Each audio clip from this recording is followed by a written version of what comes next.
ぺん。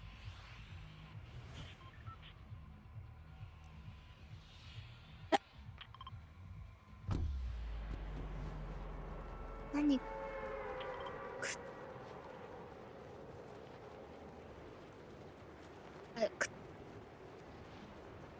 いや、はんぺんが臭い。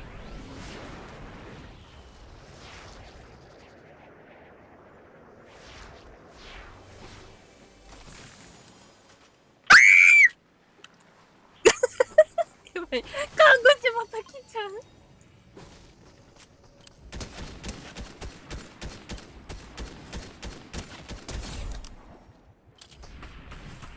はんぺんさん、私あれ入りましたか。なんだっけ、あれです。あれ。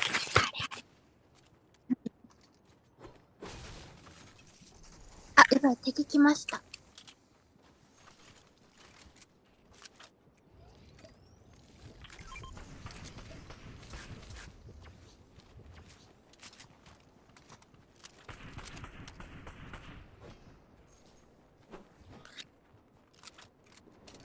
私ネクサス入ります。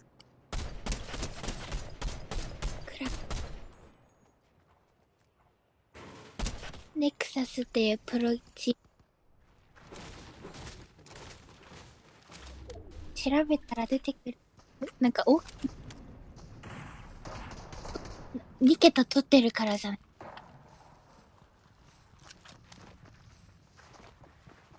いや、今も取ってるんで。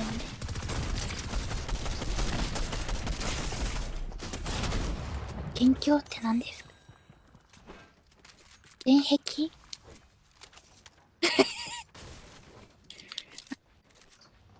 現役です。もうやってます。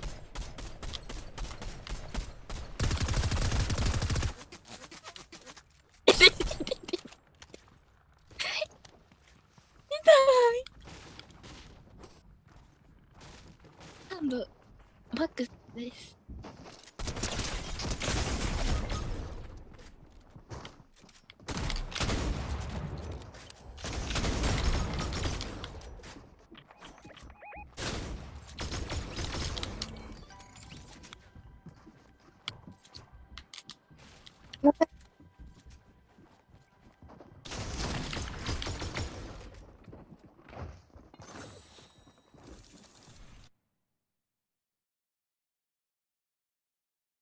なんか間違えてツルハシで殴っちゃいました。なんか間違えてツルハシで殴っちゃいました。あ、ちょっと今から写真送るんで見てください。あ、ちょっと今から写真。これです。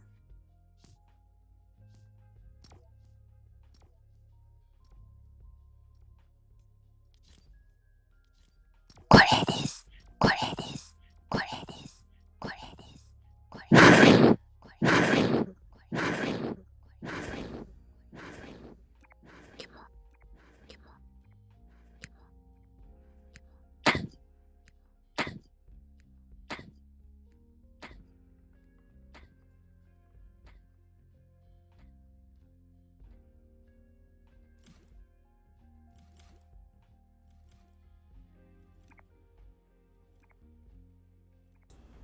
ああ、声聞こえた。オッケー、ブロー。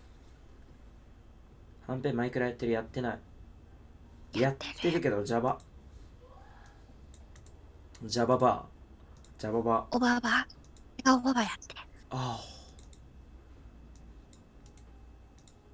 おばちゃんそれ以上喋ったら、俺の気も、あれ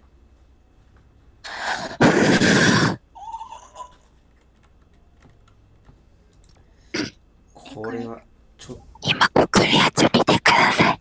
もう今日これでいいや、もう。今日これで一日夜過ごそう。これ見てください。Oh shit. Oh shit. Shit on. どれディスコ ?OK。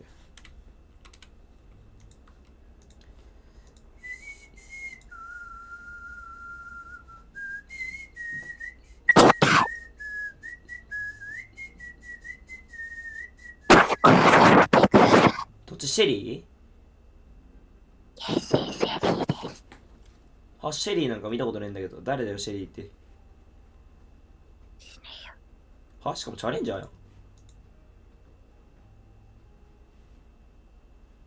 多分いますよ。誰 FAYouTube って。シャルス誰だよ。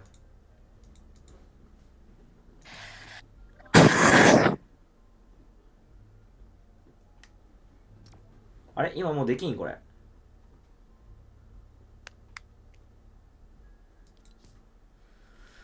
じゃあ世界大会流しますね。フォートナイトの世界大会出します。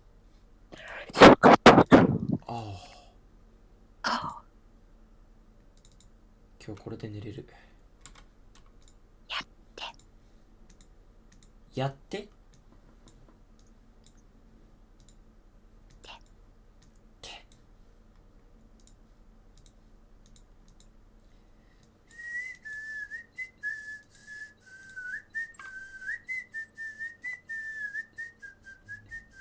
もうできない。マジですか。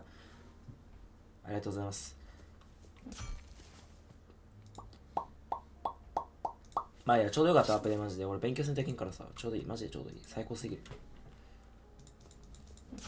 いいやる気になるわ、これは。はんぺん軍団のソマフン卵さん、ボン読みつけて。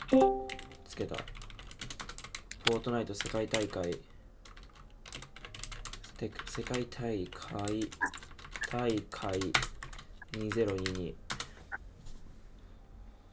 インビテーショナル。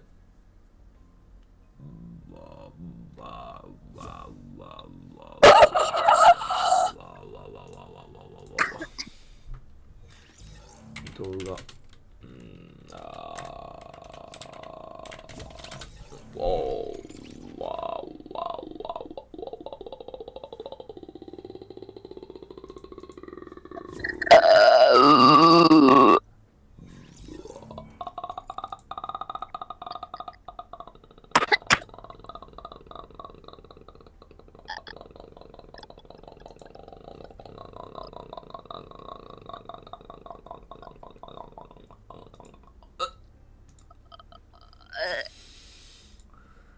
なんかフェラしとるときみたい。あ、やべ。世界、違うわ。インビテーショナル。インビテーションだっけ？インビテーション。やっぱインビテーショナル。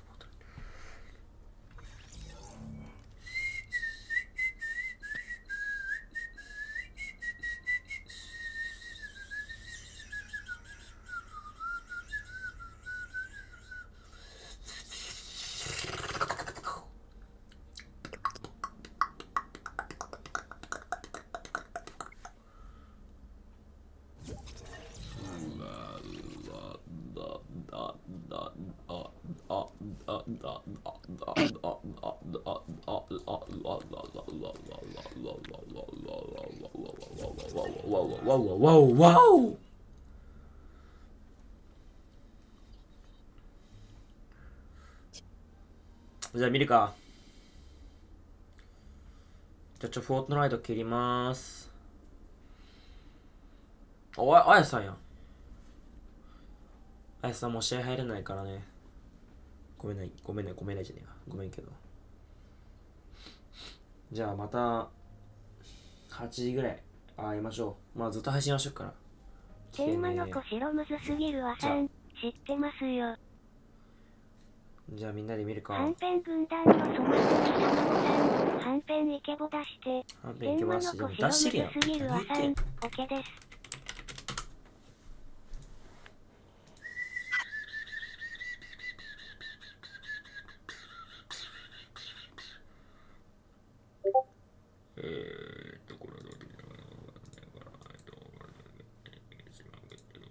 ちょっと待ってね、今設定してるからね。面倒くさい忘れたけど、これどうしたらいい？あれなんか聞こえたぞ。なんか聞こえたぞ。おー、ポケモンゲットだぞ。はんぺん軍団のソマフーンたまごさん。昨日はんぺんスナイパーで倒すの楽しかった。わら。天魔の子白むずすぎるわさん。ディスコアドの通話でも世界大会流してほしい。ああ、いいですよ。じゃあ皆さん、Are you ready, bro? シュノーケルには最高の天気だね。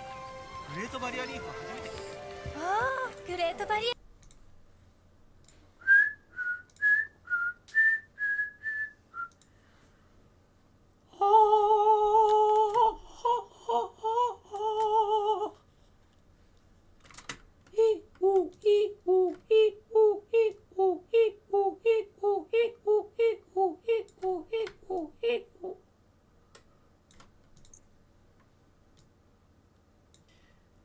オッケー、これでこうしてどうだい、みんな見えるかい？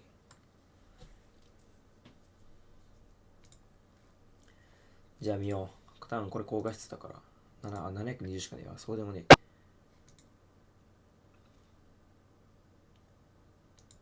え。720な。まあ、海外どうせ X がいいよな。X がいいわ。バイバイ。ちょっと雲行きはあるしな。でも雨降りそうやね。 OK まあ室内でやるみたいから大丈夫だろうけど、2ぐらい流しとくか。おー、言うなそれこの映像はもう俺は何回でも見れるな。始まった感がすごいある。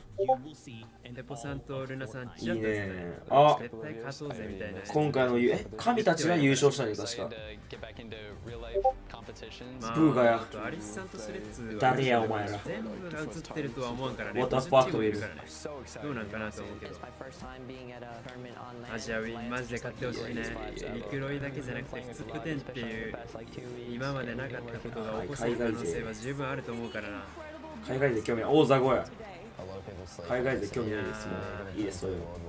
始まったね。あんま調子乗るな。サメジ18歳びっくりしたよね。俺もう20ぐらいまで行ったんかと思ったわ。リリーさん、はんぺん軍団のソマフーンたまごさん。ポルスさんの流して大丈夫？ポルスで逆に何で見るのこれ。ねえだろ。世界大会でリアルファイト勃発。何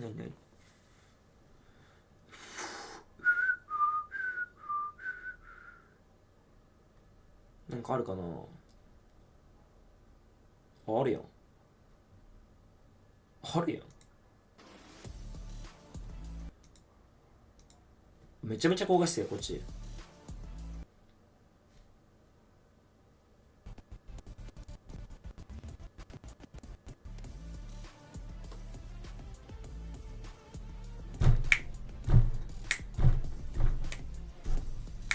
ロリさん、美味しくなかった。もう食う速度バケモンやん。ギャルソネやんもん。はんぺん軍団のソマフーンたまごさん。最終試合おもろかった。Raleigh, North Carolina. The Raleigh Convention Hey, Center let's go. is being packed right now. We got fans up in the building. We got the players on site. And not too long from now, we'll have some games. 6 games today, 6 tomorrow, all culminating in an FCS Invitational Champion. We're in for it. I hope you guys are as excited as we are. Let me introduce you to our good friends that are joining us here on the analyst desk. It's none other than pro player turned analyst, Vivid. Hello, everyone. Thank you so much, Zeke. The stage is set. We have international players joining us here today. There's a lot on the line, and it makes me so excited for every single one of the 12 games we'll be watching. And she's the best at everything. If you don't believe it, it's in her name. Told duo here at the event. Let's talk about Booger. Solo World Cup champion. It's what he is known for. But because that is such a huge accomplishment, it almost always gets pushed on the rug. That right now, in the past 5 FNCSs, he's gotten top 3 in every single one of them, with 3 of them being wins. That's not all. Those 3 wins, back to back to back. It's an absolutely disgusting stat line when you really think about it. And he's not the only one. You have to keep in mind his duo partner, Miro. He has also been the NA East individual leader for eliminations for 3 out of the last 6 FNCS finals. That statistic alone showcases the fact that I think this NA East duo is certainly going to pack a pretty vicious punch for the rest of these regions. That's right, and we have a very special treat for you fans here, and of course viewers at home. Guess what? Kelly Link is standing by with Booga and Miro. Thank you so much, Zeke. Joining me right here, I got Miro and Booga for a quick interview. Booga, it's been 3 long years since your iconic World Cup win. What is it like to finally be back on stage in front of all of these people playing? I'm super excited. I mean, it's super cool to be back in in-person events, and hope they bring more in the future, of course. But yeah, just hoping for the best, honestly. Yeah, of course. Talking about the game, of course, you guys are not only uncontested, but it also seems like there's not too many teams around you on the south side. What are your plans to handle Storm Surge? I mean, as of right now, we're uncontested. We'll see what happens. We're gonna try not to leak too many strats, but I think we'll be okay. I love it. The confidence coming in from these two guys right here. Make some noise for Booga and Miro, and let's head on back to the desk. That's right. Fans, you guys can make some noise. That's okay. You want to be cheering on this duo, right? They got me. They got me. They're still waking up. It's all good. Now we have to talk about more of the duos we're going to be seeing compete today. Is there another maybe duo that you have eyes on right now? Well, that's the beautiful part about the FNCS Invitational is that we do have that international representation. And Alex and Bailey are a must-mention from Oceania because they have had an absolutely phenomenal Chapter 3 performance so far. They've only been getting better with each season of Chapter 3. They started out with 3rd place in Season 1, then 2nd place Season 2. So guess what Season 1 was? That's right. They were the FNCS champions of the most recent season. FNCS Invitational. And their dedication to the grind did not stop there either because they have been absolutely dominating in Cash Cup performances as well. Alex even, I believe, tweeting at one point 10 first place finishes in those Cash Cups alone. So the consistency is definitely there for this duo.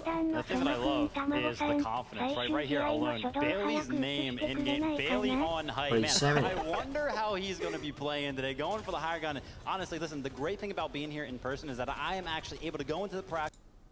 Go, Jacob! It is time. Game number 1. Okay, let's go, bro. Invitational starts right now. 27 different countries are represented. 88 different champions.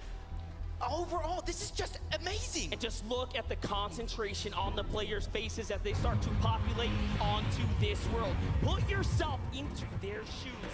Imagine the pressure as you are jumping off the battle bus here. We already know what's in store for us. It's going to be an incredible amount of action as we know there are so many contested drop spots. Yeah, and already looking at the drop path, one of the biggest ones is going to be over towards Rave Cave, where you have Commandment and Avery, the most recent NA East FNCS champions. They're a little contested. Not going to be a hot fight right out of the gates against Thomas, HD, and Triprin, because right now they're just getting that early game done and ready. Early game. And it is going to be so important for everyone who is contested to take and walk in the path of caution. You cannot allow yourself to make any risk. Up at Chrome Jam Junction, we already know there's several players on top of each other. Tilted Towers, remember, 5 duos contesting this area, some of which are the most notable. Bad Sniper, Noah Riley, Acorn, Edgy, Babs, and Snacky just to the south. That's such a stacked stage. You might as well call that the Legends Land. Let me tell you, but see Snacky over on the side. You're talking about Bad Sniper as well, but one of our hottest drops with EU's biggest names. Cloudy, Kondo, Feet haven't even touched the ground yet, but it does look like it's going to be Malibuka and Mustache on the ground first. ソマフン卵さん、はんぺん今週のコンテンダー出るならハイグラムーブして。今週のコンテンダー出るならハイグラムーブして OK。 If they really cut loose, they make endgame, it's over. You're gonna see Aqua playing for that big high ground play. And look at how they are respecting the area. Everyone making sure they are solidifying their foundation, right, before they really decide to make a fight. Yeah, but look at Malibuka's loot already. A green prime, a blue Evo chrome burst. He's ready to pack a punch at a moment's notice. He's probably reality tree. At a buffet right now when it comes to Storm Surge, but in the feed, Mr. Savage is down on one in Baka from NA West. They're trying to take control of that POI. 確か最初のあれだ誰かがグリーフされて、ああそうや、神たちがグリーフされて、でも勝つっていう事件が起こって。ルカさん、はんぺんさん誰が強いとか知らないでしょ。誰が、いや大体わかるよ。でもあれはね、なんかもうほんの今はこの関西試合ですがマジで知らん。GXR みたいなクランは知っとるけど、赤誰やねんと思うよ。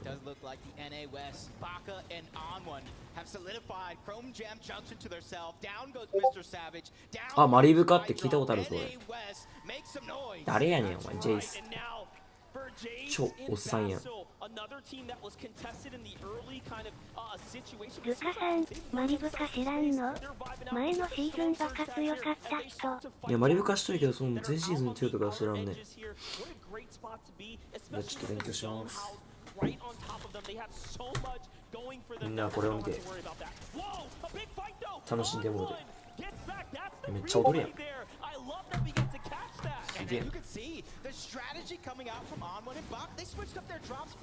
This weekend. It's not like they've been practicing there all season long. They're just adapting on the fly. As you see Booga, Mero, we already talked about that uncontested drop spot of Chonkers Speedway. The zone is kind of above them, and they're one of those teams that just wastes no time trying to figure out what that game plan is. They're going to try to get to zone and then worry about surge when all those other teams that are south and east of them はんぺん軍団のソマフンたまごさん、起きますアプデライブ配信見てくる。アップデライブ配信の方がいいかな。どうしよう。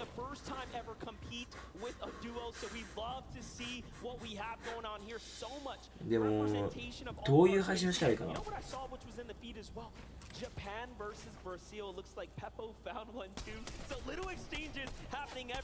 いか。とりあえず俺ボイスオフにしてから流しとくから乗り気。じゃあ。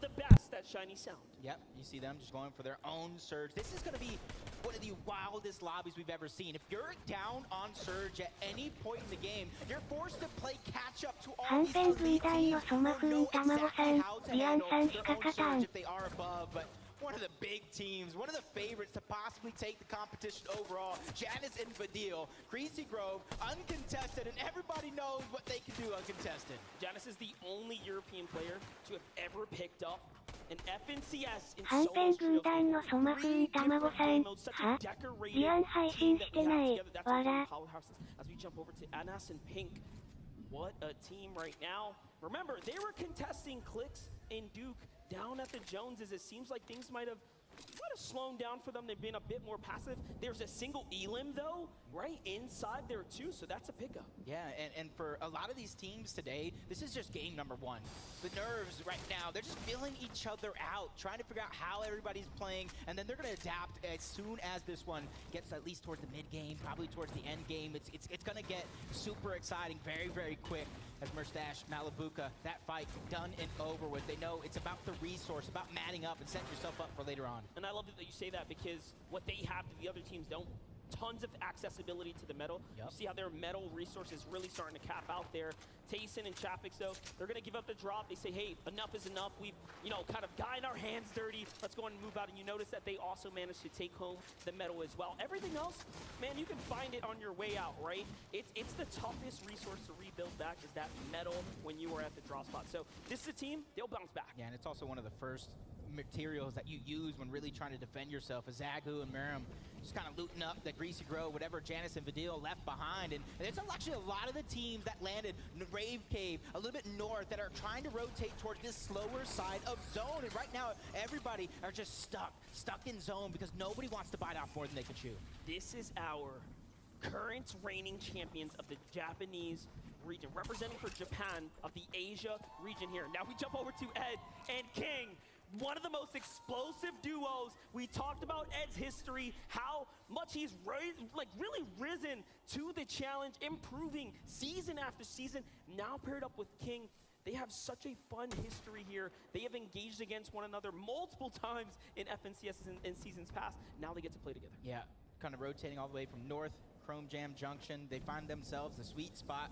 But a team that has so much experience together, but years ago, now reuniting for the Invitational, Macwood and Kanata. And let me tell you, in some of those practice games, Monster, that uncontested drop spot that Kanata and Macwood have proven to be fruitful. They got first place in scrims, and now they're here to try to replicate that on the biggest stage. Only two duos have fallen, and now another steps into the position here to possibly take a fight, but no. Bevies and Vortex are known a little bit better. They're going to land right behind Chapix. They find Tayson out by himself. A great shot here, and now he steps up. But smarter to go ahead and defend the boys up here. Not just yet, at least. You can't really get too busy too early. There's so many players that right now you see 95 left alive. When Storm Surge actually activates Monster, this is probably going to be one of the most scariest things I've seen in Fortnite in quite a while. That is true, and Bevies and Vortexes are really considering peeking out. Now, one thing we spoke about with the professional players is that one thing you don't do is open those big boxes and keep for too long. If there's ever a time to do it, you can do it here in the early game kind of situation while you have some time. But while we have some time, let's just go ahead and catch up with Miniminer.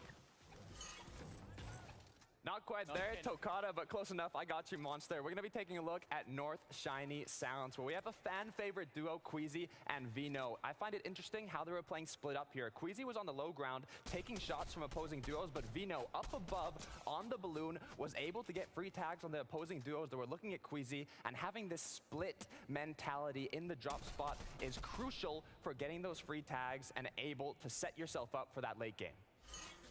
An amazing breakdown there, Jacob. Yeah, one thing that I didn't really mention it. Did you see the 18 splashes on him? Yeah. These guys are ready for that end game. If you have that much heals, that's going to allow you, if you are down on Surge, to kind of handle it. Fabs and Stacky, FNCS champions from NA West, hurting on Storm Surge right now, trying to get themselves back up. But it does look like the fight, maybe the dust have settled, and this is the aftermath. As you see, yeah, Fabs does have one elimination, 36 above the damage threshold. Even though right now they have a little bit of comfortability, that threat is still looming in the back of their minds. That's right, and they rolled up, they took down a team there, and now they get to go ahead and reap the reward. They need those tags, but that's not going to be enough. There's a little bit more in front of them. A team that's well below the surge right now. Our full Middle Eastern duo, Spy and Focus, are sitting here, and it's not looking too hot. 220 damage below. I had so much time to catch up with Spy. He is an incredible, and I mean incredible player, but this is one of those decisions that you have to make now. No Riley. The fight. There's no easy one. Now we have EU versus NA West. Noah Riley, bad sniper, Epic Will, and Reed on the other side of the wall. This one is going to get close because Reed, I already talked about, he loves to fight. Epic Will loves to fight as well, but Epic Will is also that IGL, that 6-time champion. He knows when and where to pick his battles in every single one of these situations. So he's probably talking to him right now, get the pre-edit ready, but he's 137 below. This is why they're not abandoning the fight. They have damage to do. Epic Will and Reed have around a 70+% win ratio when taking on early game fights in these early zones. It's looking very good for them, but the Surge, no one can beat the Surge. It's going to be inevitable damage in the coming seconds. はんぺん軍団のソマフン卵さんはエルブーブチさんコメント欄にいるソマフンって人に5000下げられました。はんぺん軍団のソマフン卵さんどういうこと？はんぺん軍団のソマフン卵さん5000円限ってないよ。エルブーブチさん割とガチです。その方が何してんの？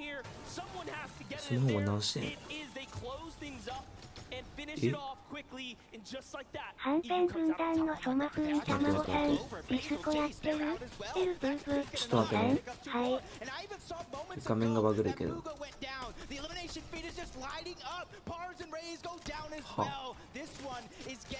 ちょっと待って、どういうことその話、お前、嘘やろ。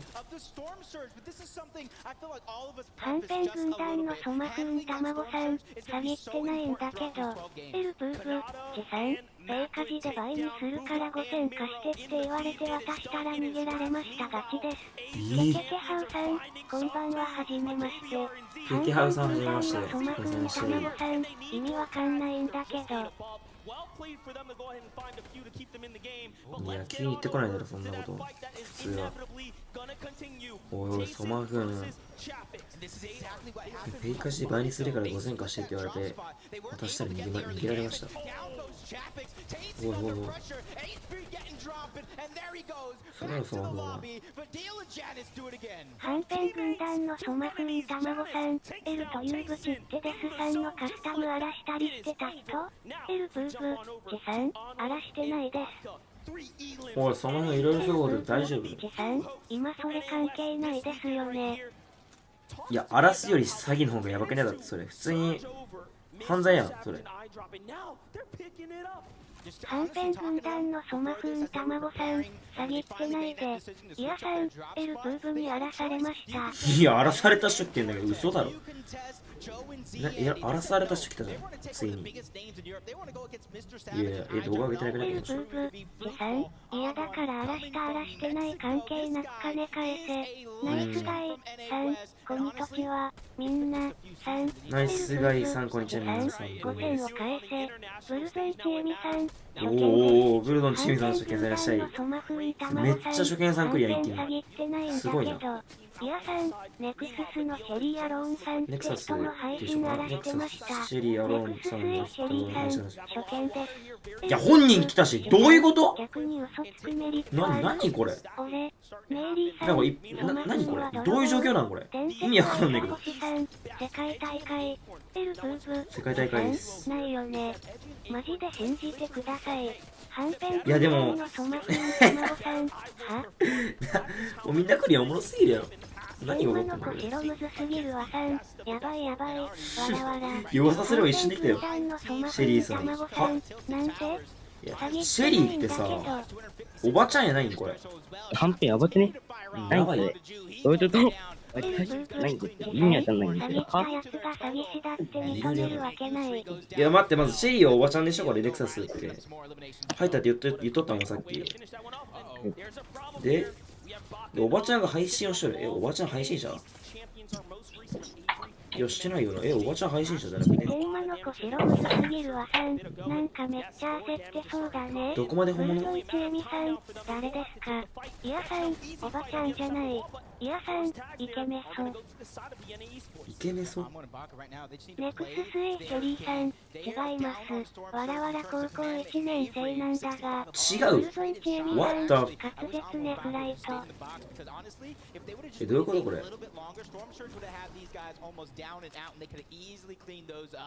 おばちゃんシェリーじゃないの？よくわからん。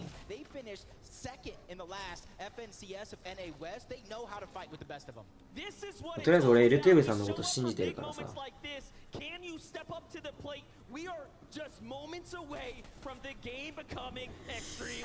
くわからんけども。エルプーブ、ジさん、ありがとう。マジで。ネクススエイシェリーさん、バリバリ選手部門なんですが。マジっすか、シェリーさん。おばちゃんじゃないのこれ。エルプーブ、ジさん、俺いろんなとこで拡散するからソマフンが詐欺師ってことは理解しておいてください。天魔の子僕の配信ですか？何か嘘ついてる気がするけど、はんぺん軍団のソマフン卵さん、詐欺ってないよ。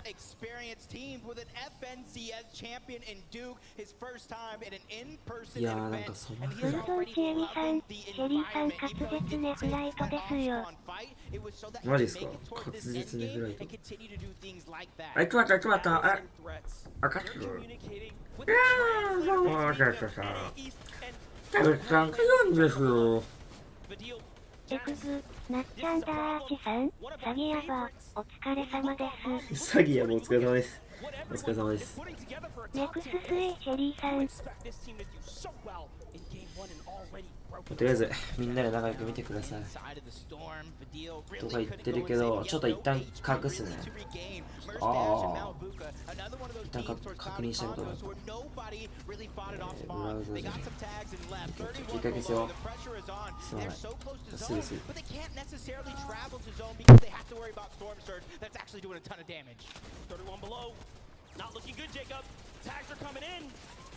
すぐエルプーブ、ジさん、マジでアホやな、嘘に決まってるやん。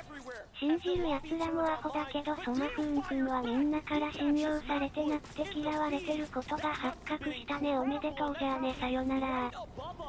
ちなみにエルトゥーブさんなんだっけ、証拠とかあれば送ってほしいな。天魔の子白むずすぎるわさん、ほらね。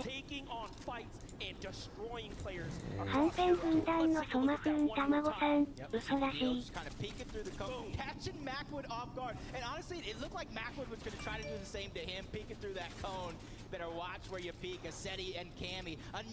いや、そういうこと？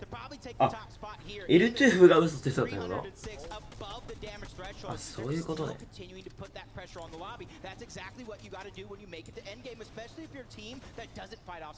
The coming legends, Cammy and Seti, have 2 launch pads. They have material. They have heals. This just might be their game. Well, let's jump on over to Zeet. KBR. How's it going here? 132. They have Z, Andy, and Joe have been on the other side of the wall. It's going to be a tough one. 23 duos remaining here. The shift is still active. And now the timer hits 0 and the zone reveals itself. We're going to start entering into the first moving zone territory. These next 25 seconds are going to be some of the toughest. こういうことするってことはキッズなんだから無視していこう。ちょっとイカ放置するね。はんぺん軍団のソマフーン卵さん、L というぶって3万。人いるカスタム荒らしてるバカです。嘘だろおい、マジで言って。じゃあネクタスさんのシェリーさんのあれも配信したのか、ちくさくね。一気にさ、ブルゾンチームとか IR とかシェリーさんとかよくわからん人いっぱい来たからさ。まあよくわからんけど、じゃあお飯行ってきます。お飯。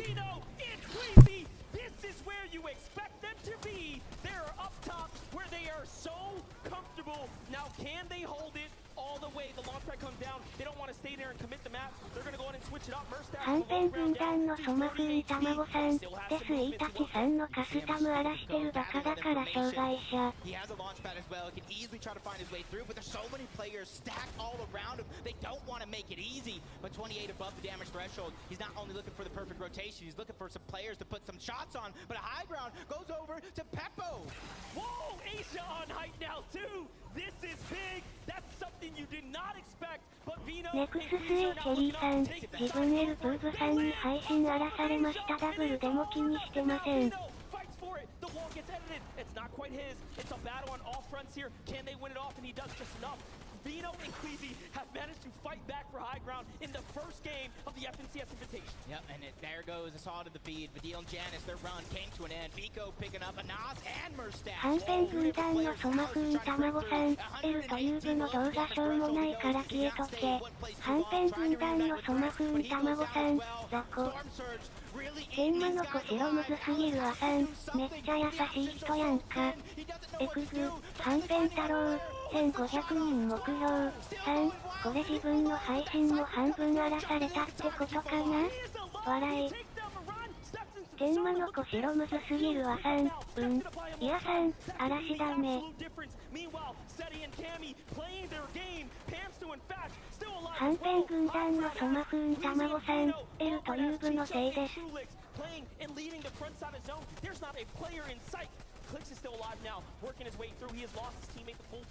ブルゾンチエリさん、嵐良くない。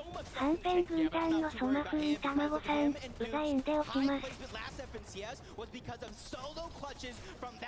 ブルゾンチエリさん、35億。はんぺん軍団のソマフーン卵さん、L という部さらしとくね。いやさん、はんぺん太郎さんも困ってるやん。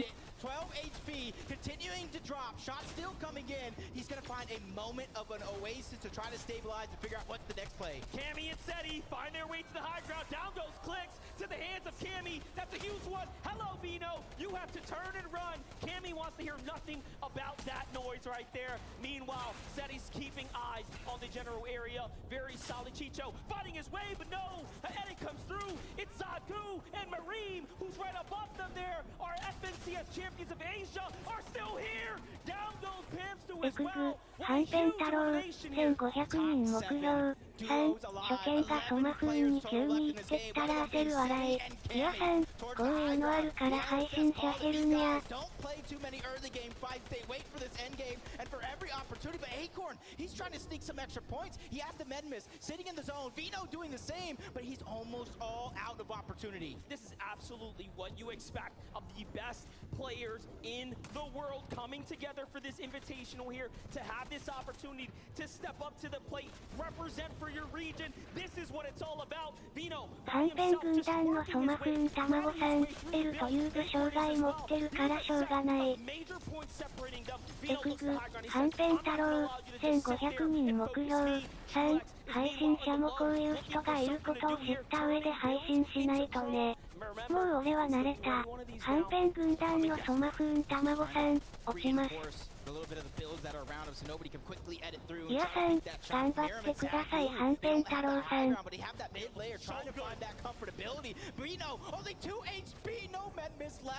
He's gonna have to try to find a siphon here, but no, he gets dropped. Acorn finds another one from the outside of zone. 7 elims for Mareem and Zagu, representing for Asia here, looking great. Meanwhile, エクグ、はんぺん太郎、1500人目標。3、お疲れ様でした。いやさんありがとうございます。They're going hand in hand. The fight breaks out. They clap back down. Oh my gosh! Steps up to the plate. We are now down to 3 duos. In the end game, 2 solos and a duo up top. Carrying that momentum from last season's FNCS, but he has so much more work to do. Seti and Cammy, the only duo left in the game is Acorn staying alive. Still 4 eliminations on the back of Cool, trying to find his way through. But there's, like I said, there's only one duo team, and they have the high ground and the recipe for ブルゾンsuccess. チエミさん、落ちます。高評価をしておきますね。Seti is fighting back. Cammy is fighting back. They're looking to get inside. There goes the Elam they were looking for. Just one player separates them. But エク Acorn グ、はんぺん太郎、1500人目標。3、ブルゾンさんありがとうございました。To take home a victory royale on the FNCS Invitational stage. These guys have came to play. さくらさん、はんぺん久しぶり。エクグ、はんぺん太郎、1500人目標。3、高評価は最高です。Becoming legends, Seti and Cammy must be absolutely proud. Acorn and Edgy, they were just incredible. Wait for Acorn to truly step up to the table there and clutch this one out. And he said it, put me in the best lobbies. いやさん、俺も高評価した。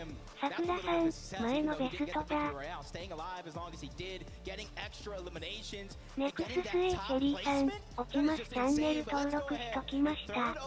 エクグ、はんぺん太郎、1500人目標。3、ネクススエイシェリーさん、さようなら。エクグ、はんぺん太郎、1500人目標。3、ありがとうございました。Dzień dobry, first and foremost. Obviously, game 1 winners. How was that being out there and winning in front of this amazing crowd? It's amazing. I love the atmosphere here. It's really nice having a crowd again. Excellent. And also, obviously, high ground reigns supreme. Once you had the high ground there, able to maintain, do you think that was the difference maker? You felt comfortable being above the rest of the teams? Like, we knew that high team doesn't have much, so we just took it. You took it. Going into the next game, much of the same? Do you have to constantly change strategy, or did it feel good playing against the rest of the world? It feels good. It feels pretty easy. I'm not like denying the competition, but it's さくらさん、 really nice 高 playing. 評価した Z。 And yeah, we're just going confident into game 2. Still have to be consistent to the end of the tournament, and that's it. Excellent stuff. Once more time, guys, give it up. Your game 1 winners, Cammy and City! Good stuff. Let's head back over to our man Zeke on the desk. Thank you guys so much. Game number 1 is ル taken カ by さん、ねえはんぺんさん。エ This ク is グ、 going to be a tough は one ん for ぺん everybody 太郎、 else. EU, let's 1500 represent, 人目 baby. 標。 Cammy and Seti, 3、though, come out huge in game number 1. What's crazy, too, for a moment there, we watched Queasy and Vino go for height in 6th moving, right? But it's not them who end in height. It's Cammy and Seti. It's crazy, big development there. I can't believe Cammy and Seti are the ones that Luka actually san, end up on the high ground. I love the fact that you it's mentioned that there were a little bit of flip-flopping going on the high ground. Somehow Cammy and Seti, probably the least likely duo in my opinion, to find themselves up there, do so well played coming from them. And also, not to mention, はんぺん太郎、1500人目標。3、8時終了予定らしい。 So many eliminations coming into this, and then to close it out here, just 2 separate solos, and they make easy work of them. It was right around the start of Zone 8 that we saw Cammy just sweep Queasy completely off guard there on the flank. Didn't seem as though Queasy was fully aware of the fact because there were so many teams trying to challenge that high ground at once, but it was Cammy and Seti who actually successfully walked away with it, and they just had so many builds. That vertical play throughout the entirety of 8th and 9th zone, there was just nothing anyone else could do about it. And the thing that I love, right, is we came into this game and we were like, who's going to be nervous, who's going to be confident? I have never been able to tell if somebody is confident. After winning game number 1 of an invitational, it seemed like there was like no expression that I can't say. There was like, yeah, that's expected. That's what they're used to, right? That's how they won the most recent DreamHack. This is almost like, it's like their life is on repeat, but this time instead of DreamHack, it's FNCS Invitational, right? I'm curious to get your guys' thoughts. We saw a lot of like self-regional eliminations, right? EU eliminating EU, NA eliminating NA. It was kind of crazy. I'm surprised there wasn't more, I guess, intermingling. Big battles going on here, and it's really close towards the top of this leaderboard. Of course, Cammy and Seti finding themselves at the top. They're getting that victory royale, securing 44 points. The early lead after game number 1, but NA West also representing here, going down in that third place position, getting 42 points on the back of so many eliminations. But it was actually the 4th place position. Noah Riley, Bat Sniper, they're walking away with 8 elims. That is a good chunk of points that they were able to compensate for, despite not being able to close things out. And I think ultimately we saw in the first 3 zones a little bit more EU heavy as far as the elim fee was concerned. But by the time we hit that mid game, it seemed as though all of NA and some of the international regions just really started to hit their stride because everything just started lighting up immediately. A lot of these players, right, they're using this initial game as a kind of a feeler, right? Let's just kind of see how this all works and everyone the land looks like, and then we'll look to go ahead and fight back. But real quick, we have Mini Miner standing by. Who's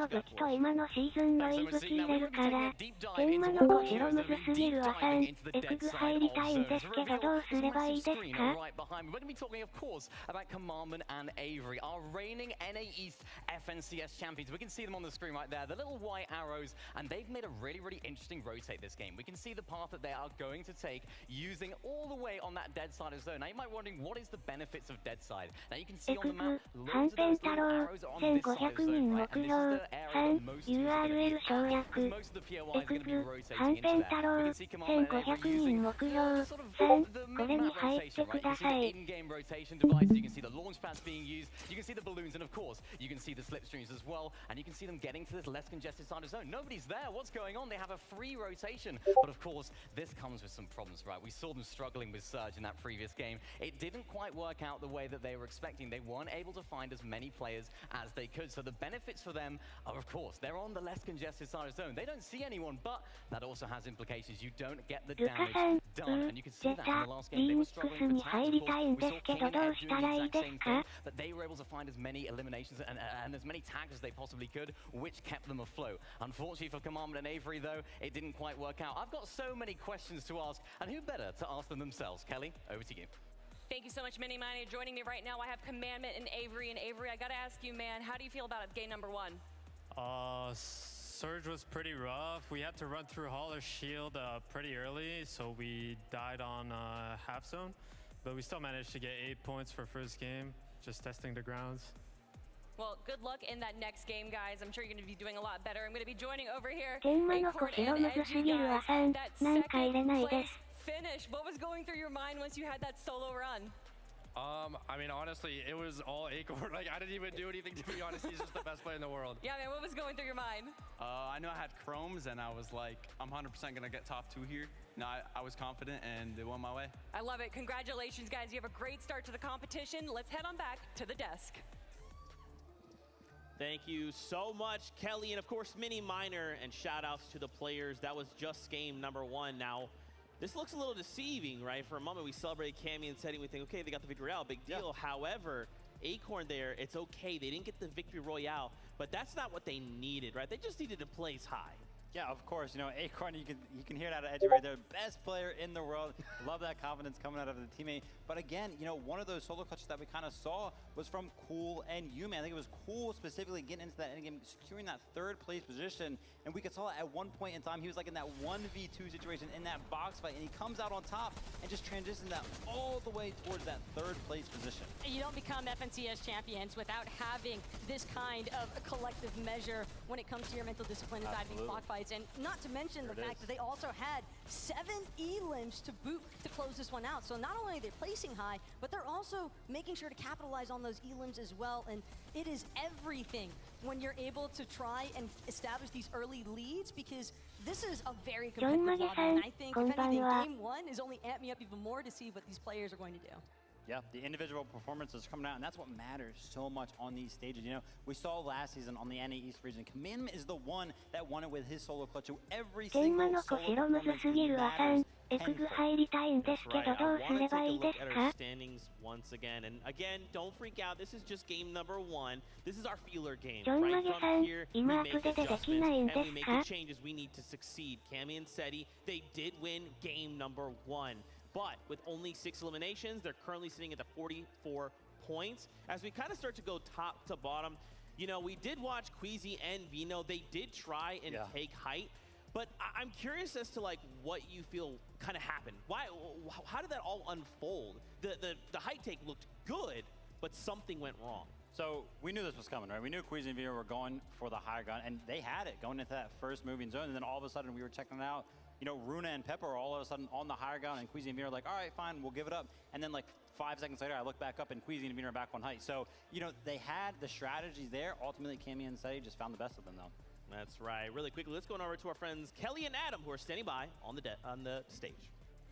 Thank you very much, Zeke. Guys, are we having a good time? All right, we're looking good. Game 1 is done, and game 2 is imminent. However, we need your help, everyone, because our battle bus is out of gas and we power it with hype. So in the count of 3, I'm going to need you to get as loud as you can possibly get. All right. 1, 2, 3. Let us hear! Come on! Get louder! We keep going! Keep going! Keep going! It's almost as there! As loud as you can! Come on! Keep going! Fantastic! You look beautiful out there! It's time for game number 2. メロンパン大好きな人さん、そうですね。メロンパン大好きな人さん、今はできません。 Clutching it up by himself as a solo, Cool and Yumi from NA West, but you got to give it up to EU, Cammy and Seti, taking that top spot, and they're really putting the lobby on notice. Hey, we came to play, we came to take over. So much representation from all of the players showing up in that last game there. NA West, NA East, Asia, EU, of course. You saw what they were able to do there, and again, that is what makes this all worth it. That is why we tune in for these moments. Yeah, but that was just game number 1. Sure. I'm pretty sure with game number 2 right around the corner, the nerves are beginning to settle. The players have figured out how the lobby is going to be. And one of the things I've noticed after that first game, everybody is stingy with Storm Surge damage. That's right, but listen, the show must go on. Let's just go ahead and keep things rolling. Thank you guys so much. We're trying to get our players back on that battle bus so we can start game number 2. Now that we have a moment here to just breathe, the biggest thing I think on a lot of these players' mind, as you even saw some of them talk about in their interviews, Storm Surge.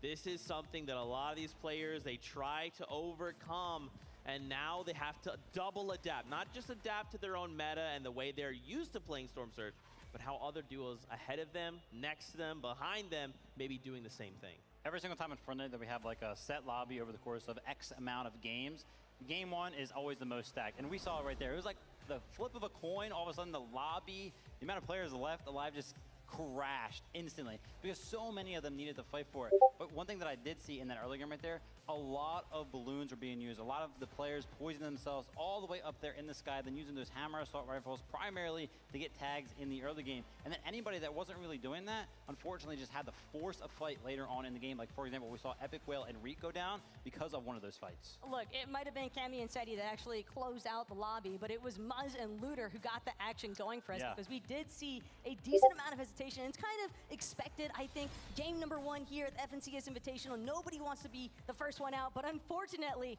for Smite and Larson, that was the case because Looter and Muzz actually winning out the immediate trade. And this is one of the POIs that we touched on at the start because we knew that Grim Gables is going to be popping. We knew that Muzz and Looter have the experience to tango with the other regions. You want to know something? This is what I love because, you know, we're talking about how some of these all-spawn situations are going to go down. And, you know, I was talking with some of the other analysts, and Taco included, and Muzz and Looter was like, you know, I think this might actually, you know, play into their favor being contested all-spawn because, you know, Looter himself said NA East has been way harder than OC. He thinks there's a lot more talent over here. And then Storm Surge was one of the things that he was most worried about. So the fact that they ended up being contested, and that game is a great example. They get that early damage done, those early eliminations, and they're set for the rest of the game. They don't even have to worry about their biggest worry coming into the Invitational.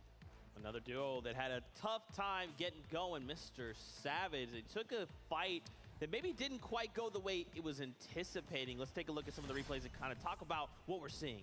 That one was definitely a bit of a heartbreaking moment because when a duo that hasn't even naturally been practicing this all-spawn situation up until recently challenges you and beats you. iDrop said it himself in the pre-game interview. I've been dropping here uncontested for the past year. It's not going to change the outcome, and yet we're witnessing the downfall of iDrop and Mr. Savage. Yeah, and honestly, shout out to Honor right there because, you know, the discipline, right? Sometimes when you go to clear buildings, you're kind of just running down the staircase or running through corridors, and you're just like, I'll be fine out here, I haven't seen him here. But no, he actually 3 builds off the wall, the floor. He catches Savage trying to go for a sneaky little shot, and Savage at that point is just kind of caught in this box, and On1 cleans it up after placing that wall to make sure Savage can't get any control over any of those builds. So really well played from On1 for sure. And something that's also worth considering, I think, for Mr. Savage and iDrop now is you have to remember when you have so much information out there on how you like to drop, loot, and land this spot, like what we've witnessed from this duo, I think that that is pertinent information because I would be very surprised if On1 and Vaca haven't been utilizing a lot of VOD review to their favor leading into this. Yeah, I mean, iDrop himself said he's been landing here for 12 months, so there is a lot out there on it. Yeah. Now the question is, do we get the repeat of this again? Will we watch this happen again? Do we think they're going to change something up? Do they feel now like they have no choice? They have to try and take this fight. You know, I think that, you know, the players, especially up there, they are pretty set on going for the fight. So I think we're just going to see a fight happen again. But, you know, game 1 jitters are kind of out of the way. If you get eliminated early in a game, you kind of can just sit there, right? You can mentally reset. You know, obviously some of it's going to start to wear down on your mental a little bit, but you know, you can full reset, maybe come up with a new strategy with your duo, kind of talk to them in that meantime. You pretty much had that whole game to talk strategy and kind of, you know, mention what went wrong, you think. Exactly. It's not the end of the world by any means because we are literally only 1 game through. We still have 5 left to go. There is ample opportunity here, not just for the players to have a chance to, I think, boost their placement points on the leaderboard, but also it's just the simple fact that they can make the tiny adjustments that they need to. As far as iDrop and Mr. Savage are concerned, now I think they're a lot more wary of the fact that On1 and Baca, they're definitely willing to take a super early engagement. They don't care about the fact that it's the first 3 zones. Both of these duos, I think, are going to continue trying to look to establish their surge management early on. And I love the terminology used right there, more aware, right? Because, you know, again, On1 just recently decided to land here like 2 days ago. So it's like, whoa, for Mr. Savage and iDrop. We had no idea. There's no information because this duo hasn't really landed here before. But now, game 1, the information is starting to reveal itself. On1 is obviously, you know, leaking some of those things just naturally as he plays through the games. And we know that Savage and iDrop are very well experienced, so they should be able to turn that into something positive. Yeah, it's not kind of like the one beats all, right? There is going to be this back and forth that continues to develop. And it's kind of what we talked about like at the beginning of shows, that adaptability factor. How many duos could just say, okay, this went wrong, let's go ahead and change these things so that doesn't happen again, right? Fortnite is primarily a game of what you would call RNG, right? You landed a POI, what's there? Where are the chests? Where's the guns? Where's the builds? And for these duos, they're trying to limit as much of that as possible, right? They want to find that spot. Hey, I know there's a gun here every time. I know if I hit this building as I open this door, pick up this thing, I'll have 10 builds. That's a wall I can use to defend myself if I'm jumped, right? So I'm excited to see how in game 2, a lot of these duos look to say, what do we got to do differently? Well, for Beppo and Runa, I was actually very happy to see that they were the ones that initially started off at that Lustrous Lagoon. And again, that was an uncontested draw spot for them. You're talking about loot, you're talking about resources, Zeke, and there is ample of it at Lustrous Lagoon. A lot of these players have even been talking about the fact that it's kind of crazy that they have gone this entire time leading up to the event without anyone wanting to establish an immediate contest at that POI. So I like the fact that they were able to hang in that top 10 leaderboard as well, really representing their region, I think, excellently there, because the fact is there was a lot of traffic coming their way due to the way that the zones ended up pulling towards that north side. So the fact that they were able to not only stay in that surge management position despite being uncontested, but they also just made do with what they were given there. Yeah, absolutely. It's really cool to see that they actually also took the high ground from none other than Queasy and Vito in that endgame. Ultimately, yeah, they did end up losing it, but I want to see more of that, right? Just because you lost at just this one game, you may have a very good strategy that takes out, something that Queasy and Vino aren't used to, and that's kind of that multi-regional invitational that is just so good, and all the strategies start to come out and catch players by surprise.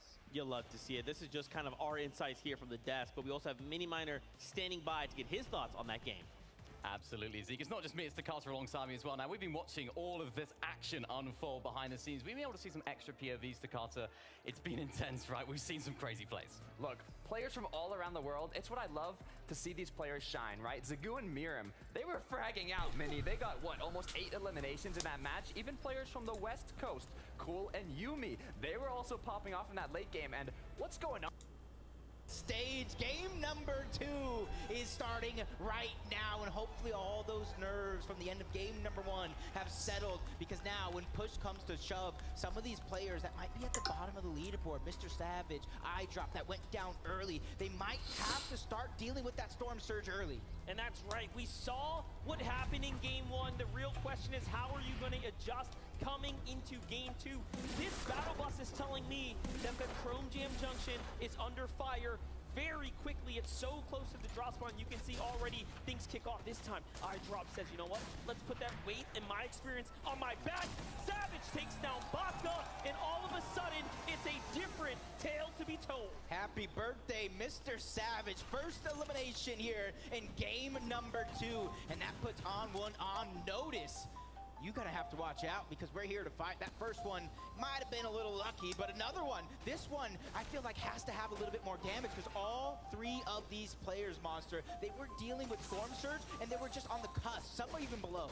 This is not the only contested draw spot. Don't forget, Tilted Towers has so much going down there as well. So between Cloudy Condos and Tilted Towers, these are the 2 most contested drop spots, and what I saw there is Acorn and Edgy in the feed find Noah Ryler early, so there are big fights unfolding. Just giving us a little sample of how these drops are playing out. Yeah, you can kind of see everybody on their drop spot. The ones that don't necessarily have the POI, it's about looting up, getting as much resources as possible, trying to get as many metal and brick as you can in terms. That way, when you make it towards the end game, that way you don't have to worry about it. But for these teams that are also on the outskirts and talk about looting up, you have to start thinking about Storm Surge. Your pathing is going to be so important, because we saw how many teams went down to the Surge itself. Here is Poland's finest. Game 1 winners from Becoming Legends, Cetis and Cammy. This team here has placed top 10 in every finals they have ever competed with together. But wait a second, hold that thought. And Ascent Pink here on the other side of the Joneses. This is a fight that's being extended out. The last time we were here, Clicks found an elimination with Duke. They actually held it off. Remember when we talked to Reet and Epic Whale, they said, hey, you know what? I believe in the fighting power of NA on shit, this one. bro. They have full confidence that they can do it. Thinking enough.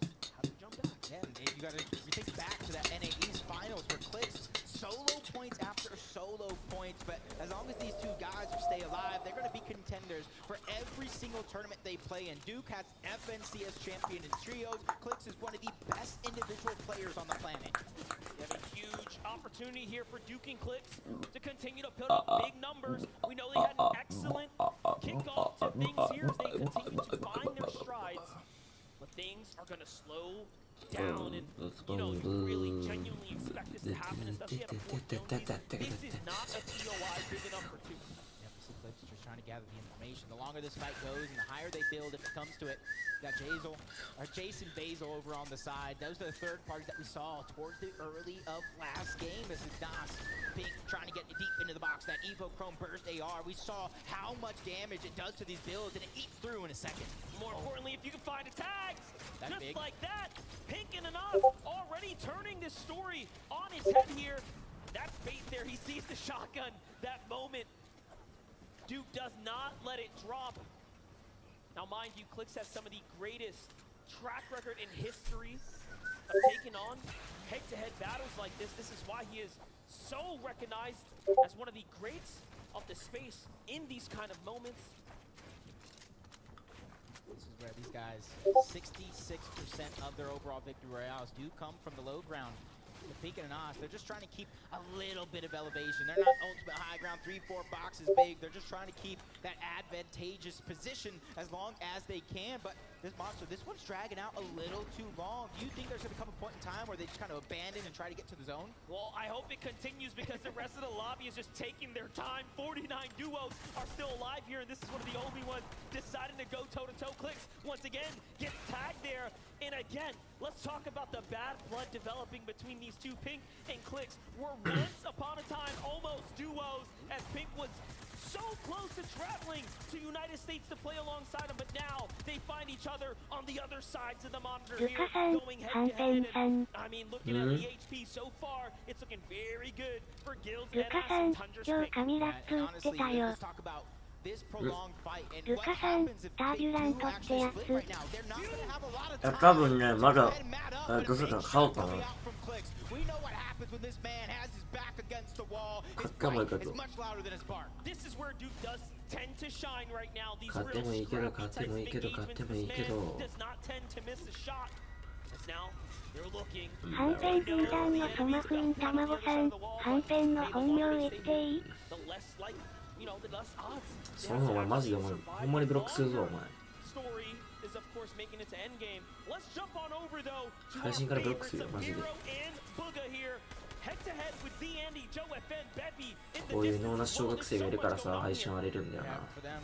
Saw that replay of last game during the listen-in. They were just dealing with Storm Surge and not the best way. Even though they were about 50 above, that's not the position you want to be in. But you can see Booga and Mero have a 60-plus win rate when contested. So they just need to find their rhythm here on this international stage. Talking about international stage, Alex and Bailey. ルカさん、はんぺんさんの本名はおでんの具材だよ。 The second time, the story won't be the same. It's Yusri who finds the trade there, and now has to protect his teammate. A huge shot onto Bailey. It's not looking good for Oceania's champions here, but Bailey waits for the toe-to-toe. He gets the thirst. He needs the points. That's a kind of play you only see in person. A huge shot. Bailey said, "Respect me, Yusri. Back up." He has some heals to use, but does he have the time? Not finding a way to stabilize. Bailey's gonna get in, but only a sliver of HP, and that's why he's picking and choosing his fights right now. He's just going for piece control first, trying to heal up, getting as much shield as he can, but you can see he has no HP to regain, so that knock on the Jew is so important. And he knows he cannot allow him to get the heal off here. You will not save your teammate if it's up to Bailey. Yusri may have the health advantage, but Yusri has his back against the wall right now. The defensive trade, a huge shot, and Bailey gets caught with his pickaxe out. Yusri clutches up, saves his teammate, and they are in game 2. Sends him back to the lobby, but third place, NA West, Cool Yumi getting busy already. Elimination on the Wox. Now it's up to Rob Bob, trying to stay alive here, trying to get and find a position to where he can hide. You see it in the mini-map. He just got out, and I love that play coming out from some of these players, choosing not to be the hero, because you end up in the hero in the wrong position, you're end up going to be a zero. Now, Robap doesn't have a lot of experience here. They've only made 2 finals together between Wox and Robot, but there's a huge development happening here. Let's watch this back one more time. Here's how it kicks off. Cool finds the huge tag. All of a sudden, the knock is there. And yes, there was a third party in the side. You get the reaction as well. You can see how fans are cheering in support of one another. But back into the action. Hellfire, Falconer, new duo, you know, pairing up with one another. They already took down King, so this has got to be Ed coming out from Brazil. EU NA West trying to take down the region, trying to bolster their points, because right now the only points they have is that elimination onto King. But with Storm now covering and moving over them, Ultimate Team is now in the distance as well. It's going to become more and more dangerous. There's one of the only competitors, one of the very few left in our scene that has been here since the World Cup. He placed 5th in duos way back when. Wait for him to step up to the challenge and take on this first FNCS Finals ever together alongside Hellfire there from Denmark. But On1 and Baka, did they get the save off? No, I think On1's there by himself. He's just trying to stay alive, and it does look like Larson and Smite might know he's there. And this is where On1 has to be very, very careful. Fighting in the storm with very little HP. Larson knocking on the door, trying to burst his way in. You see the bait and switch come through, trying to make sure that both of these players have enough HP to take a big shot from On1 and continue that bait and switch, but he is on the run. What a tough story for On1 and Baka. Such a great and strong showing in game 1. He loses his teammate to Mr. Savage out the gate, survives, はんぺん軍団のソマフン卵さん、オーバーウォッチ全機種できるよ。 in the zone, and they meet him, and that's how they get this first elim. So it's only a matter of time now as that clock rages on. Smite steps up, and there it is. The zone does the rest, and they will find their second elim now, wiping up one of the greats from NA West. Now they got to go ahead and travel to zone, but back on はんぺん軍団のソマフン卵さん、オーバーウォッチ無料だよ。 Falconer in a 1v2 situation. Now he's 1v1 versus EU. Brazil trying to stand up tall and put the pressure onto those covers, but he knows when to pick and choose his fights. He hears the splashes coming out. He knows that's going on to Falconer. The shield keg as well. He's trying to stop as much of the heals from going through, but it does look like Hellfire is going to get 200 yet again. Listen, Ed recently signed a team Liquid, showing you guys why exactly he deserves to be here. He has had some of the most impressive rises in recent times on his region, but now he's looking to represent for Brazil, and of course for Argentina, his teammate King, who is already down. Hellfire manages to lose his teammate. The wall gets taken, and Hellfire has to react quickly, but look at that. He does not miss a beat. Ed finds the siphon, and now it's an even exchange. Yep. Right now, the 2 launch pads on the Hellfire. He can abandon this fight at a moment's notice. Here it but is. Ed with no HP, it's all or nothing. Here it This is. is the moment you've been waiting for. Here it Shots is. coming through, and Ed 1v2s NA East. Brazil and Argentina are probably standing on their feet right now. Ed touches up a 1v2. Oh my gosh, and if somehow, some way, he found a way to get King's card, but they're on over to Chonker Speedway. The action will continue. Reason and Aqua going up against Hen and Bevy and Vortexers. They have a lot of practice going against each other on the EU region, so this is no strange fight to them. What's scary about this is the fact that they've rotated out of the condo down to the territory of Booga and Miro at Chonker Speedway. And yes, they get met with this incredible duo, but it shows you that no one is safe. This entire area is such a deadly play zone, and now you have Reason with the scraps, with his back against the wall, below the Storm Surge, absolutely ready to commit to this battle. Yep, Aqua and Reason again, 140 below the damage threshold. And you can see all the players at the top of the damage threshold, but this is again what is going to happen at Cloudy Condos. A triple contested spot, but nobody is fighting. That's forcing these players to rotate away to find some extra loot and find the damage. And 165 below, Monster, I would be lying to you if I said I wasn't nervous. Copenhagen Flames, Pablo and Swag on your screen right now, also below, but hey, a good little tag here of Elim for Swag right now, puts him in a nice position. They found a player out in the distance. Snacky and Fabs have a window open there, focusing on the duo as well. So they're all looking to target Noah Riley and Bad Sniper. Remember, Noah Riley was eliminated very early to the hands of Edgy while they were landing, and he didn't even get to touch down before he was swatted out the sky. And game number 1 winners, Cammy and Seti. They haven't even done much. They get the zone for now. They get the high ground, probably just trying to go for Surge. So that way when they are forced to rotate, they only have to worry about that. But we knew they were down onto Surge. Now the Peace Control is trying to come over. They're trying to break into the boxes. It's now or never. Bevy,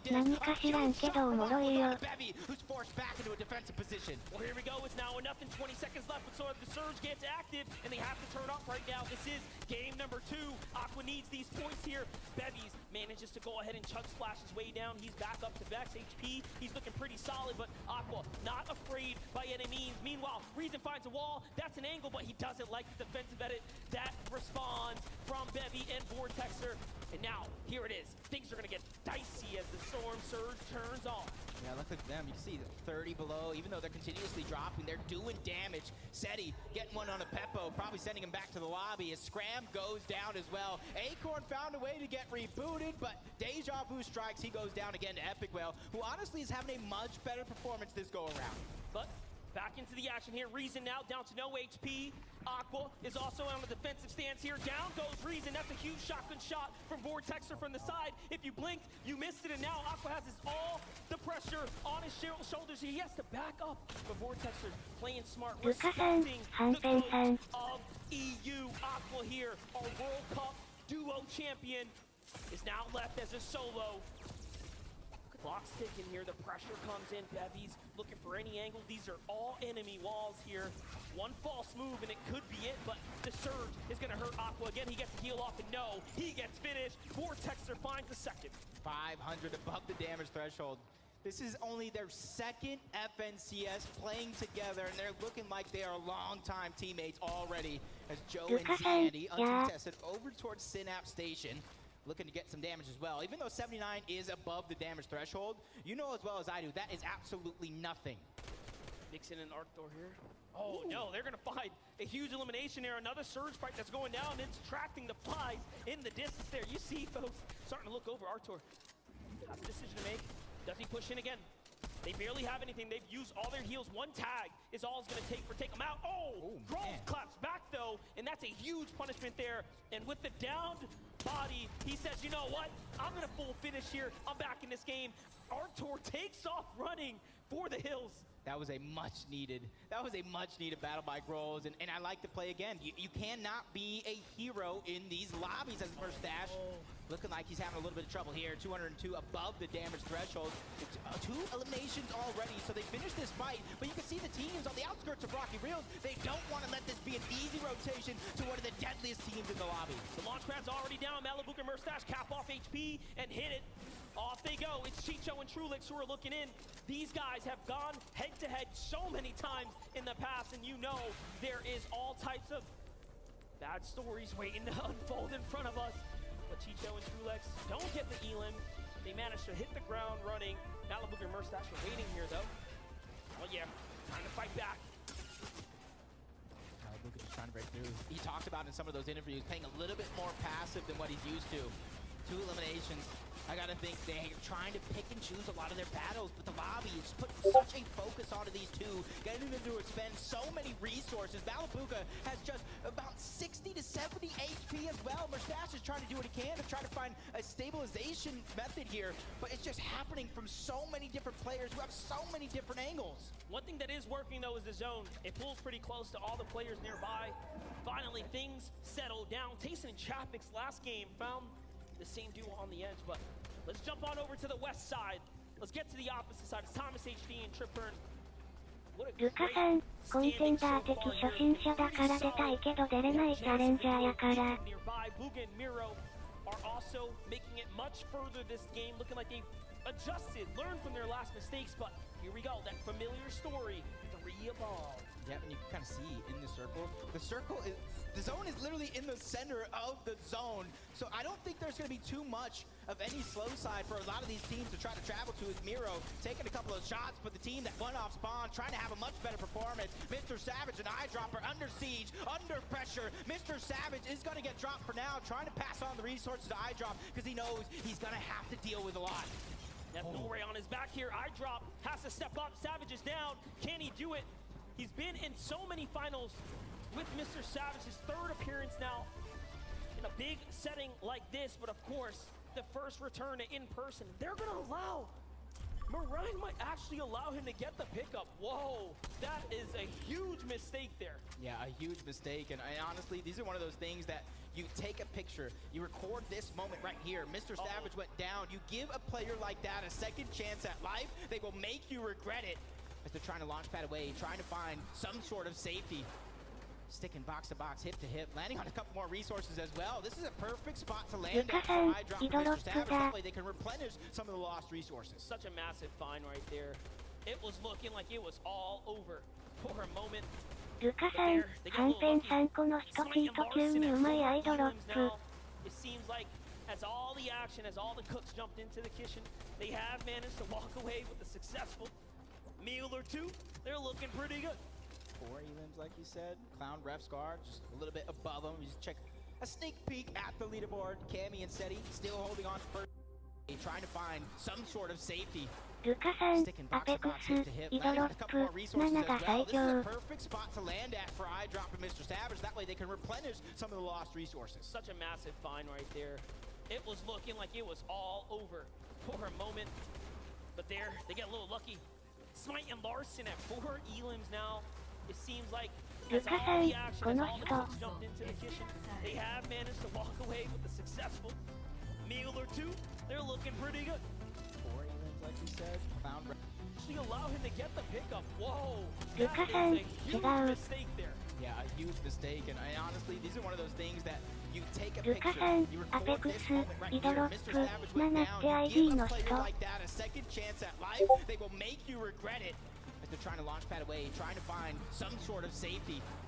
Sticking box to box, hip to hip, landing on a couple more resources as well. This is a perfect spot to land at for Eyedrop and Mr. Savage. That way they can replenish some of the lost resources. Such a massive find right there. It was looking like it was all over for a moment, but there they get a little lucky. Smite and Larson at 4 elims now. It seems like as all the action, as all the cooks jumped into the kitchen, they have managed to walk away with a successful meal or two. They're looking pretty good. 4 elims, like you said. Clown Ref's guard, just a little bit above him. You just check a sneak peek at the leaderboard. Cammy and Seti still holding on to first place by 7 to Asia's Barim and Zagu.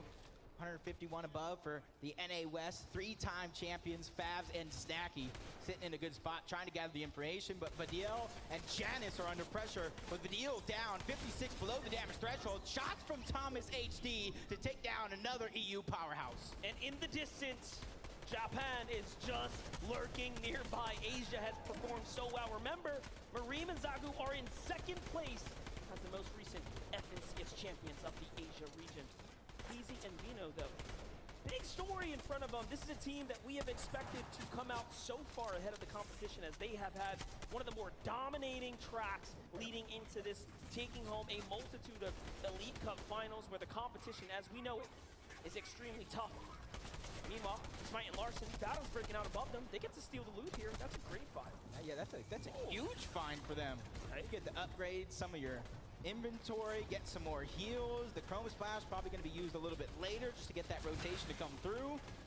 For them, they found a huge amount of resources. That way they could try to make it towards the next end game. But you see Storm Surge just still affecting so many teams. Tough spot to be in there for Larson as he misses the heal. And Anas and Pink go down from the high ground. It's Vortex in hand. They are just turning this lobby upside down right now. Queasy and Vino are back at it again in this end game here, trying to find a position. Now remember what they did in the last ロッカー紹介あげたから。あと今日 ECG の人はもらった配信に。マクボ ECG っていう人。喋ってないよ俺。喋ってるやん。俺喋ってない。But with the amount of launch pads going around, the amount of threats that are in this lobby, you might have to stagger your teammates one forward, one back, just to make sure nobody is able to sneak it away. It's looking like a tough situation right now for our champions, Marine and Zagu. Once again, leading into this game, 2nd place. No heals. Very, very peculiar spot to be in. The zone pulls far south as well. Now, they have some mats, but they will absolutely need a refresher right now. Maybe even a gifted launch pad from a team in the distance. All around them are so many healthy players. On the other side, Vino and Queasy starting to eye up the lobby side of the rest of this game here. Booga finds Mareem in the feed. There it is. The full finish is going to start to come through. The first elim for Booga and Hero. I'm looking at right now, seeing where it's actually going to go. There's different elevations. I think whoever is able to grab a side of that mountain first will have the best chances to win this game overall. マジ聞こえてガチ聞こえない。 Above the damage threshold. Cammy, as soon as he lands, he's going to get back up to 200 along with Seti as well. おいおいおいおいおいおい。 Keep an eye out for him, but Seti and Cammy have to defend their lead right now. 3 elims. What a way to do it so far. Meanwhile, Queasy and Vino are still on hype. This is one of the toughest end zones as well. Flutter Barn has so much varying terrain. You have to be careful. There are indestructible, large stone monuments in between you and your rotate. But Kanata going down, leaving Macwood as a solo. They at least got one elimination, so they don't have to worry too much about damage in terms of Storm Surge. But Booga and Mero, as it does off, you saw they were well above it. So changing up their strategy, and it's paying off handedly. やばガチ聞こえてた弟やばいわ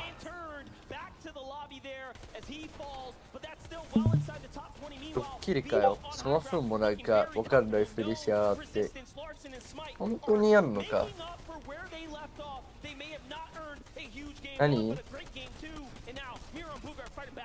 ECG 入ってねえよ何言ってるのねえ俺入ってるわけ勝手に入った俺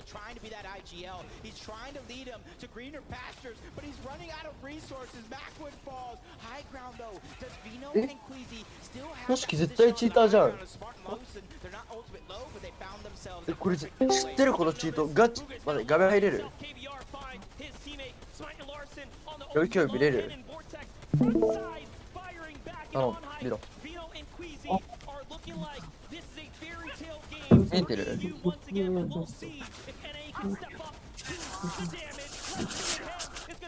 タブモニターで見ろよ本当に見たこれ FOB チートじゃん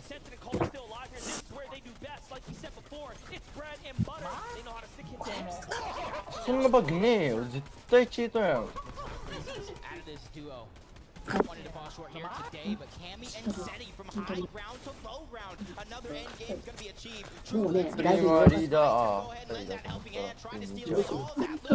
ねえ俺入れてもらってない入れてもらってねえじゃん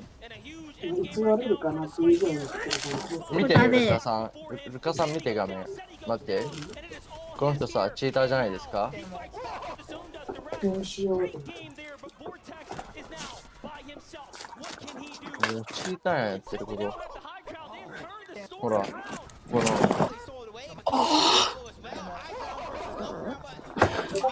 大変だ大変だどうするだほらルカもチートって言ってるやんチートやんだってチートだもん完全にいやそれはやりすぎだそれやりすぎじゃん絶対見せて F ボタン俺多分チート使ったことないとか使ってないからそんなこと言ってるけど俺実際に使ったことあるんよで間違えて F ボタンを押したら急にブーストしたりなんか飛んだんよその使って友達のパソコンで使ったことあるよ実際俺のパソコンでは使ったことないだから友達に見てフォートナイト飛べるとか言われたら試したくなるやん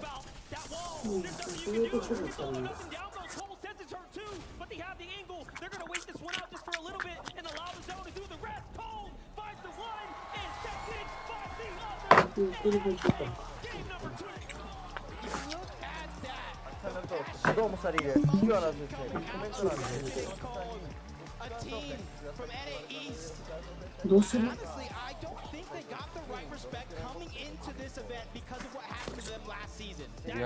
無理やりに見せるサリーの動画配信見てる人に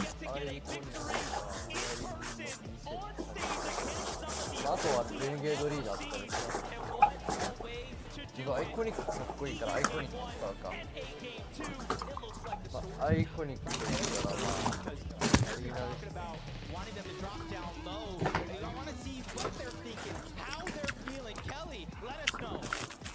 I am joined here by Cole and Scented, and you guys, what an incredible run. You gotta tell me though, how did you take height? バンされました下がってくれないね、スカイ大会見てんの ECG 判定はね、それライブなのいいんですよ。ドライブなの？一応こんなに。ああ、もう。なんか見る意味ないじゃん。ただのアメリカ人が喋ってる配信だけじゃ、動画じゃん。お前英語わかんないから意味ないじゃん。今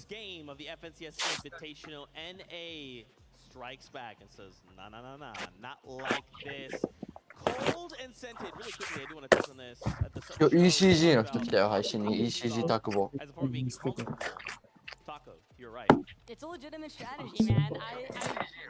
あったあった ECG タクボツイッター。よしよし、フォローしとくか。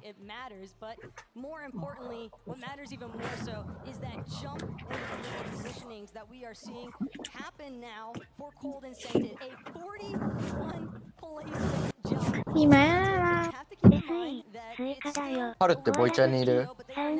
何に専用部しかないこれ。無限にメンションしていいこれ。としき S ボタン長押しするチート使ってるじゃん。いや S ボタンじゃん F ボタン F ボタン F ボタンでブーストで飛ぶ。S は飛ぶだけ。でもなんだっけ、としきが使ってたやつがブーストプラス飛ぶチート。で、あらさすがにこれは F ボタンです。みんな。詳しすぎだろ、俺。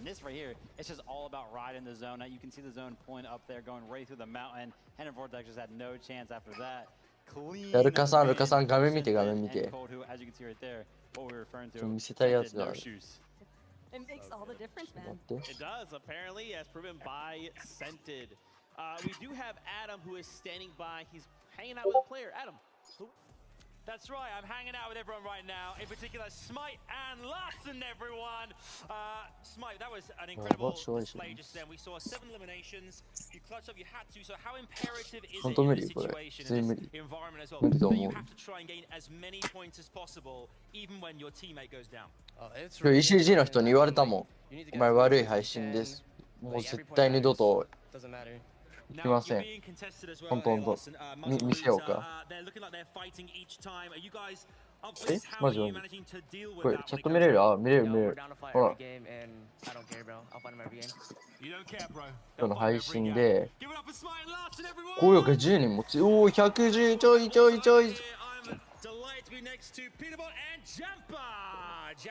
どうだっけ最後らへん。ほら、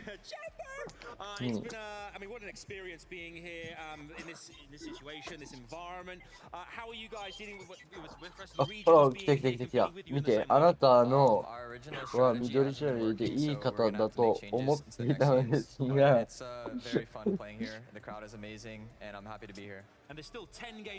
れちょっと右にあるじゃん、一番右。この。I'm feeling confident for you. The crowd are feeling confident too. Let's hear it from Peanut Butter Jumper as we head back to Zeke and the desk. Thank you so much. 知ってる人？ Insight coming out of the players. This is kind of what we've been talking about, right? キズよし、カスイッチ。二度と来んなよ、カスイッチ。キズがよ、ゴミがよ。絶対お前も、絶対タクボも裏でさ、2時の夜さ、構成の16人入って下打ちしてんだろ？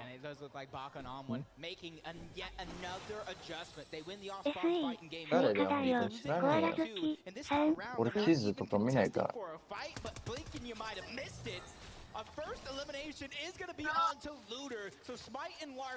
ECG タクボとか、本当にマジで引退した方がいい。しかもチャンネル出てこないし、絶対ゴミチャンネルやん。出てこない。全然出てこない。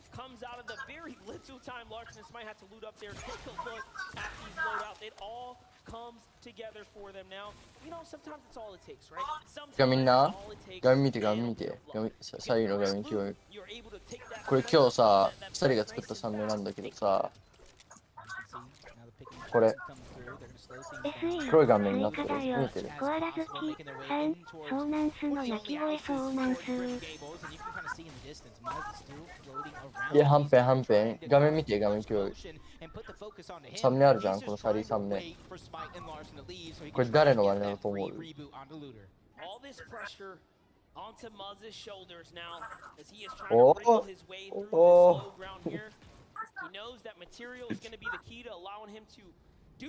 えもう全部これとかだから10秒前にあげたって。いや、そう、10分前、20分ぐらい前。メルさんとコラボ動画。これ、2002。わかんない、すごいな。As soon as Mr. Savage gives up a little bit of the high ground on when Ibaka immediately trying to take it over, him and iDrop are separated just a little bit, and that could have been a perfect opportunity for them to strike. But everybody is just fighting for time, fighting for that perfect moment so that they can pounce. And this one that we talked about, you heard it from Mr. Savage, you heard it from iDrop. I've been landing here for a year straight. No one is going to scare me off. The real question is iDrop walling out right now? He's getting very 結構いいと思うよ。1週間ぐいや、1ヶ月かな。結構いい。結構いい、結構いい。ね、いつまでこれ ?2022 年11月。なんでもない、これ関係ないわ。これ1年以内にしないとダメだよ。そしたら時間がリセットされる。俺普通にはんぺん好きじゃあなんでわらわら俺いつ始めたっけ。そうなんす。そう、あと俺11月でリセット。11月以内にそれ終わらさないとそれリセットされる0で、また4000。でも登録者はリセットされない。でも時間だけリセットされてまた4000時間取らないといけない。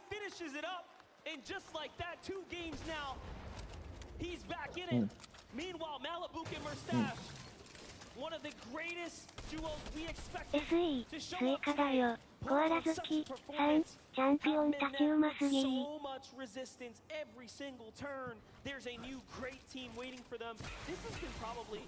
SE、スイカだよ。コアラ好き。限定公開にしないと。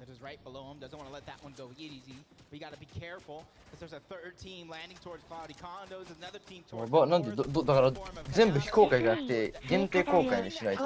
それでみんな見れなくなるけど、一応再生回数が入る時間とか。どういうこと？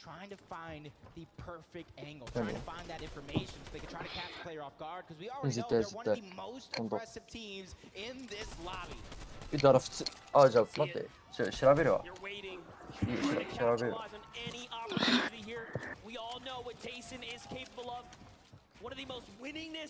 Players in the European region.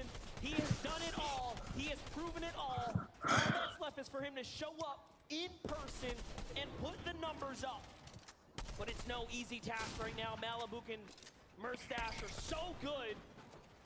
Playing defensively right now. They're doing a great job. これ。待って。Getting closer and closer.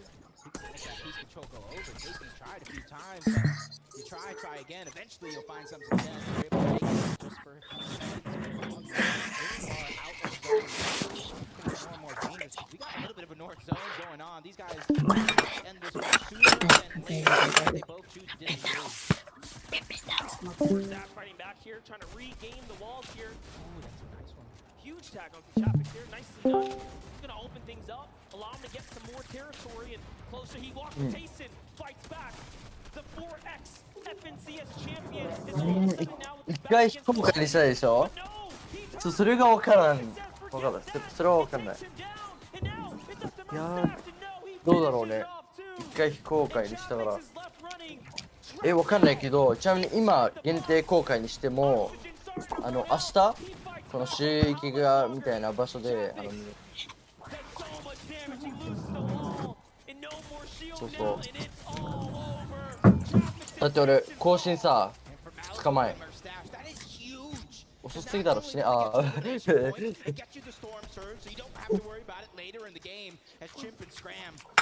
to get things going for them. Chimp, one of the most consistent players in NAEs. And you got Pamsu and Batch on the other side, also from NAEs, so they have a lot of familiarity in terms of fighting against each other. Scram is going to be the odd man out, and you see him trying to find some separation. 見て。そう。入るよ。見て。限定公開のビデオは、お金入りますか Still make money?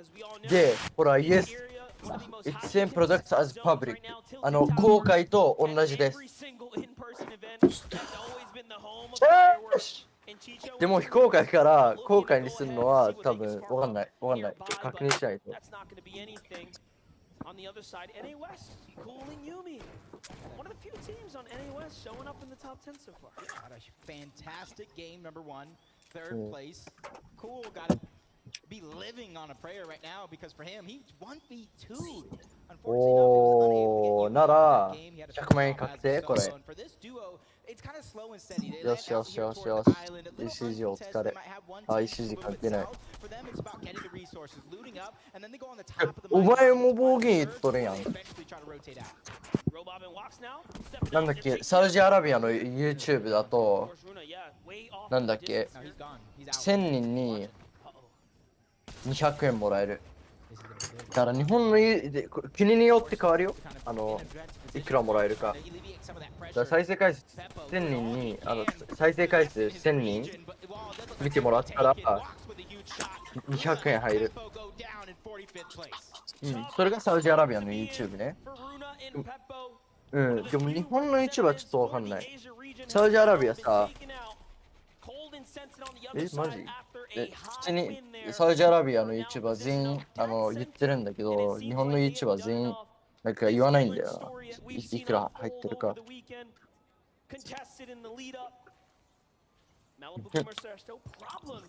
いや、違う、関係ない。視聴者さんがサウジアラビア人だったら、そう。だからアラビア語コンテンツ、アラビア語動画上げればアラビア人見てくれて結構金入る。よし、今日からアラビア語動画するか。証券さんいらっしゃい。よければ高評価お願いします。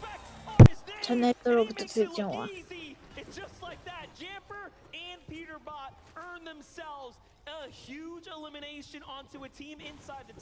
てか、はんぺん。コミュニティってできる？コミュニティ。わかんない、俺も。はんぺん軍団のソマフンたまごさん、はんぺんフォートナイトもうできるくね。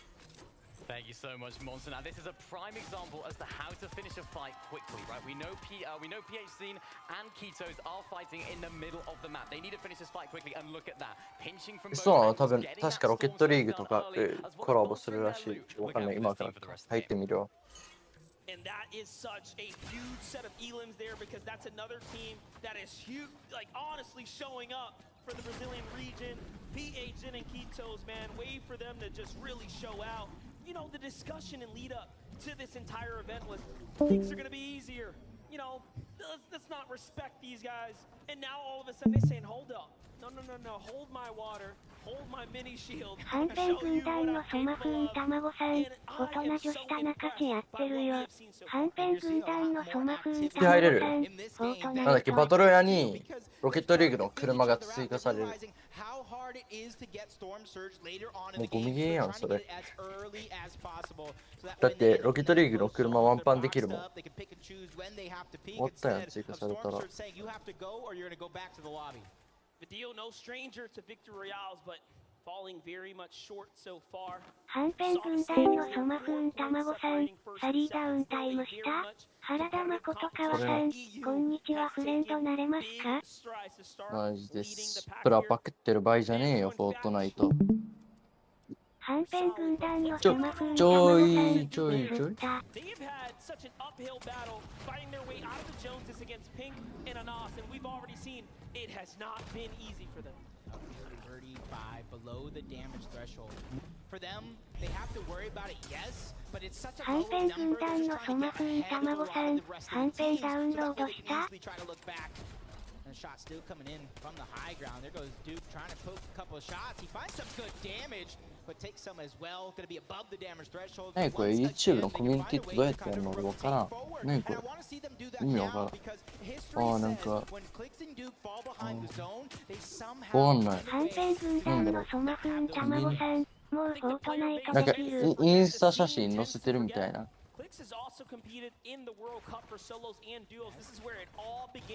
伸びない？ And just look at the difference now. All grown up here at the international stage, still competing at the highest caliber.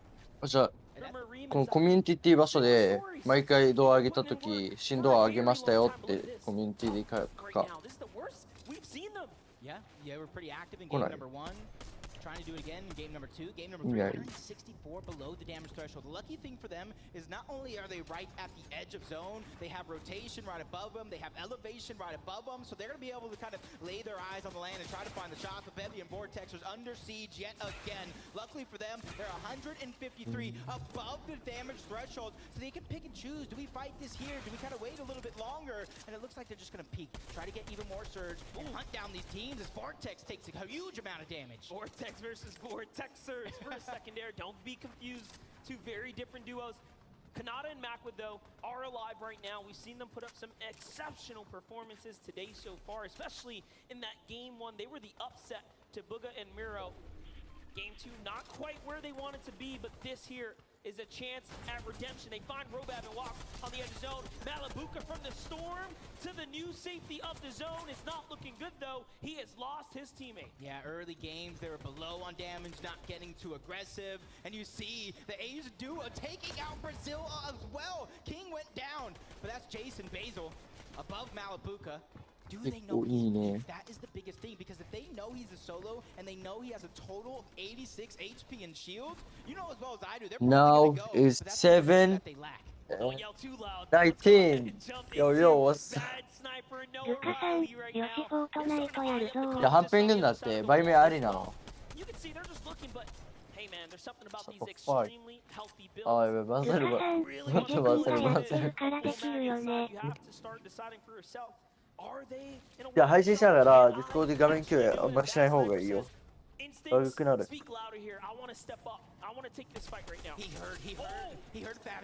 YouTube で、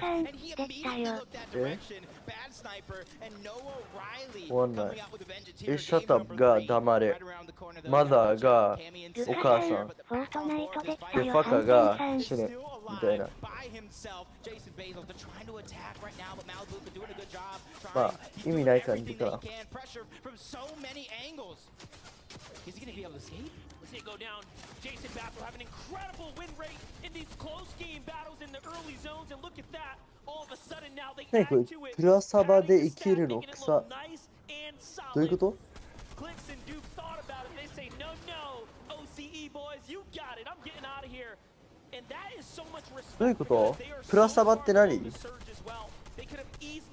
コメント欄見て、なんか2人もいるんだけど、プラサバで生きるのは可愛いですね。プラサバって何？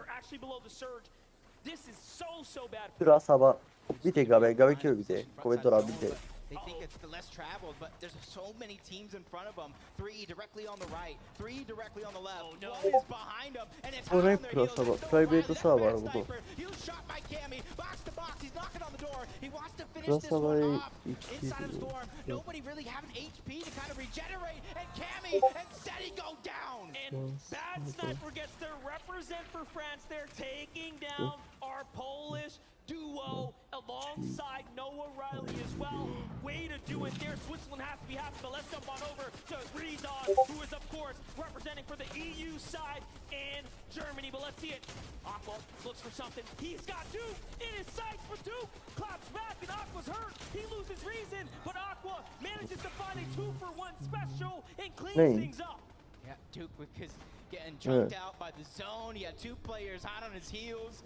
It's not the exact position you want to be in, but these guys show up at any moment, any ID for them. They're down 3. And one shot, 2 Eaglems, a very rare occurrence.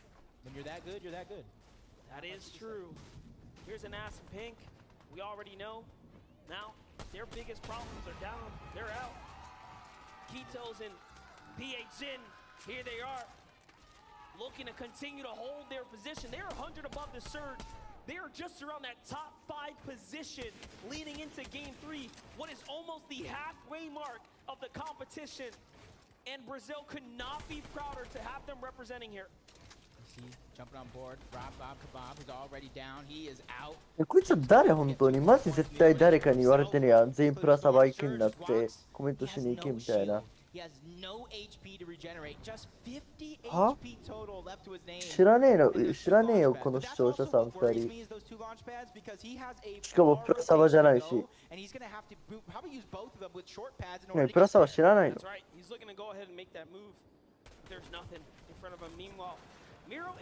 だからもう教えてもらったって、はんぺんサーバーで。プライベートサーバーのこと。なんかね、マッチはできないけど、スキン全部持ってるサイトの、だから、マッチングできないけど、スキン全部もらえるなんか、ゴミみたいな。知ってる？やってないじゃん、絶対俺マッチング入ってるもん。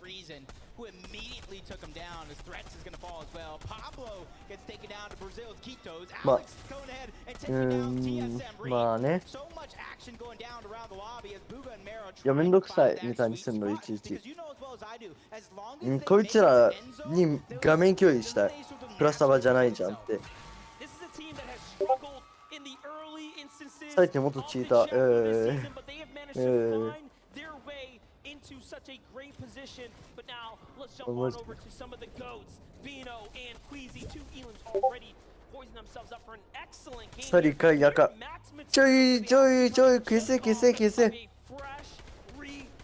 Kayaka, Man, you don't see this very often. はんぺん軍団のソマフーン卵さん、はんぺん大型アプデだよ。So they are being served up. And right now, for end zone like this, when it is on your drop spot, you already know how to traverse every piece of terrain that is around as Kito's still trying to do wonders. Not a lot of HP on PHN, so these guys down on damage in terms of what they're going to do, because if they wait too much longer, they will be down. はんぺん軍団のソマフーン卵さん、これ切り抜くね。早くバレましたみんな、すいません。早くしてた。春野だよ。実は。春野。誰ですか？どういう。春野だよ、春野。で、そもそも俺解約じゃない。お前。覚えてる？消せ。村木のりこ。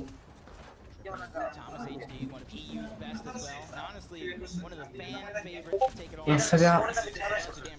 いや、違う。いいよ、別に忘れてても。上から2列目のターンがいいカップらしいから送って。どれ？エルカさんターンでなんとかめっちゃいいやつ。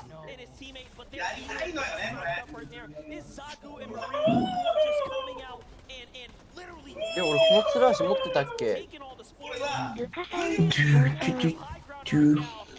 どうだ？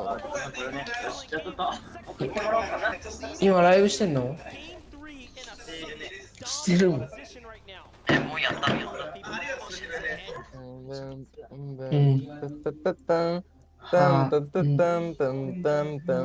やばい、くるくるいる。チャットに。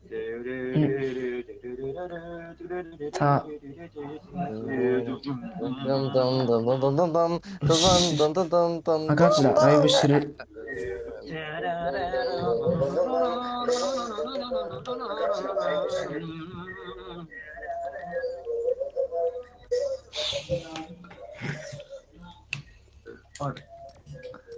PC 乗っ取られたってちょい。何これウイルス。消せ。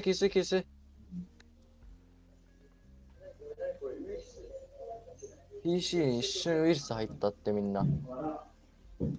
やばいねん。PC やばいねん。爆発するねん。しちゃったねん。手遅れやねん。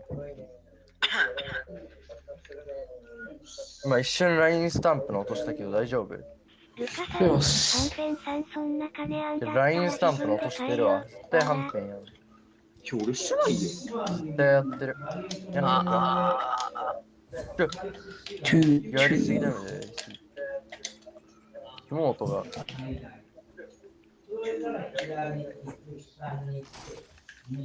武器何？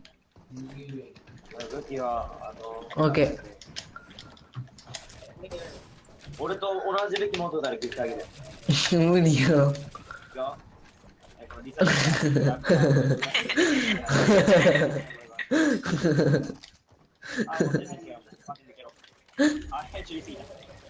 やばいって。思った3倍ぐらい早かったからね。誰と喋ってるさっきから。パーティーによる、なんか、ようかな。誰の人か日本人かどうかも怪しいぐらい。サウジアラビア語ちょい配信中不要だ配信中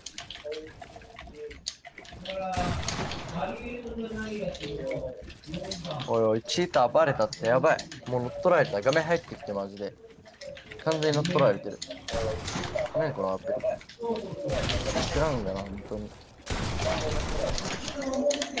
もう終わったねえまだ配信やばい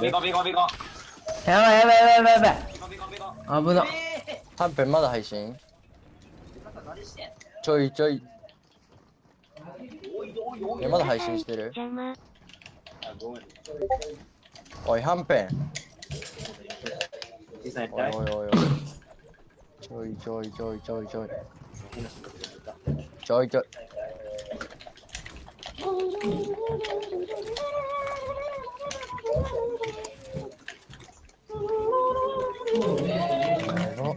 一匹います。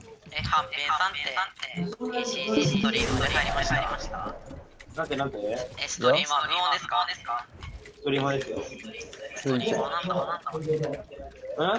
競技無音やってみよう。はい、出たろ。大試験。なんて言ってるかわかんない。了解。ハイパー X 使ってください、ちょっと。ちょっと待って。間違ったこっちじゃねえわ。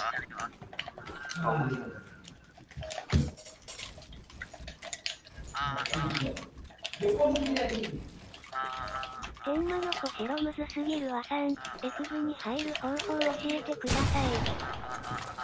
石に入る方法とりあえず、終わったわ。ハメさんやりましょう。ちょっと待って、プライムにするのECG の入り方、配信してボールに合ってますかこれ。はんぺん太郎。何それ。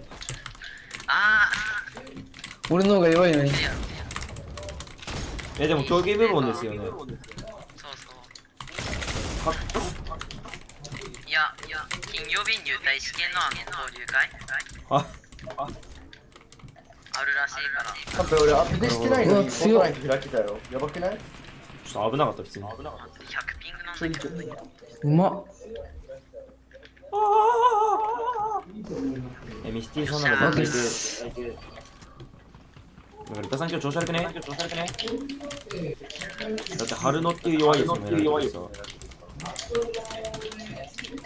さ。春野さんなんか言ってください。そうですね。俺が気まずくなっちゃう。今日マッチやってない。超やばいやつになる。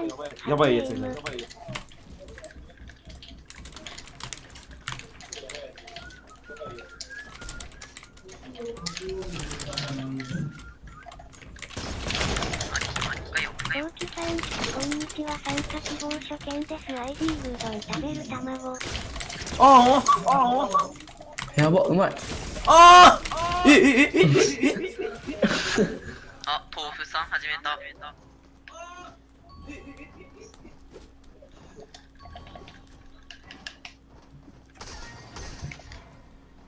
うん。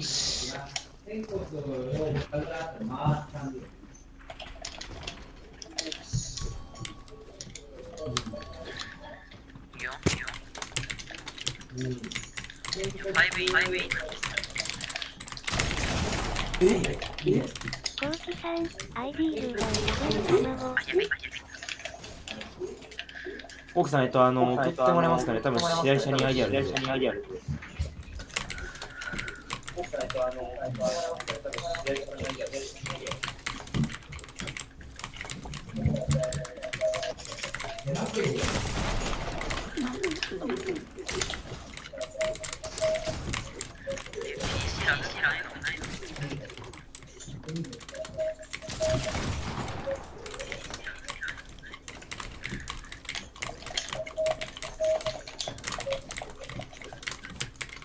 明らかさ、建築では圧倒してるのにさ、タイマンボコボコにされるよ。なんでやろ。前までクソザコやったリア友にボコボコにされるようになった最近。なんで何よ、なんかした俺。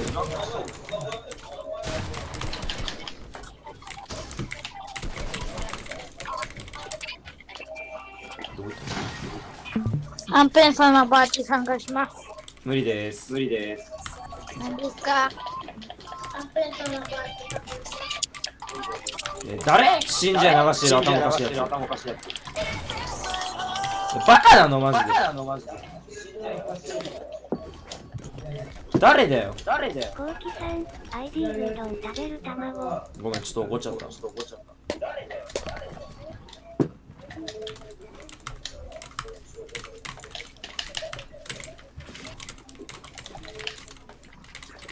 参加したいよ。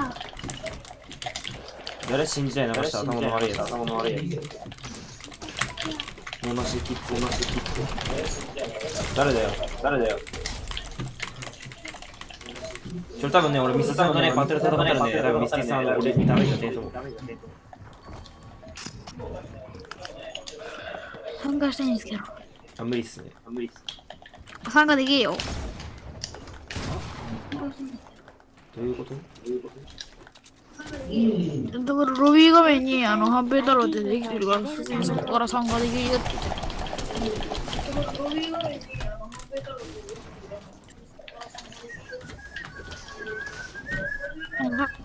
リクエスト来てから。はんぺん画面入ってきて、画面見れる画面。は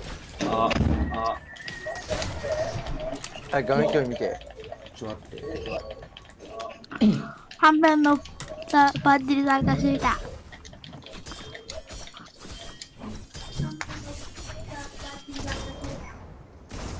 はんぺん画面共有見て。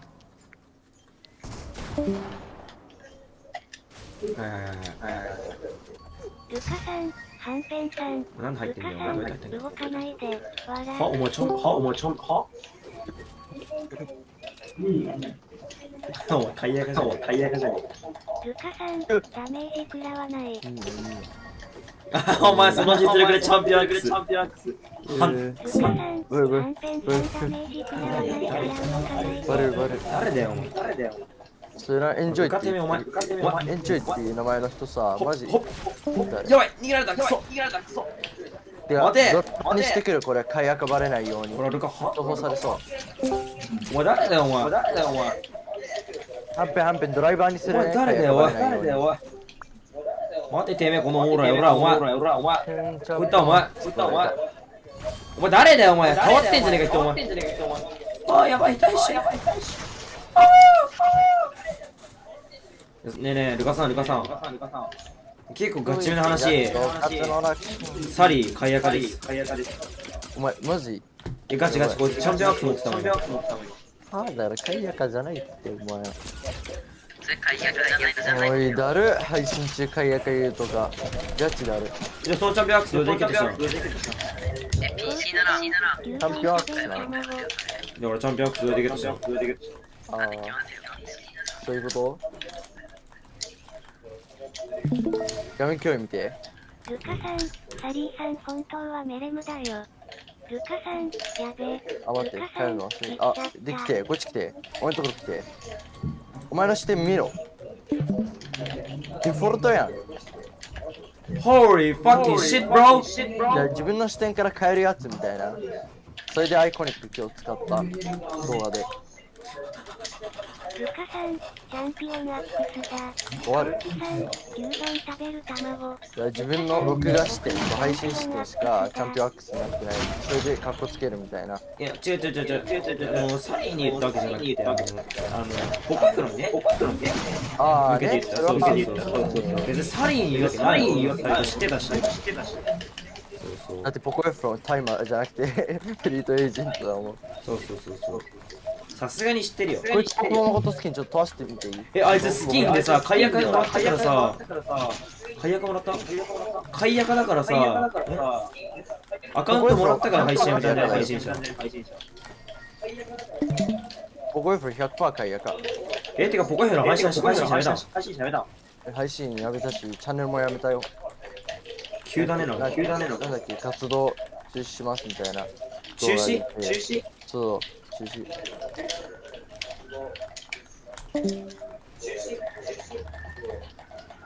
これ反響誰？じゃあポコエフロン解約バンされてたよ。大久保誠も解約してバンされてたけど、もう一個買ったらしい。は？これにやつだ。みんなサイのこと倒すやん。俺嫌われてる、そんなにチャンピオンアックス。だいぶ嫌われてるよ。お前らチャンピオンアックスねえだろ。見ろよ、チャンピオンアックスどうだろ。チャンピオンアックス。オーラお前ねえだろ、チャンピオンアックス。ねえだろ、チャンピオンアックス。ねえだろ。おい、みんなピースコントロール。痛い。ルカさんって ID 何？フォートナイト。ルカさんフォートナイトやってないでしょ。FA ミスティ今日俺と配信してたじゃん。俺 FA ミスティサリーの視聴者じゃん。FA ミスティとかサリーの視聴者として倒さないでよ。こいつキモ。FA ミスティボコすわお前。調子に乗りすぎ。サリーがしかもフレンドじゃないじゃん。ミスティさんぶち殺す配信してたのに。どういうことこれ？ミスティ偽物？ミスティさんぶっ通してよ。これミスティさん仲直りですよね。仲直りしてとかミスティさん仲直り下打ち。なんならサリーみんなに聞こえてないから。俺なんでボイスつけれない？パーティー入ってないんじゃない？は？ゲームに入っただけでパーティー入ってないと。お前したしてねえって。は？サリーパーティー入ってないの？パーティーいるやん俺。確認して。いねえだろ。お前おる。チーミングね。チーミングいいよ。じゃあリスポーンしてきて。回復のために倒すといい。サリー声聞こえてない。誰にチーミングする？なんで俺聞こえない？これどうやってマイクつける？チャンピオンアックスどうなってるのか。多分チャンピオンアックスのせいでマイクつけれない。チートすぎた。最初ついてたけど。おい、ゴミスキンだよ。はい、ワンパンチ。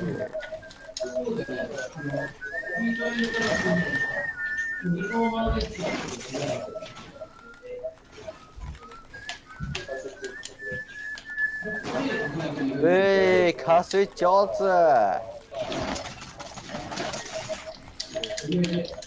ザコアルバザコで、ザコって褒め言葉だよ。だってアルバにザコっていうプロプレイヤーいるもん。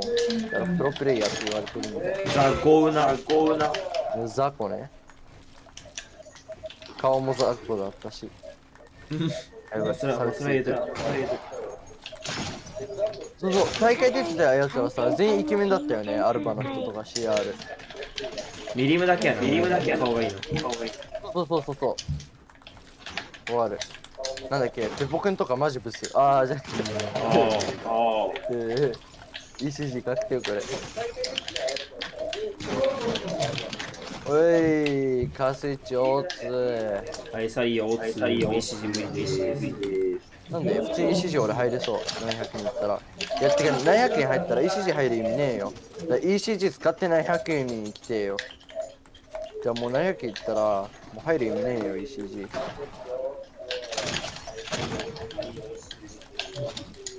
ストリーマー部門でちょっと登録者の制限つけるのできるか分からん。これな、だからプロプレイヤーだからチームに入れるはずなのに、登録者多いから入れるみたいなことになってる。俺登録者さ、1億人で下手くそだったら普通に入れるよね。1億人とかもう偉大すぎるやろ。なんだっけ、ピューディーパイっていう、いやなんだっけ、世界一 YouTube 伸びてる記事。YouTube1 位さ、1億人の登録者。ピューディーパイっていう YouTuber。でその人さ、アメリカ人なの。急に日本に引っ越ししてきた。だから今、YouTube1 位さ、日本に住んでるよ。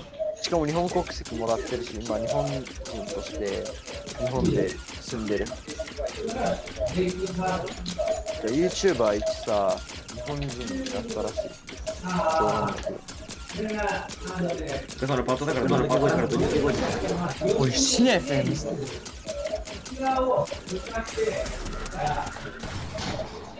Hey, bitch, bro. Bitch, bro. You're fucking bitch, bro. You shut the fuck. Who's gonna stop me? Who's gonna stop me? あ、ヘッドフォンの充電終わった。お疲れちゃん。やば、俺のお兄さん、俺の充電で充電してんの。本当に殺そうか。マジおにぎり。じゃあ、やってみるぞ。全部落ちる。全部落ちる。やばい。自信みんな登録来ようか自信ねってみんな。一時カスイッチなんで倒しました。はい。ECG とか、あ、ECG ではない。はんぺんだね。で ECG 抜けたじゃなくて、ECG 入った時さ、伸びたちょっと。いや、多分伸びてるよ。でも ECG の限り伸びたことはない。だから抜けた方がいい。ECG を持ってたら、やっぱりその分なんか抜けてさ、ECG 抜けてさ、はんぺん太郎軍団さ、クランにした方がいいっすね。CR あるじゃん。ペジラー君あるじゃん。だからはんぺん太郎は HIV はんぺん太郎。だから俺そのクラン入って、はんぺん太郎クランに入って HT サリーにするのね。はんぺんさんに入る方法を教えてください。で他の YouTuber 入れて、その YouTuber が何々クラン入りました。でみんながそのオーナーを探して、そしたら登録者増えるみたいな。ECG マジ入る意味ないと思う。ECG ちょっと有名やし。でも何かしらのオーナーになったらだいぶ有名ないぞ。UW に入る方知るか。UW？ MEs？ それは GW。なんだっけ？ HW 作ればいいじゃん。はんぺん is クナン。Fuck, it's up, bro.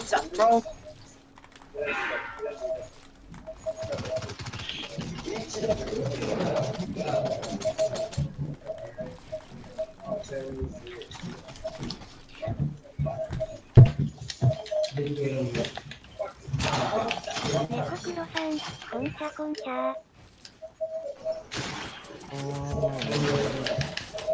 建築してる人誰？フリービルド。フリービルドはなんだっけ？はんぺん？フリービルドしてる人。俺マジ死んだら、お前らクソガキかよ、本当に。マジボイスつけたい。無限に暴言みたい。こいつはうざすぎて、俺、お前。ほら、ゴミ、初期、ゴミ、スキンだよ。猫黒さん、はんぺん喋ってる？はんぺんいかねえ。クリップ決める、はんぺんに。動画にする。あの YouTuber をクリップにしたらまさかのクリップにされた。お疲れ。お疲れ。いや、今のしゃあない。だって1 HP しかなと思う。今から本気スキンで、ね、行くからな。それで勝つのが本気スキンっていうか、固定スキンな。俺のカオス。キモ。レイさんって、レイさんとか本当誰？レイさん行こう、帰ってこい。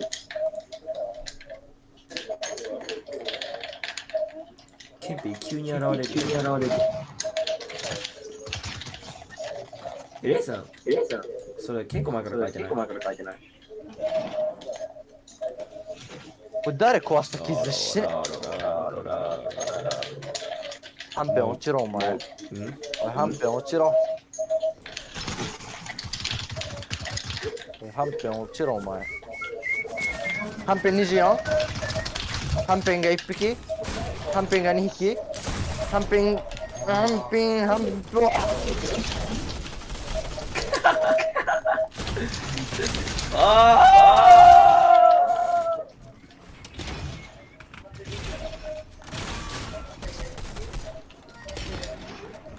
YT サリーに受験勉強したいけどできない。何中3なの？中3やで俺。同じじゃん。マジ？俺中3。ねえ、期末終わった？終わんない。期末。一番最近のテスト。おそらく今からだと思う。マジ俺どうしよう。さあ一緒に勉強しよう。いいよ。さあ頭いい。いや。もういい、バイバイ。電話切る。まあ頭いいっていうか、まあ普通みたいな。ラリーっていう人がめっちゃ狙ってくる。キーボードに変えよう。面白い。おい、ラリー俺のフレンドやん。もう出てこいよ、ラリーよ。ごめんなさい、サニキッズさん。ごめん。クロンパンクスキン誰いたわ。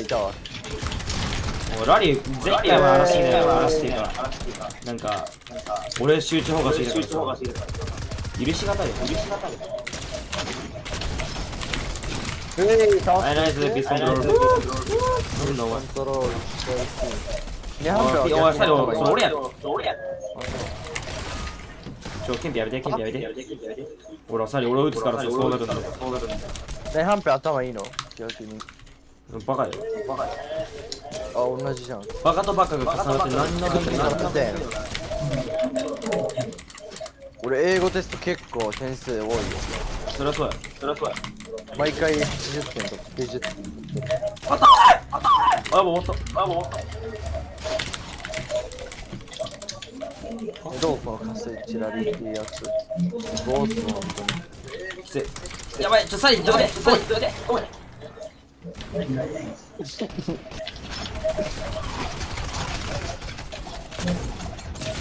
ラリーどこだ？ラリーどこ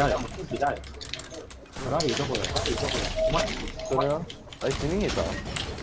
みんな一旦ラリーにチーミングみんな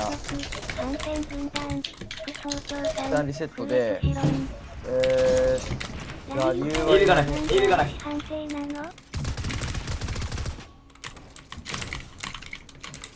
いるラリーいるラリーはいるけどやってね。なんで嵐なんだよ。でも前回もあれだから俺だけすんごい狙ってきたから今回もラリーさん俺攻撃しちゃった。このフォーカスじゃねえ誰が入れたのラリーさん。この何けこのスキン今のスキン何けピンクの頭。おいピンクの頭。ポンプリンサーフィッチサーフィッチもなんか嵐に近いみたいな。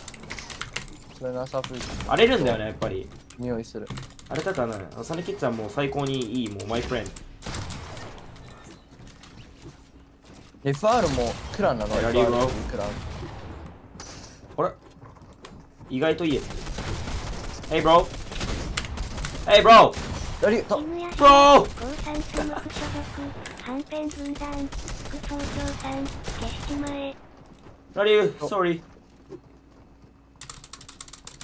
ああお前も、お前。あれあれ俺が勘違いしてただけこれワンチャン。もう武器捨てた。お前が一番話してろ、おい。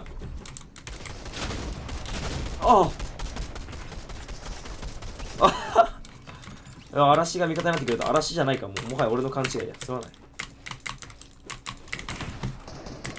とてつもなくただの強い人だけ。留学生で草建築が。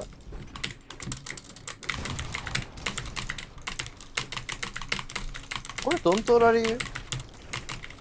かぼちゃみたいなのがラリーで、ピンクのサーフィッチが匿名。こいつなんで俺までキラーけん？助けて本当に抜けるわ。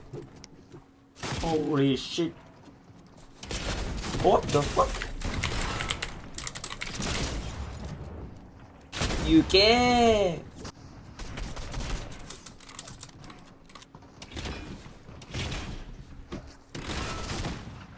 ー。あ？サリー。サリー後ろ見て。サリー、ここに壁張って。おー。サリー、ここやばいやばい。なんかそれスイーツか。お前やめろ。サリー、ここに壁張って、ここに。いいよ。はい、ここ。ずっと張っとって。ごめん。おい、誰でリセットしたの？おい！よし、もう一回行こいや、俺回線投げるから無理だよ。今。いや、回線は別にいいから。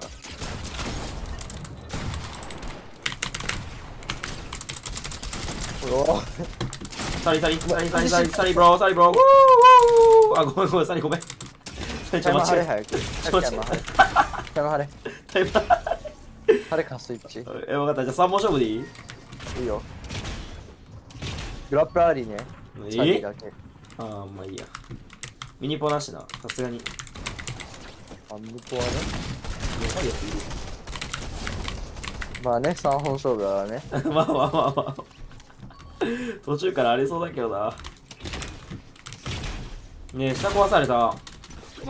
もう下壊したか、マジで絶対オーラやん。サリーのフレンドですか？なるほど。やば、落ちたら下壊すタイプ。で、しかもこれで継続？やばいだろ。ラリーお前よろしく、チーミング。じゃあ、ピンチ壊しとけ。ラリューさん普通にうまいのにさ、やばいって普通に。ラリュー、ボイちゃんいないんだよな、ディスコード。サリーの30倍ぐらいうまいのにさ。おい、チーターいる。撃ってくるん。無理、マジやばい。撃ってきた。俺の味方になった。何してん？まだ終わってないからな。一人ゲーム落ちてる。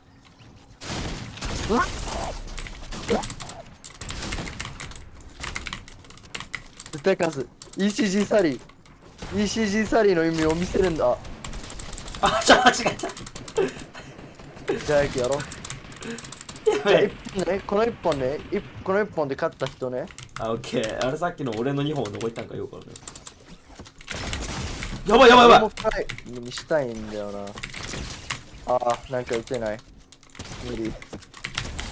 無理。俺も深いにさせろ。だってね。武器なんでもいいの？じゃあオートで俺。いいよ、なんでもいいよ。いいの？じゃあオートしとったんね。はい、早くやろう。はい。どの手でもいいからかかってこい。俺もいいよ。俺も武器もう指定していいよ。ショットガンとアサルトね、さすがに。武器指定でいいよ、サリー。早くやろう。武器指定しろよ、お前。何？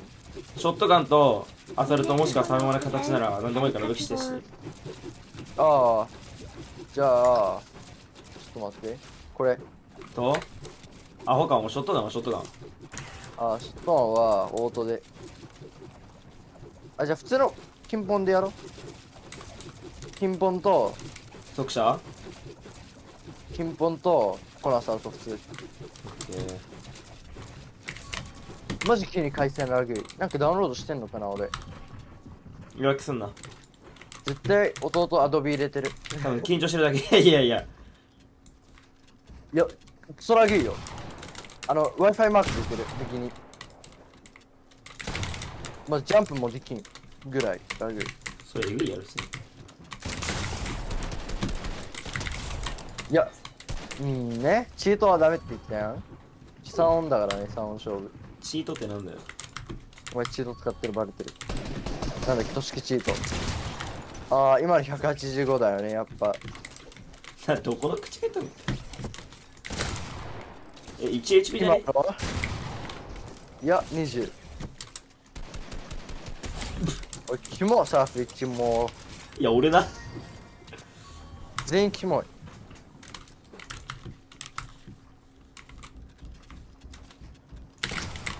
ああね。マジ引退しろ、マジ引退しろ。おい、ヒーロー、give me fucking kill。おい、ヒーロー、キル。も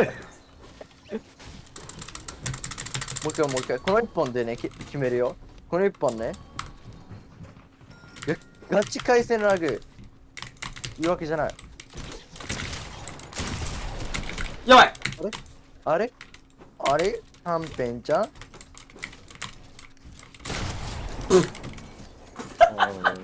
おい、ふざけんなよ、ゴミ。面白い。じゃあ待って、この一本ね。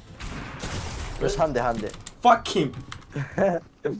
やばい、さすがにそれはやばい。もう正規ショットで終わるやん。ふざけんなよ。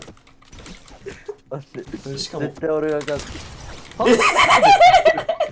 2人これで分けたね。配信中ですよ、最後。引退します。ロビ戻る。ECG も入りたくないし、俺このゲーム向いてない。バイクラスト、スカイブロック、ノンブロック。じゃあバイバイね、みんな。俺スカイブロック一人でやってくる。で、スカイ一人ちげえよ、お前。趣旨違ってくれよ、お前。大丈夫？おもろ。サリお疲れ。ガチ内シットオンしとるでしょ。おもろすぎるやろ。またなんかスキンハッキンですよねとか来てる。見るかこれ。うまっ。これサリーのさ2倍、20倍ぐらいうまい。ごめんけど。比べ物ならなんなら。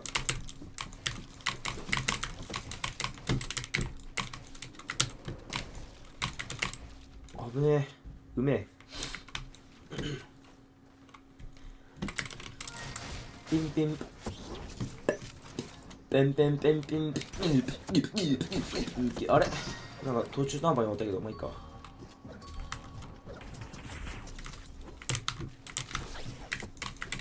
サリまだ希望あるぞ。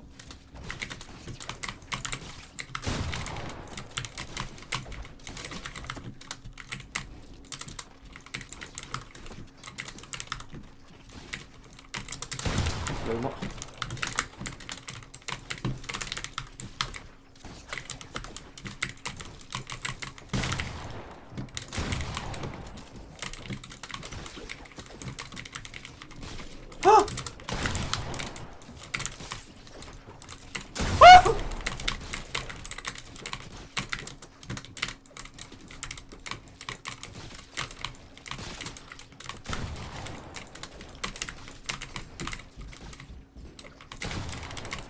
ラリユさん、サリーフォトナしてないですよ。サリーフォトナしてない？なん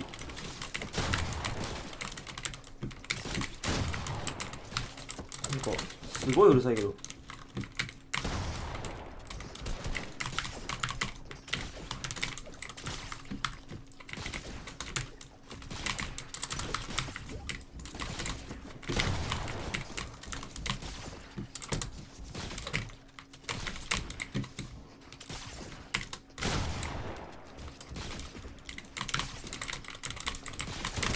いや、危なっ。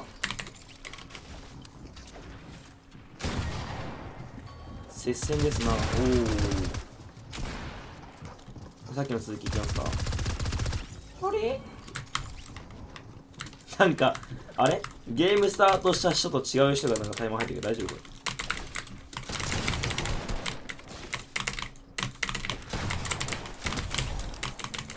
れ。まあまあまあ、うまい。サリの20倍ぐらい上がってるな。もう何人いんねん、おい。3対1ぐらいになってるけど。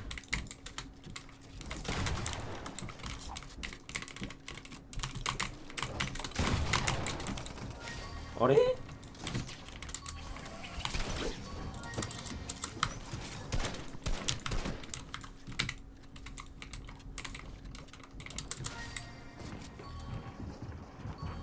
これ2対1、2対1いきましょうよ。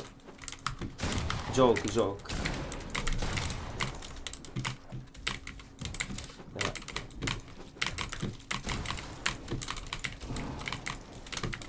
どういった？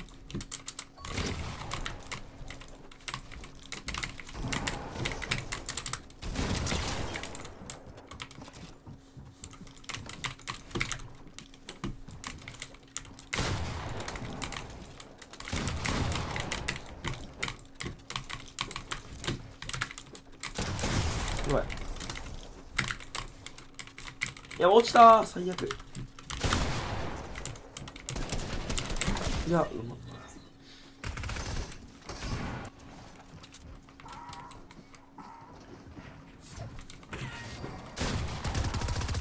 エクスとガツレナチブトさん、おはんぺんさんこんばんは。レナチさんこんばんは。イーさんこんばんは。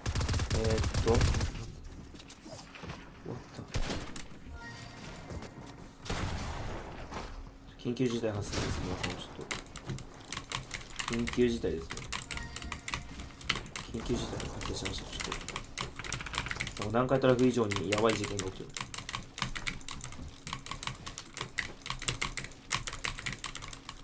どうしましょ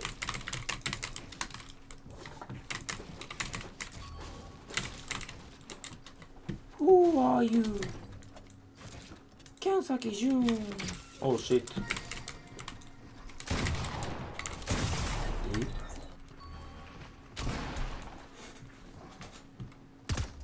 Help me. Lara Croft is very. エムロ、イーさん、何があったんですか？それはやばいですね。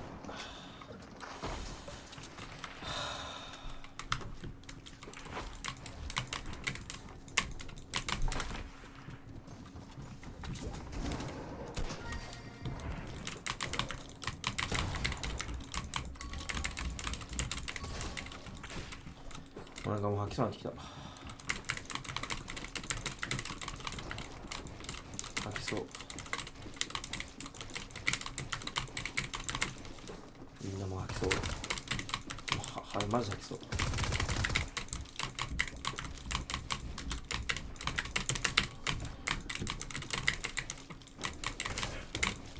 不審者さん、こんばんは。不審者さんこんばんは。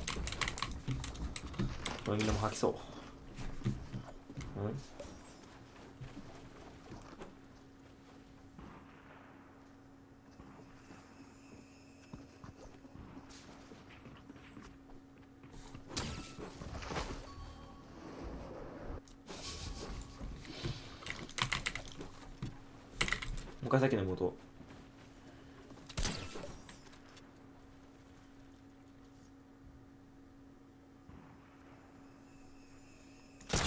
あ、今当たった。当たってしまった。エイム外したつもりなのになんか。で、元をどうぞ一つ。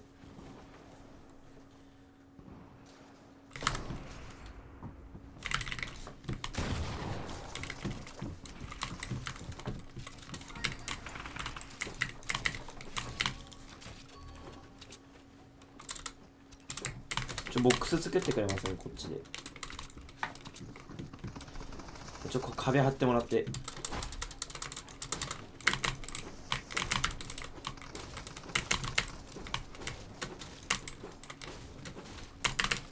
いやー違うな。なんかいい詰め方ないかな。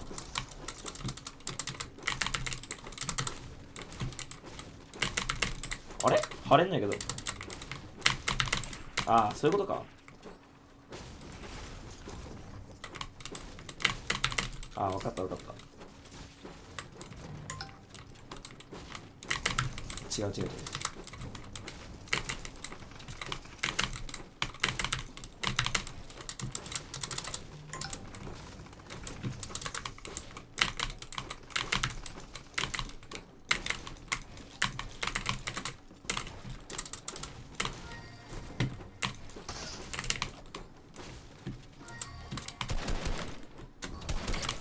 あ、ごめん。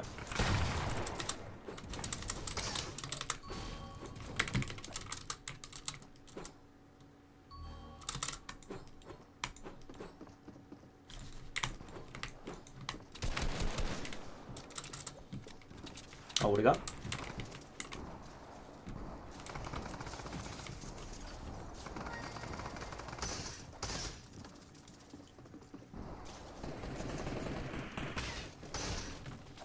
へえ、なんかこんなんしてそれで殴るのか。もうちょい下見る。What the すごっ。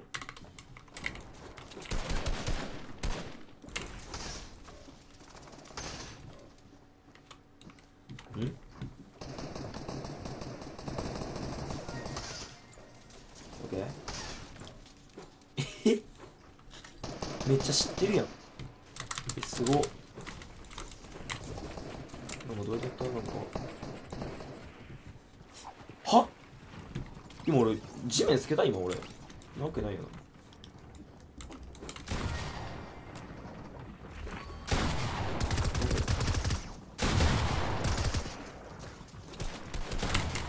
誰だよ。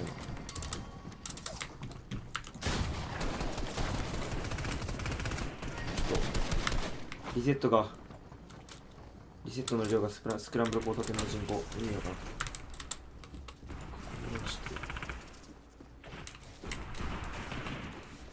What the？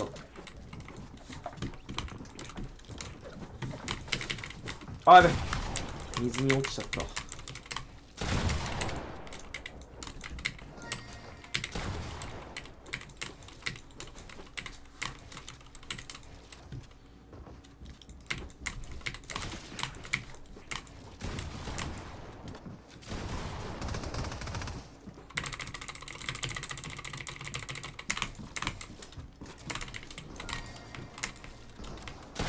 これ見ます？これ当ててみて。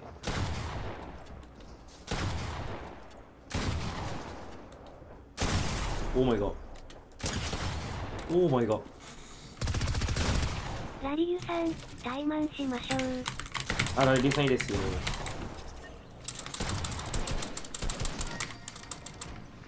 ラリュウさん、タイマン、これからラリュウさん。かぼちゃスキンちょっと嫌な思い出しかないから。や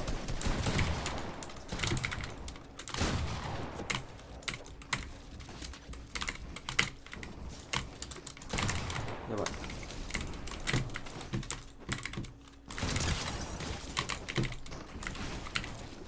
やばい。オッケー。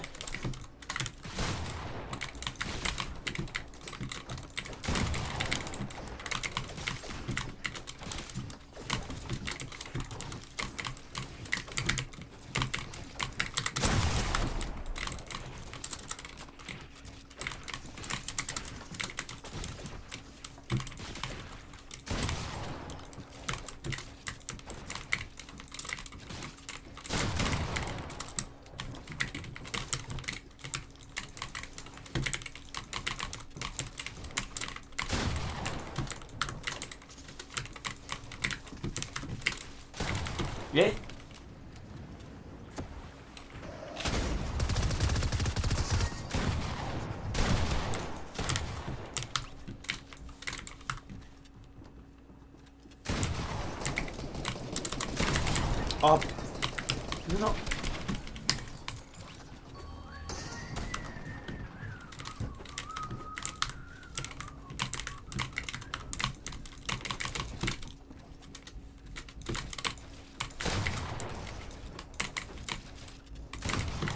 どこ？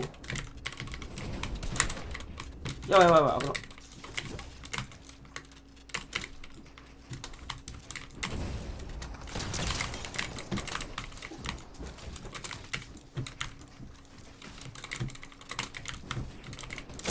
うまいんよねマジで。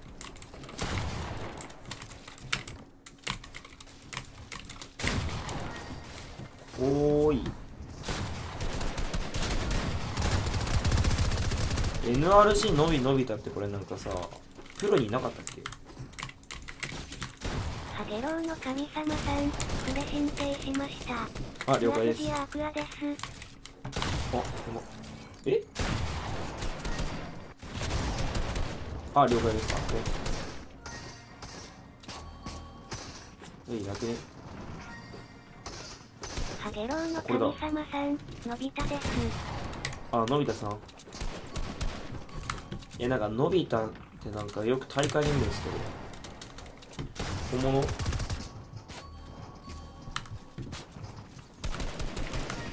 誰だリセット？お前や。イービーを許すな。イービーを許すな。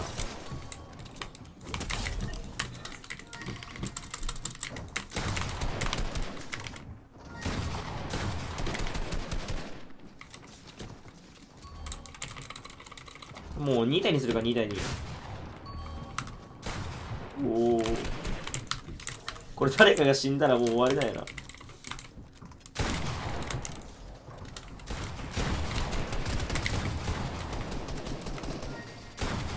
ああ。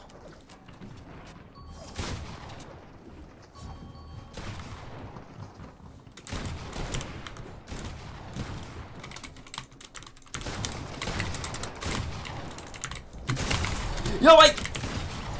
ごめん。これはちょっとやり方の問題だな。じゃあどっちかが先に死んだら、どっちかのチームが先に死んだら終わりっていう感じか。じゃあルール。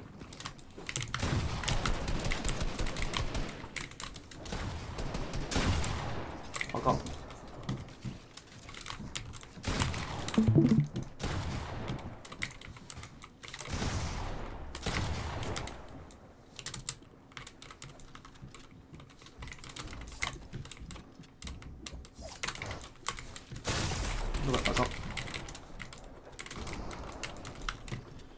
ごめんなさい、ちょっと入ってきてしまってすいません。ああ、全然いいっすよ。ああれ、みんなこれタイマンしてみますか今。さあどうでしょう。それにしても多いな、数が多すぎる。俺も一回参加しようかな。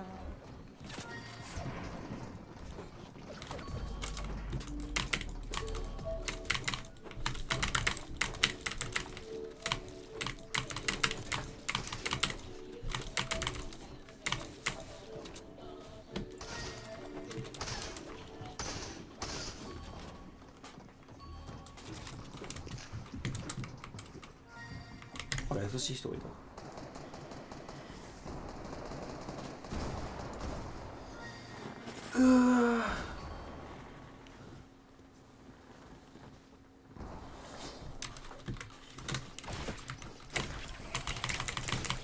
ちょっと俺もう勉強しようかな。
誰か喋れる人います？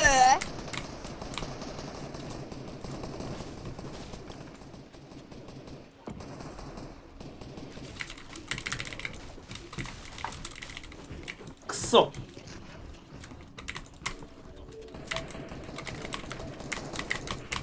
よし、じゃあちょっと俺勉強しよう。さすがにやわる。ーい。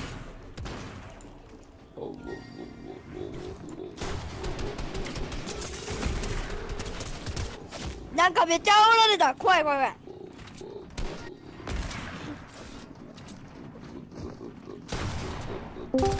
あハルさんやん。じゃあちょっとフォートナイト切ろう。俺も言った。やべや。やめだこのゲーム。もうあれ、もう最後らへん、俺もう一人でやってた。ピラミッドのやつ。ピラミッド、あれ、俺、いつの間にかやめてた。やめてたってか、寝落ちしてた、俺。いつの間にかじゃねえや。マジぶち殺したくなったわ、本当に。刺し殺したい。してって感じ。眠くてさ、普通に。で、なんか横になったらいつの間にか寝とって。じゃあちょっと、大人抜けまーす。グッバイ。グッバイ。俺らしか。ハンペンさんがフレになって。俺来ケンた。サキジュンさん、俺来たらケンサキジュンさん、配信にコメントできる。俺来たらみんな消えたわ。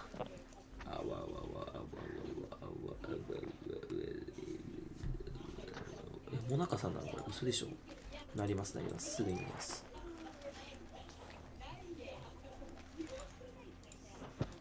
すいません。じゃあちょっと起きまーす。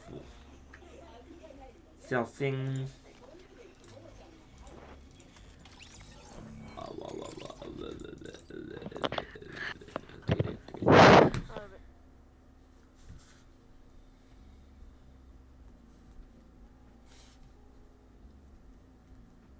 天満の子白むずすぎるわさん。エクグ入るために入団試験とかありますか？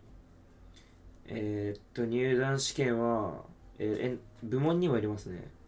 入団試験っていうか、あれですね。なんだっけ。面接みたいなのありますね。面接があって、ちょっと話したら、入れますね。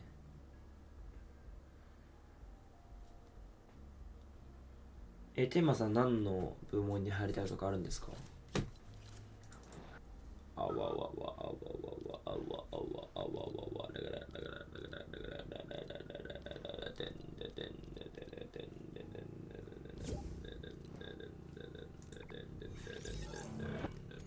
？YouTube 見てるとさ、ショートの欄あるじゃん。うん。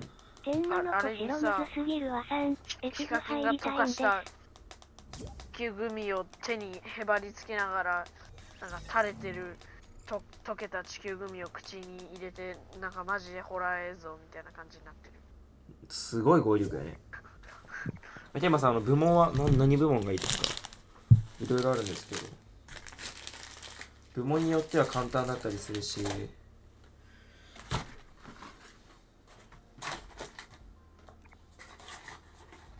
この動画のサムネがキモすぎる。どれ？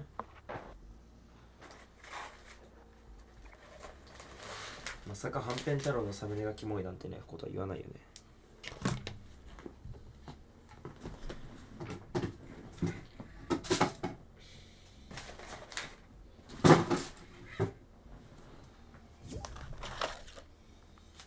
スコードのやつじゃないよ。天満の子白むずすぎるわさん。に書いてあるサムネみたいなやつじゃないよ。なんか人入ってきてんだけど。当たり前だろ、はんぺん太郎は公開にしてるから、それは興味半分入ってしまうだろ。バカかよ、はんぺん太郎考えろ、バカかよ。お前マジ勉強しろか。ごめんなさい。低能なんだよ。お前誰だよ。俺だよ。はい。俺落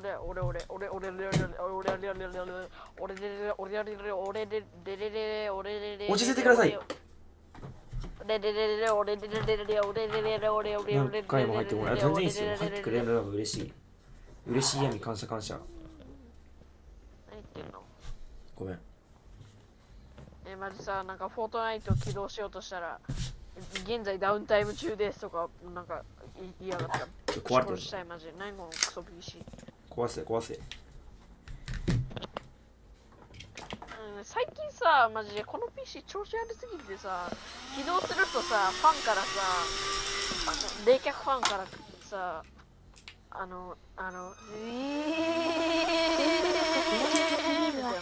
次いつ入団試験あるかわかりますか？次入団試験がいつある、入団試験がいつあるかっていうのがよくわかんないですよね。僕なんか、いや、どっちでもいいですね。今から勉強、TikTok 配信しながら勉強するんで、まだわかんない。コメント欄がクソほど見にくいのは何なの？もうアリーグだってる。感謝感謝、レイパイ食べたいな。で、シャー、シャー、シャー、シャー、シャー、シャー、ハッピースコー。誰だよ、お前。俺だよ。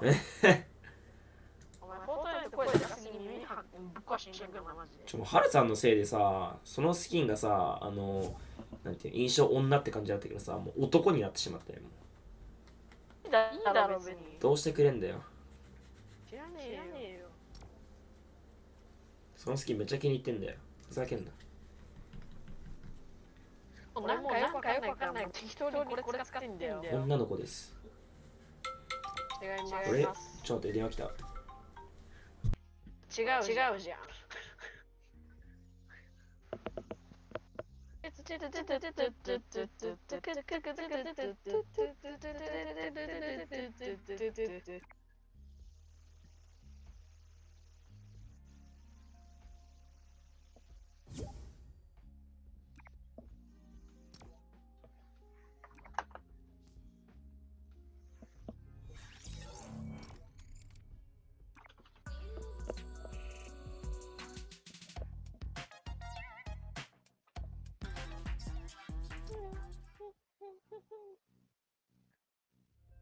This one is for me.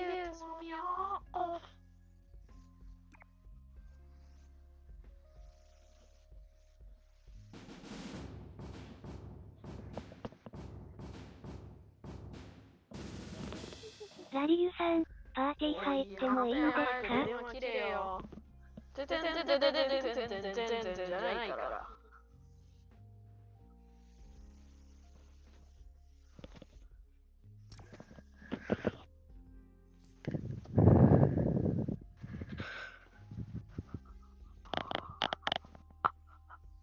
なんかロビーキモ。やべやべ。めちゃくちゃいいんちゃった。ロビーキモ。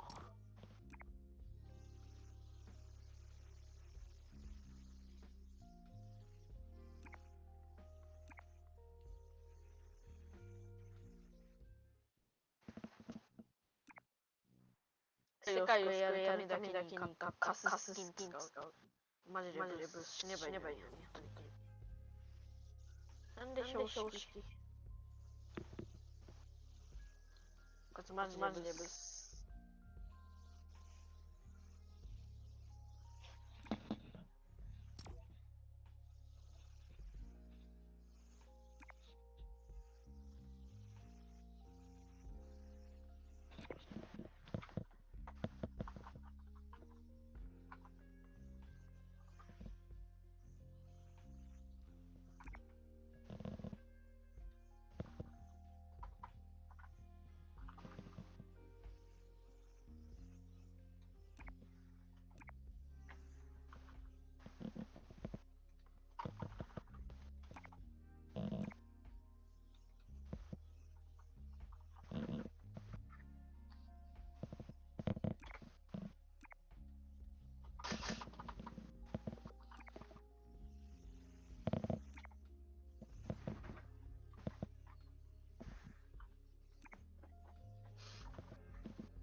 ボケがほんま。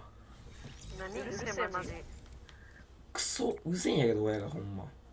顎ぶん投げれてんやけど。シュッと顎一発入れるぞほんま。朝倉未来がダウンした時ぐらいのね、メイウェザーのお前パンチ一発入れるぞほんま。反抗期ですね、ほんま反抗期で。ああもう反抗期っていうかね、もうおかしいよ、さすがに。さすがにおかしいよ。これ反抗期とかじゃなくて、もうおかしい絶対。いやマジさ、反抗、いや本当に反抗期とかじゃないの。誰でも腹立つよ。なんで俺やらないといけんのか。強制なんでやねん。じゃあ欠場していい？ダメですね。なんでやねん。はぁ？タイム、いや本当に勉強するから俺。二度と巨大ピラミッドを作らない。はい、言います。ハルさん、あのスキンの方がいいから、ハルさん、あのスキンにして。受験生、ありがとうございます。ラリューさん何歳なんですか、ちなみに。今のスキン、このスキンやっぱさ、世界を救う買うためだけにやったから、やっぱブスあいつね。このスキン、このサムライスクラッパーってやつ。勉強頑張って、ありがとうございます。いや、ちょっと頑張りたいけどさ、もう一回言ってもらいますか。ラリューさんって何歳なんですか。マジでもうムカムカするわ、ほんま。勉強しよっかなって思ってさ、何急になんか、勉強しようかなって思ったら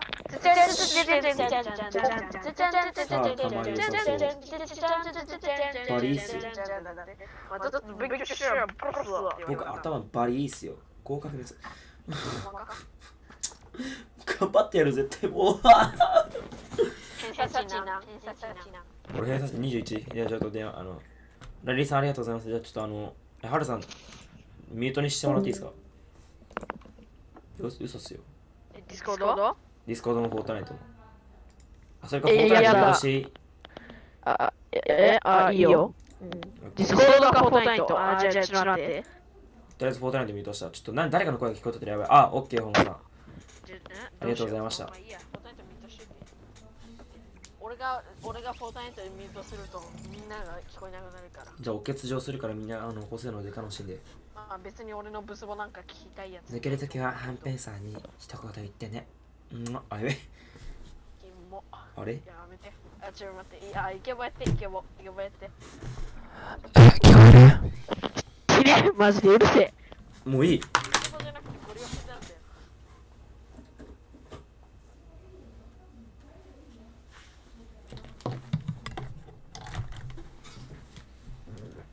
ケボじゃなくてマジでただのご両親だからやめてくれ。何やんの本当に。オッケー。やんだ。おい。何やんだ。お前ら。なんか言えよ。なんか言えよ。俺にリーダー渡してもなんでカスみたいなアップしか出さないのになんで俺に渡されたんだ。まだいいや、とりあえずタイマン上行こう。吐くな。気持ち悪いマジで。待って、決勝解除しちゃった。間違えた。マジ邪魔、それやめて。イライラする。ハルさん、フォートナイト喋ってる？今喋ってるよ。オッケー。じゃあちょっと勉強するんでやめます。やめますっていうより、ラリーさんありがとうございます。TikTok ライブしながら配信するんで。間違えた。じゃあハルさんミュートでいける？ミュート。フォートナイト？いや、ディスコな。いつでも喋りたい時なら喋っていいから。ディスコはミュートするわ。オッケー。じゃあ、どうする？じゃあミュートにできる？とりあえず。オッケー。サーバー入ります。じゃあ、ディスコサーバー貼っときますね。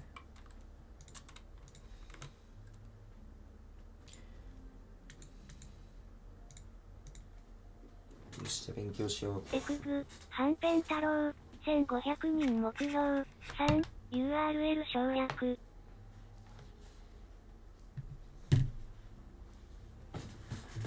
よいしょ。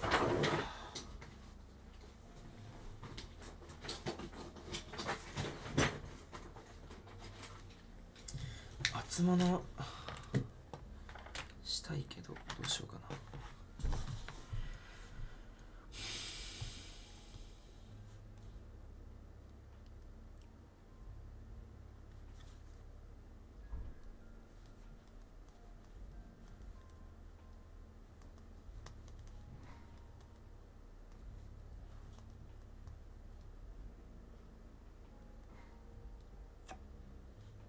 狂人って名前すごいな。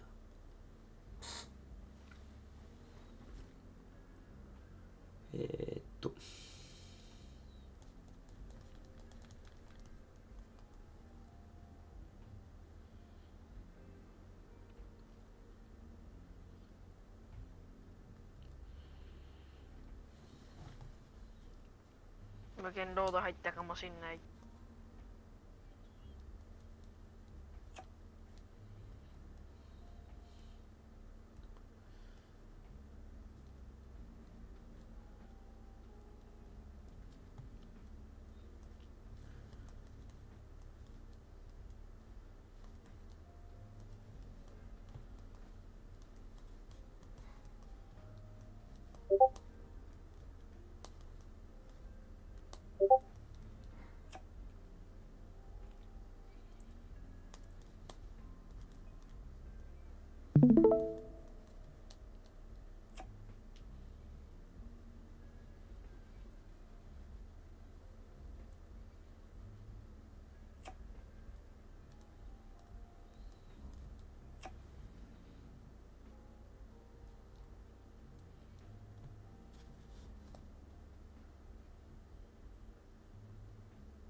さあ行こう。集中していきましょう皆さん。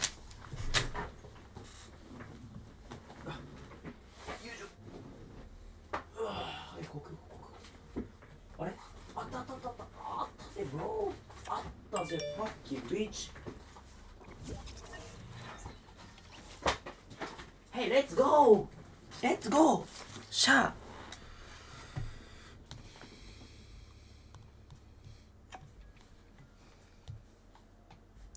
フォートナイト再起動してくる。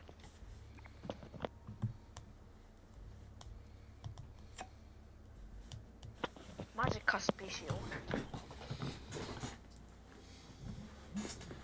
やっぱ右手にはコーラがないと俺は集中できない。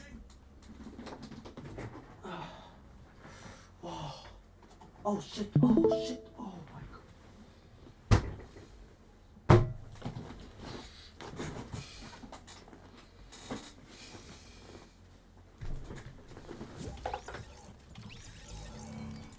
このフォートナイトの音がだいぶあれやな。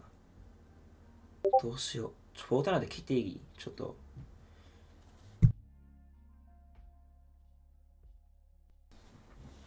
フォートナイト切ります。すいません。ダメですね。確かに。これフォートナイトの音楽切らんと俺集中できん。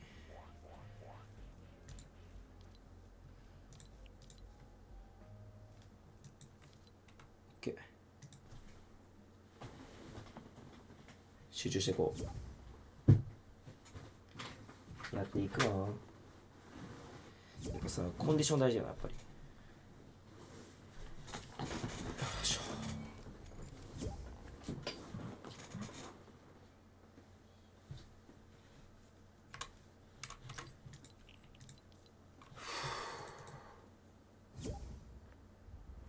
ちょっと音入れてくれ。ペンごめんマジでパーティー入れてちょっとごめんマジでパーティーだけ入れさせてほんと。お願いします。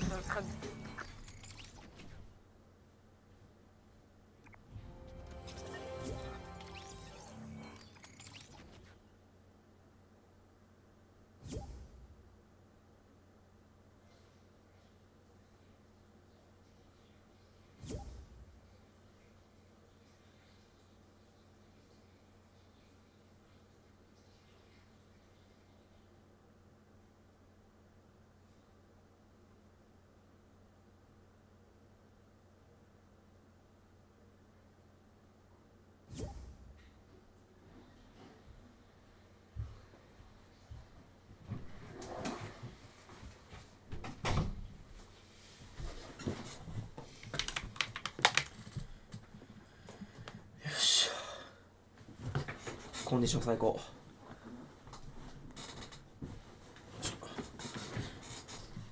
何聞いて勉強しようかな。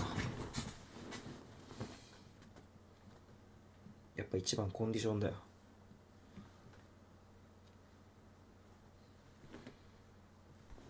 どうしよう、何聞いて勉強しよう。YouTube 著作権かかるからどうしようかな。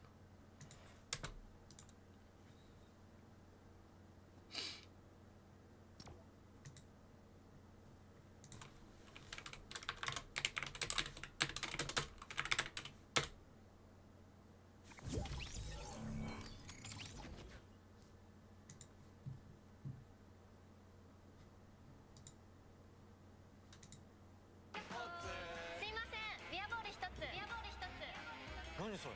ビール？ハイボール？ビアボールって何？炭酸で作る自由なビール。サントリービアボール。飲みたい？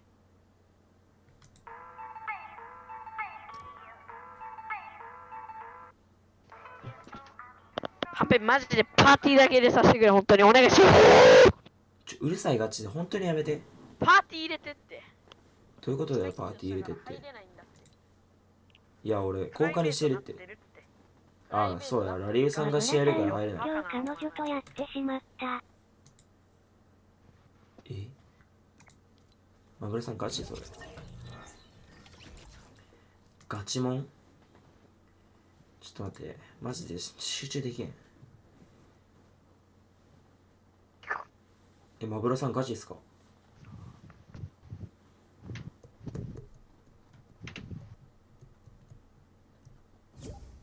マブラさん、流れ的に。いいなぁ。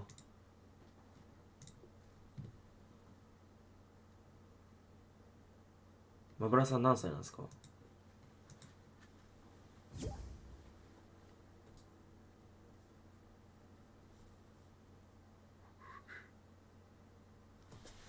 し、集中しよう。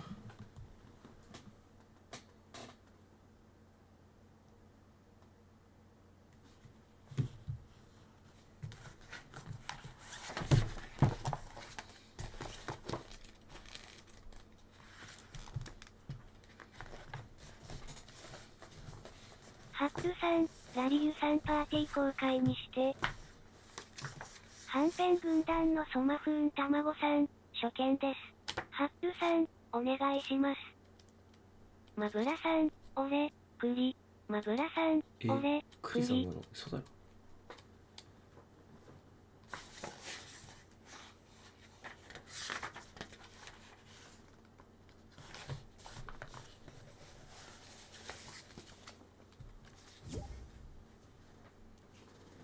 ちょっと待って、ボーエムちゃんはうるさいから切っとくわ。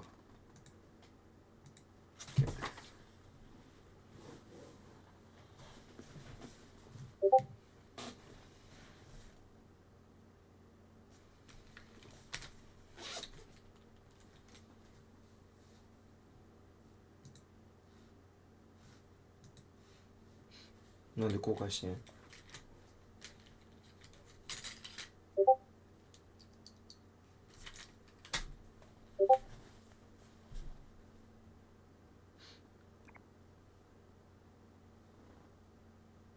いや、リナさんかかったじゃないね。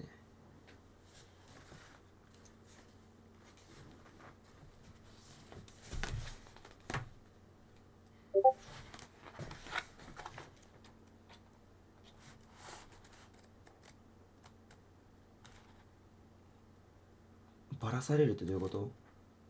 あ、そういうこと？彼女が何やったみたいなことを言うってこと？周りに。絶対ないと思うけど、俺は。はんぺんがパブリックにしようか。そうなの？ラリエさんのリーダー化せる？ ECS と ECG 何が違うんですか？まあ、ECS と ECG なんか、なんていうかな。ECS がもともと最初のクランで、ECG はなんか途中からその、姉妹が、なんか ECS に、なんか、ECS の消したみたいな。よくわからんけど。団長さんっていう人がいるんだけど、ECS の。団長さんのクランの、なんかちょっと下っ端みたいなクランを作ったんですよ。ハイジさんっていう人とミリチョコさんっていう人が。でイエスみたいな。OK、これで多分みんな入れると思う。この人ラリー、ラリーさん。よいしょ。なんかごめんなさい。なんで？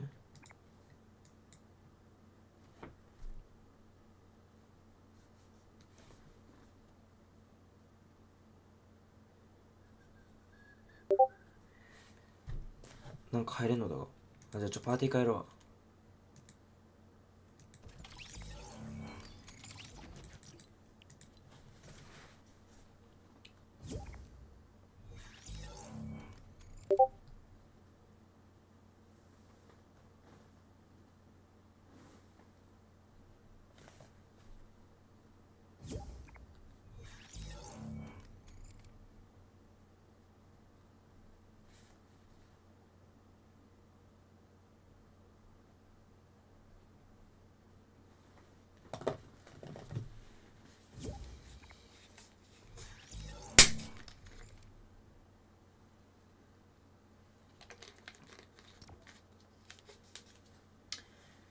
じゃあ俺が高性能入っとけばいいんか。高性能入るけど俺しないよ。俺放置しとくよ。マップの端っこで座っとくよ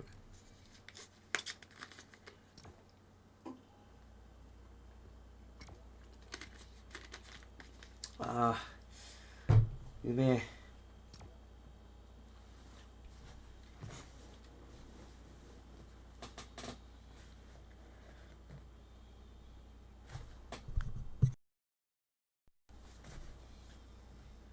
ボイチやめて、ボイチやめて、ごめん、ボイチやめて。すまない。本当にすまない。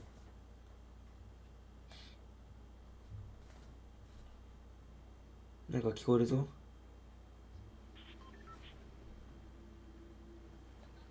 なんか聞こえるよ。誰だこれ、ボイチャー。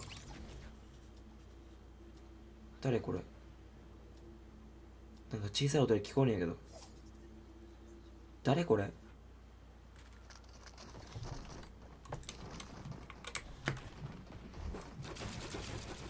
やばいやばいやばい。本当にゲームしたくなるこれ見とったら。誰これボイチャー。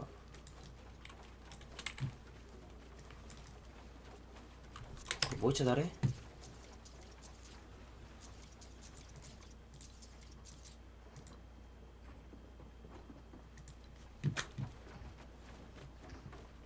気のせいか。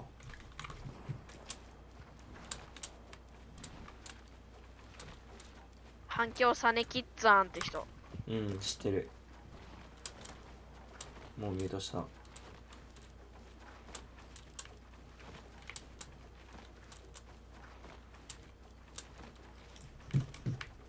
あれ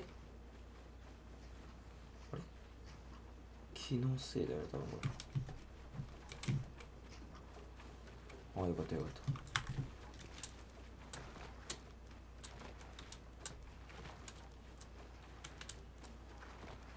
よし、来たー。ここで俺は待機ということで。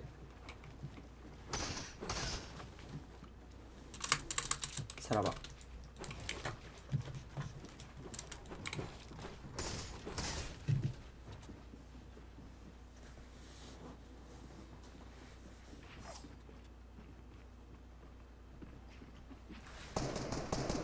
ちょっと待って、こっちに人生立てるのやめて。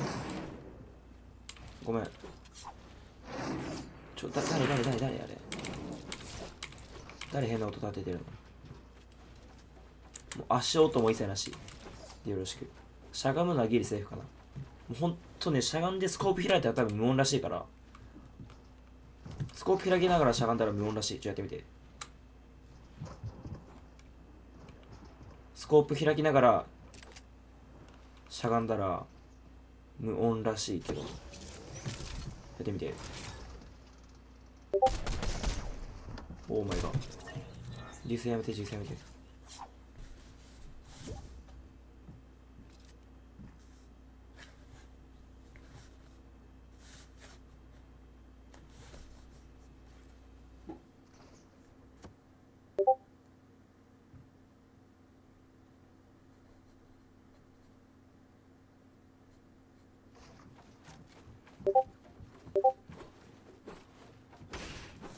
誰音立てるの ?No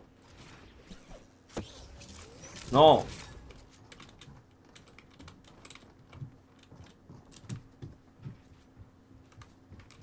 もう抜けようかな、ここ。全然集中モードに入れない。どうしよう。どうしよう。どうしよう。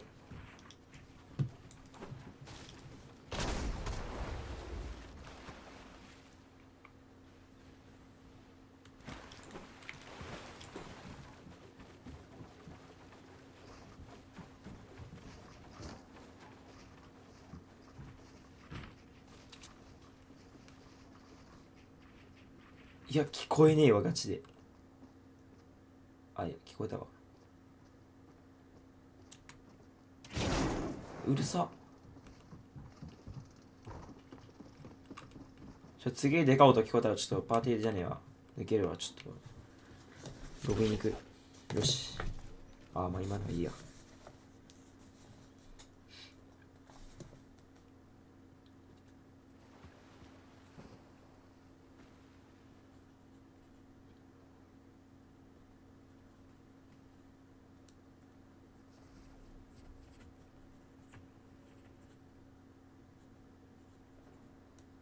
ショットガンの音聞こえるんだ、ここ。知らんかった。じゃあ、ロビー行きまーす。すいません。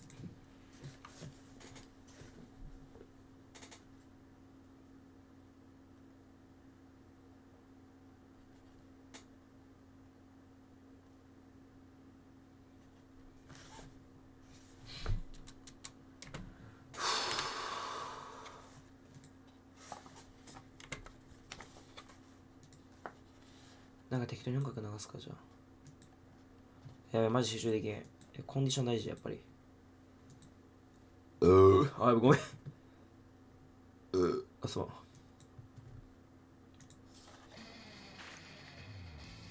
こういう時の CM マジであれ腹立つんやけど。ぶち切れそう。死ねえ。こっちは勉強したいっすよね。ふざけんな、マジで。黙り朝日ザリッチしばくぞ。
いうこと？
ラリーさん PC やったん？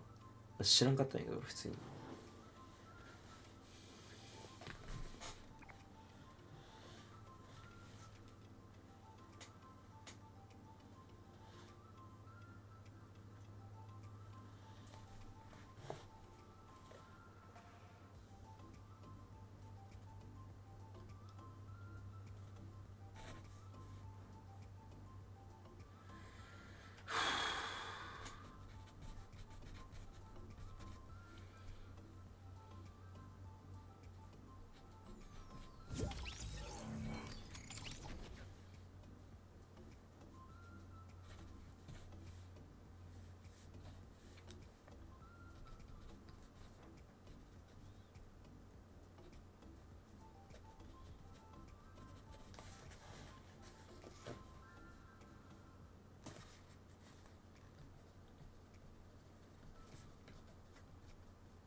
俺もちょっと宿題してくる。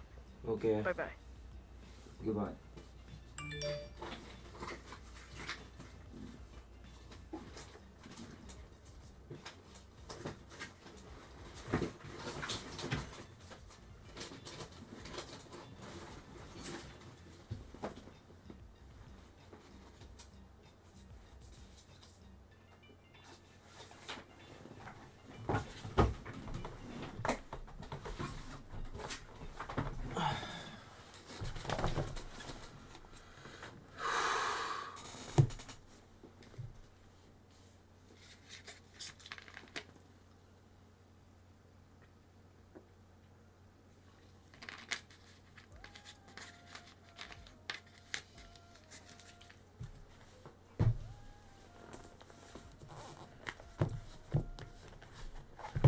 そうだ、俺コメント表示じゃねえわ。ボリュームちゃん消してるからコメントいっぱい来たかもしれん。忘れとった。やば。コメントめちゃめちゃスルーしてた、俺。来てないことを願う。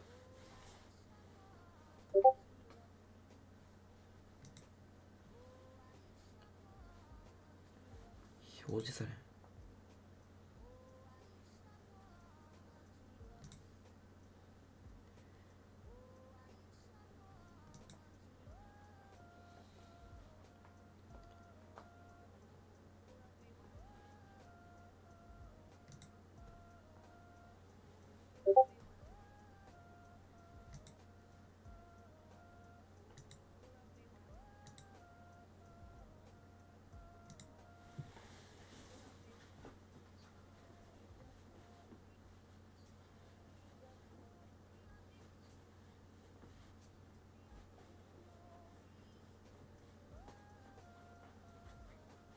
汚ねえ。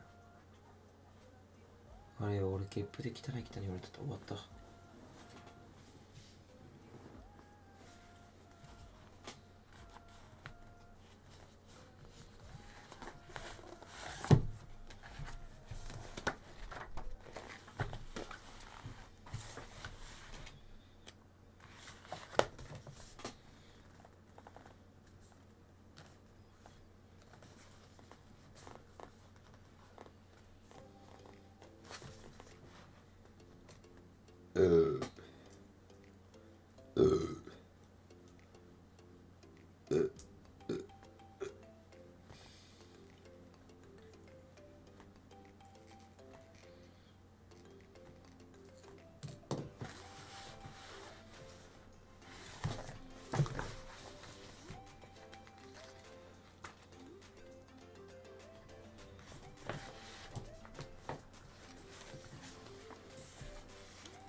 あ、ラリーさん了解です。ありがとうございました。グ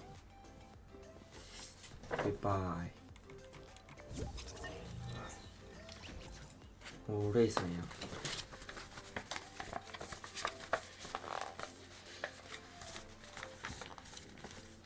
ちょっと今宿題っていうか勉強してる。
ちなみにハルさん今あれね、なんだっけ、宿題しに行ってる。俺と同じような感じで。俺は宿題じゃないけど。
ネミレイさん声聞かせてよ。今なら喋れるんじゃない？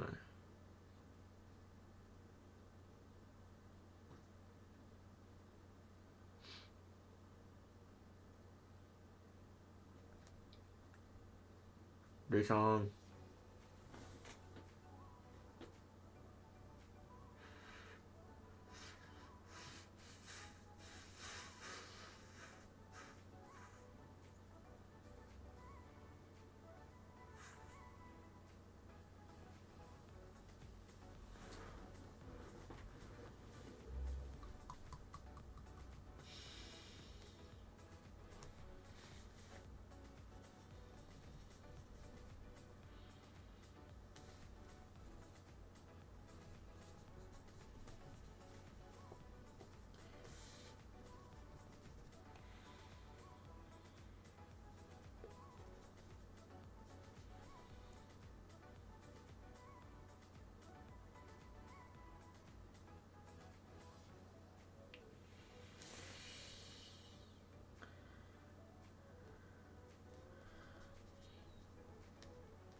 ネイミー、くっそ、なんで勉強し始めたら眠くなるんや。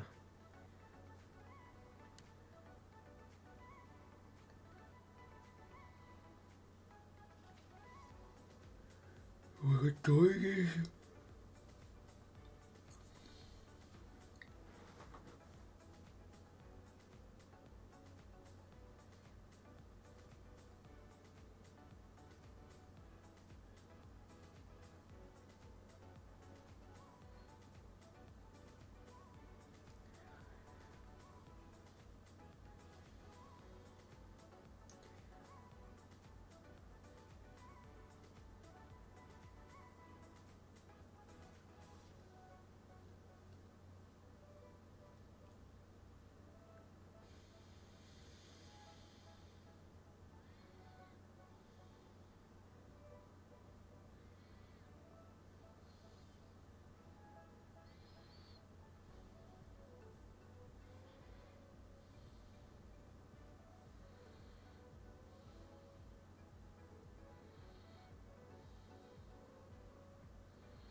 あれ、レイさん、墓地入ってるやん。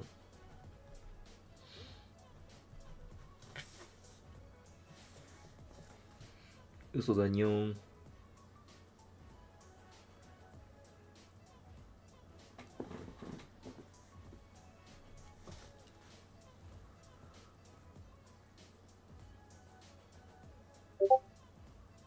ごめんなさい。レイさん、声聞かしてや。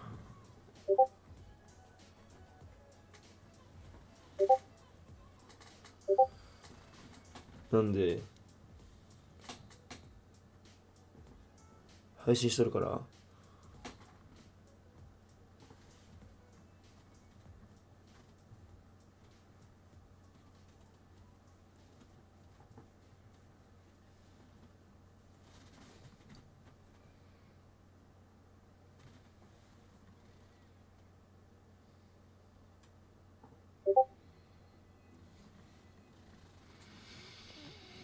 マジか。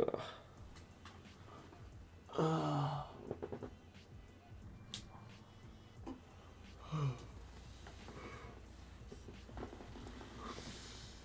久しぶりに聞いてみたかったけど。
あったー、やったぜ。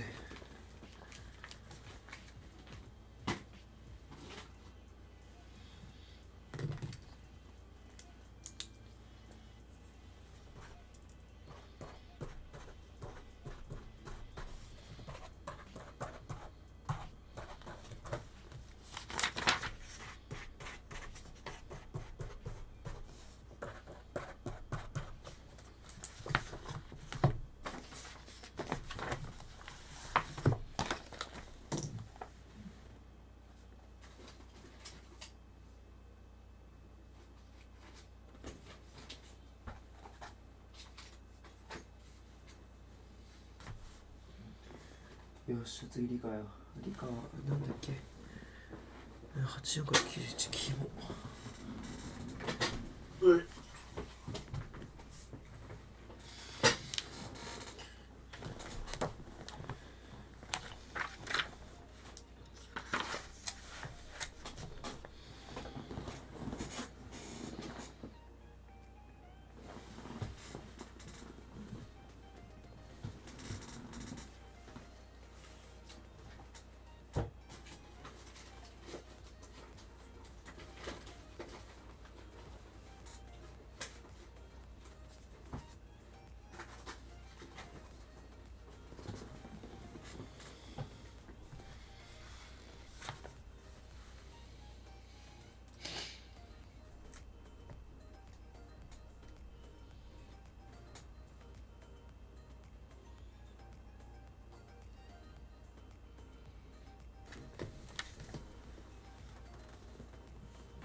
あれ騙されてる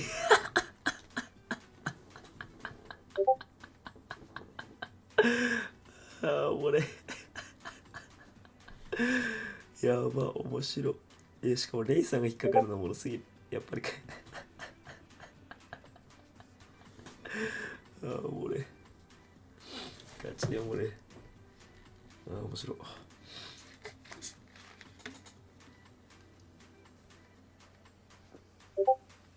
ごめんなさい。ごめんなさい。本当にごめんなさい。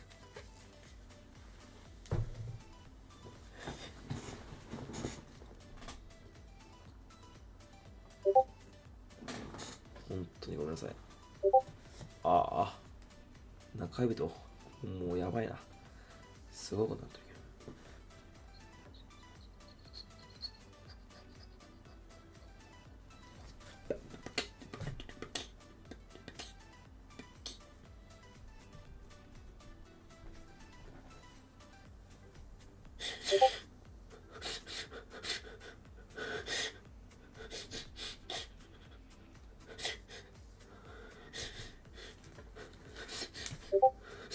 ごめんなさいついにうるさいになった。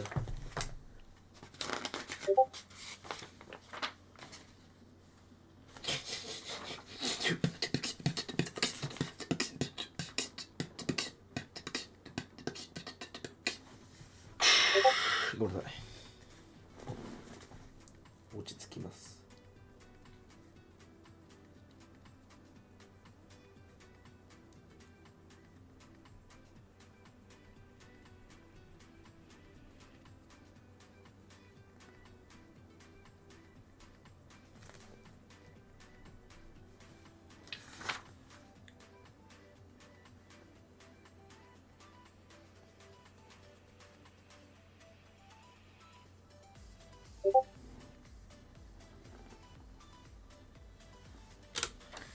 モデします。おー、スカイさん久しぶり。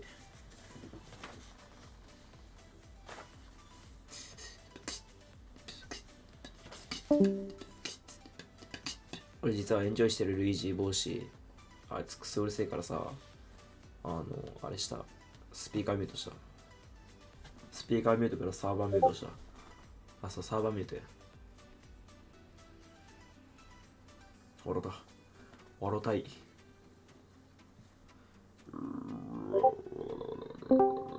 ですよね。いいと思いますよね。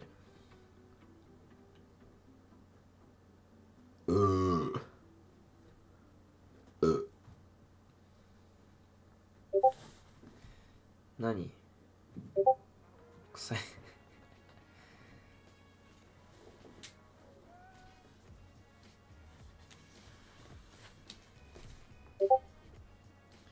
うん。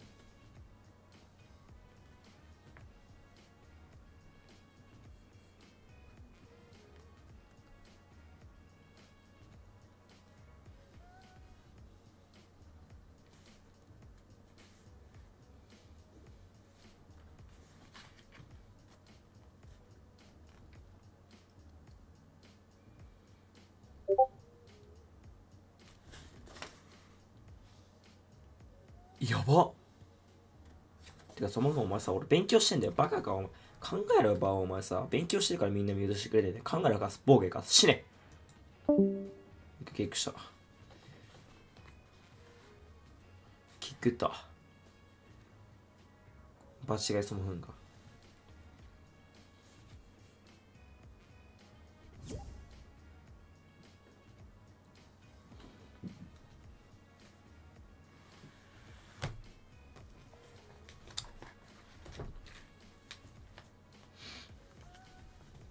レイさんモデレーターやから何してもいいで。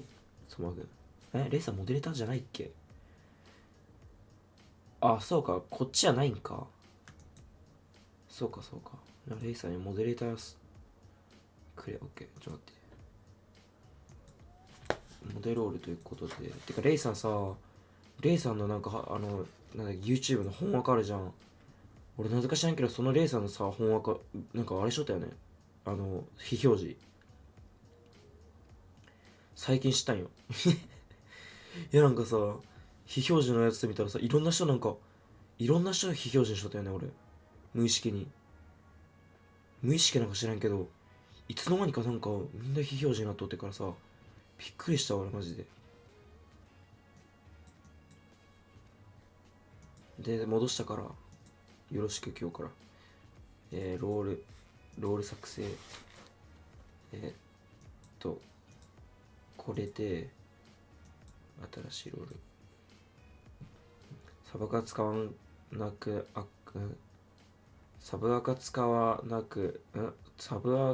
わなかんから、あ、なるほどね。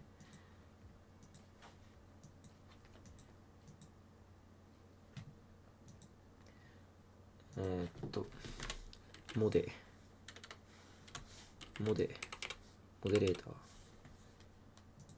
デレーター何色にしようかな。中途半端な色でいい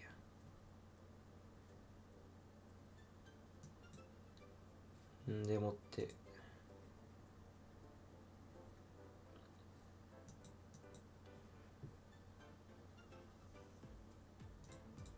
モデレーター全部できるようにしてあげるわ。レイさん変なことしないと信じて。ガチ信じるよ。ほんと何でもできるからね。このサーバーから人をキックすることもできる。多分リーダーもキックできるよ、これ。知らんけど。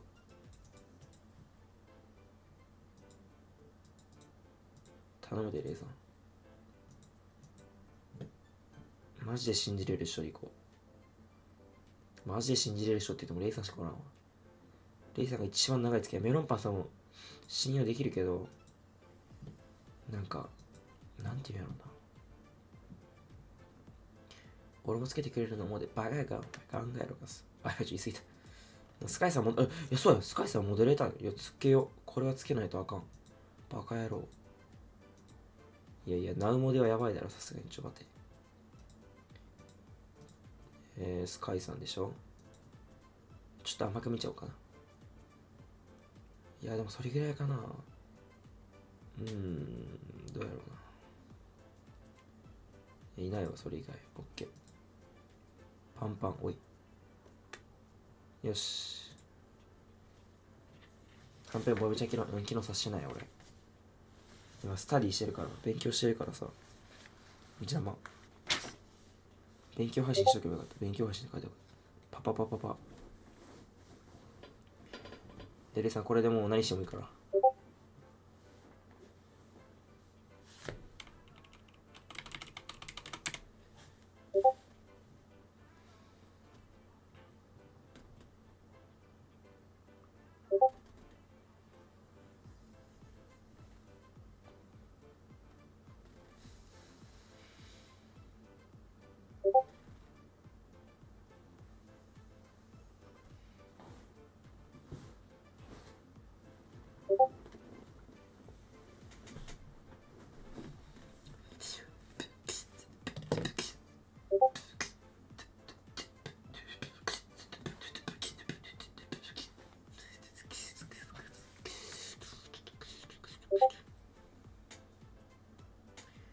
TikTok で勉強配信してみようかな。うわーでもだいぶいろんなの映るな。これやべえやべえ。Fucking shit bro。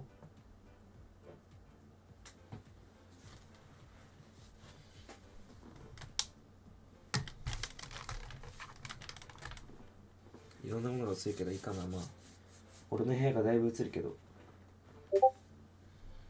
つってもええやん。つってもいいか。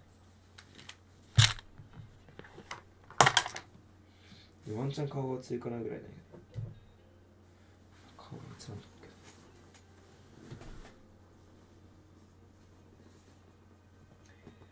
顔が映ったらだいぶ泣くで俺。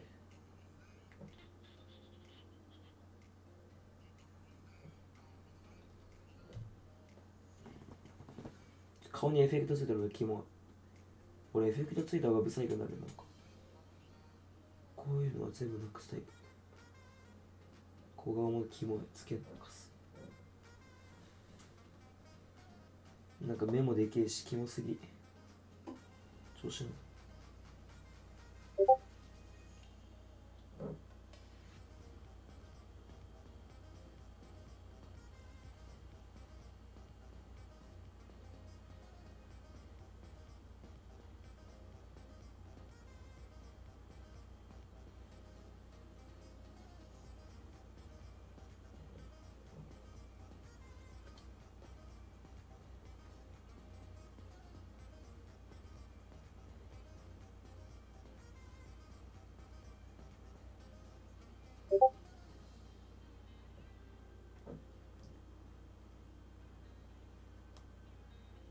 よし、行こ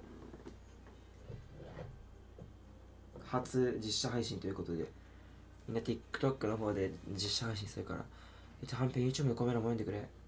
お、コッコさんやん。コケコッコ。ナイスモードやね。でもスカイさんね、ありがたいけども、ちょっとね、あれ多すぎる。文字が。ごめん。コメ欄がモデで埋まったらね、初見さんコメントしにくくなるらしいから。よろしくそこ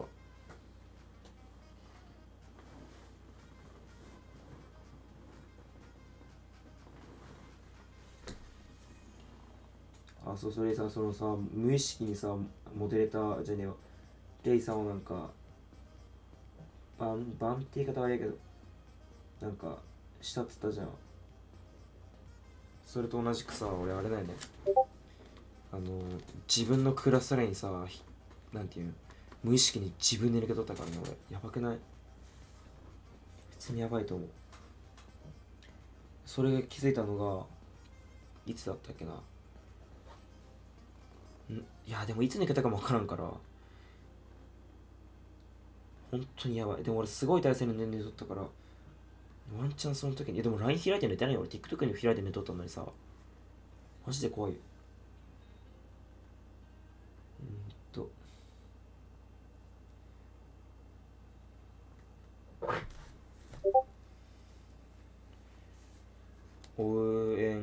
応援ギフトくください。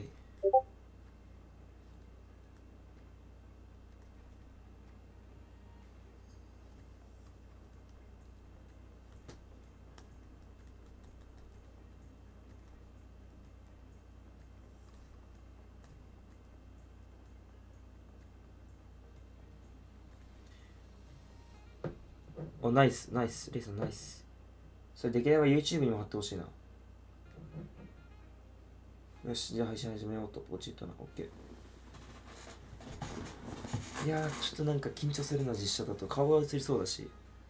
部屋もまあまあ見えるし。まあいいや。と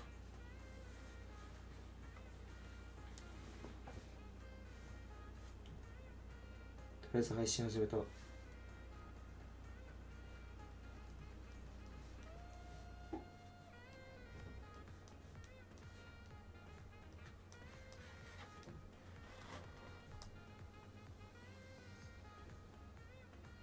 お、コッコさん、どうも。ソマフン、4人も来た。えぐいぐいぐいぐい。えぐいぐいぐいぐい。もうコッコさんギフト。えぐいぐいぐいぐいぐい。コッコさん、うるさ。あ、すいません。ボイスなし、ボイスなし。あ、マジ？うん、ボイスなし。あ、ガチ。いいねもナイス、いいねもナイス。ガチいいねナイス。最高すぎる。コッコさんいいねナイス。マジナイス、マジナイス。ちょっとだけ喋るし、はんぺんまだ宿題やってる？宿題じゃない、もう勉強だから俺ずっとやる。あ、もう勉強、あ、もうまだやって、あ、ボイスなしね。じゃあ、すまないけど。しゃあ、おー、レイさん来た。ナイス。ごら、おー、怖いな。めっちゃいいや、みんな来てくれる。コッコさんと、誰が配信してくれてんだ、これ。あ、お前無理さんもハートしてくれてる。最高すぎる。お、クリさん来てくれた。まあ、5人、同説5人。TikTok で5人は普通にでかい。やばい、嬉しい。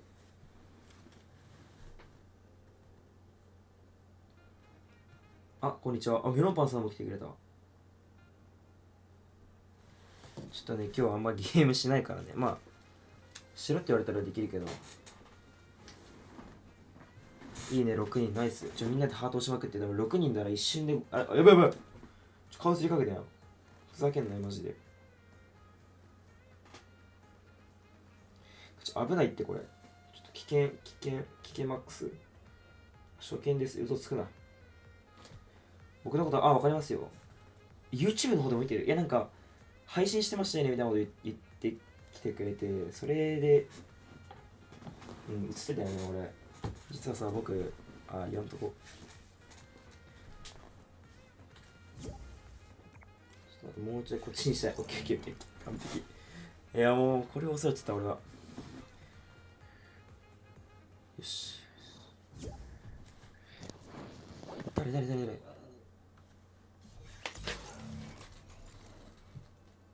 ふざけんな。誰だよ。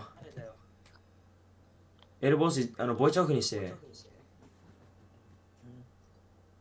ここちゃんも喋ってるやん。でも俺勉強してるからさ。はい。抜けちゃった。すんげえタイミングで抜けちゃった。あ、顔見えてます。うん、そう。最初から、見えてたよね。終わったわ、ガチで。マジやらかした、もう。誰だよ、TikTok 配信しろとか言ったやつ、マジで。いいね、同説8人。あ、9人。9人普通にえぐい。シェアしてくれてるやん。Thank you。お前、あ、ごめんなさい。OK。しかも、うん。ハルさん知ってる。だから俺、オールバック、いや、オールバックじゃないですよ。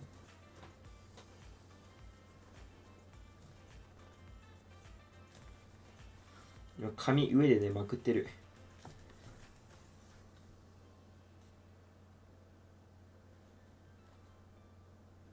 みんなハート。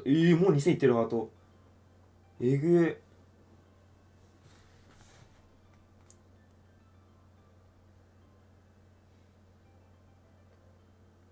ディスコードも見ながら、TikTok のコメ欄とか見ながら、YouTube のコメント欄も見ながらでもう、勉強最高に進むわ。8年同絶めっちゃ嬉しいんやけど、ガチで。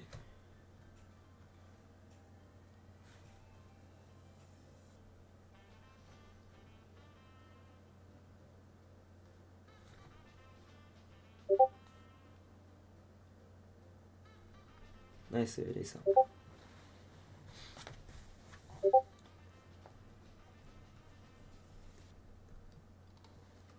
ハートマクロ、おお、かっこいい。レイさんライブシェアないっす。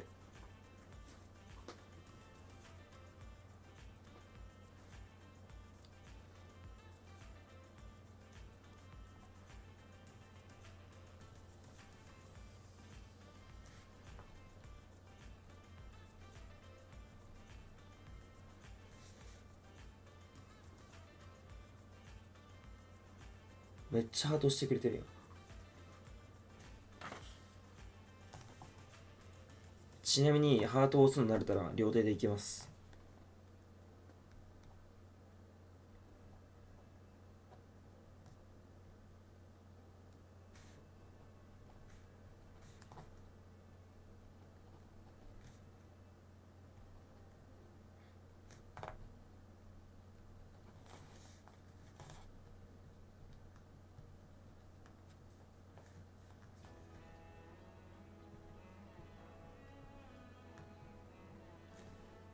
たやっちさん、こんにちは。あ、たやっちさん、来てくれてありがとうございます。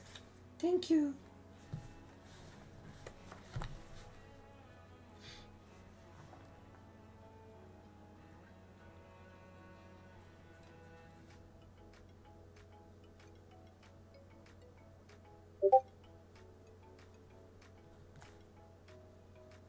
一番 TikTok ハートできる。多分できるんじゃない？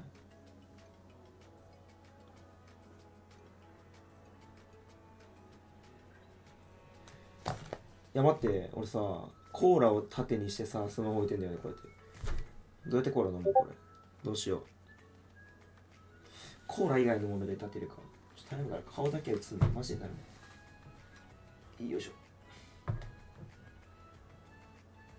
ょ。よーし、成功。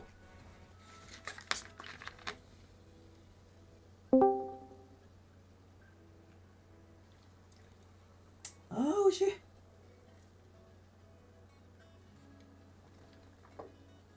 俺さ、人生でゲップしたことないっていうか、ゲップできんかない。マジでできんかった。待って、やばい。ごめん。ごめんなさい、皆さん。コーラの我慢、コーラのゲップは我慢できないもんですよ。あ、やべ、抜けちゃった一人。終わった。終わってた。マクロ使ってなんか連打してる。最高かよ。マクロ、レイさんごめん。メロンパンさんもごめん。みんな抜けていけよ。ほんまそれは。気をつけるわ。マジね、我慢できんよ、本当に。ゲップは。マジで抜けていくやん。コッコさん顔で印象変わるんだね。全然そうっすね、マジで。これ誰？あ、ハルさんやん、これ。いや、俺顔出せるけどさ、そうやって印象変わるのがちょっと怖いよね。ちなみに、今までファンと友達5人っておもろすぎ。ちなみに、776回、786回、えぐ。でも5000いった。ナイス。待って、もう一回ゲープレそう。マジごめん。本当にごめん。違うんよ。生理現象だけ仕方ない、これは。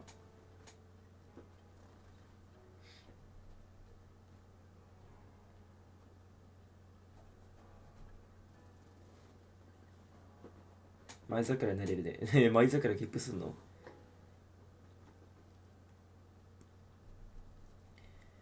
俺が、もし、登録者、じゃねえわ、収益化が入ったり、もしくはカスタムのどっちかになったら、僕顔出しします。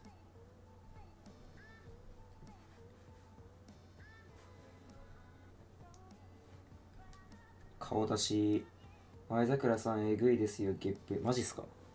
じゃあ俺もゲップすれば前桜みたいに伸びるってことや。要は。よしよし、いいこと知ったね。ナイス。スパチャ機能入れたら、そのスパチャ機能入れるために収益化が必要なんですよ。だから、でも TikTok はね、あれなんですよね。視聴者がじゃには、下がったそう、だけど TikTok はフォロワーが300人いれば配信できて、で、その中でもっていうか、いいねたくさんした。わーい。ちょっと待ってて、OK です。ココさんごめん、さっきゲップしちゃった。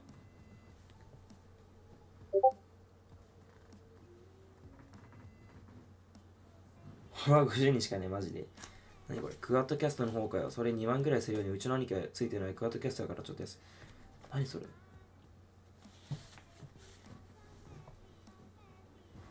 だからとりあえず TikTok だとスパチャができるみたいなところある。だから俺今 TikTok 頑張ってるよね。907えぐ。てかコメント覗くときにめっちゃ顔映りそうになる。怖い怖い。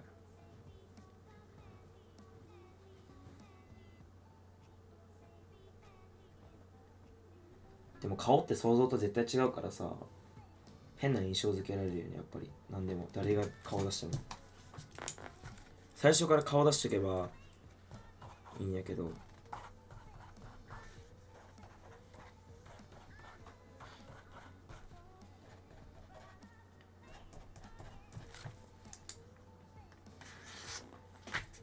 あ、そうやん。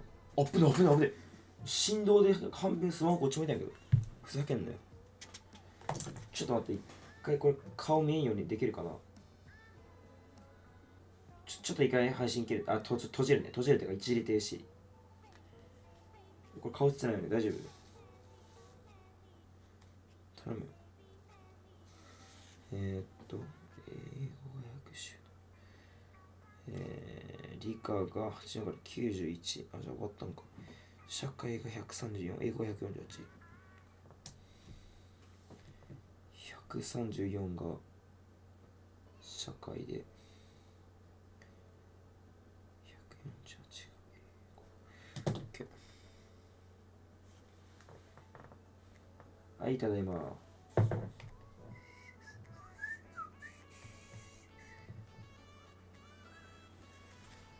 皆さんよければTikTok の方でギューとポチポチ言うて。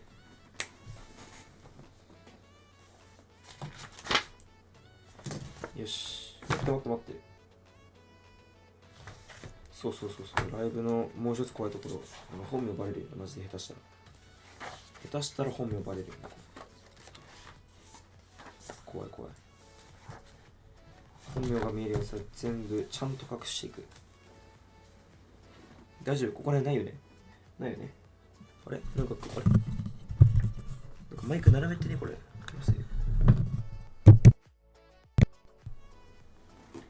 僕はしばき倒すぞ。リカのボックスシャー、次しゃべる。よいしょ。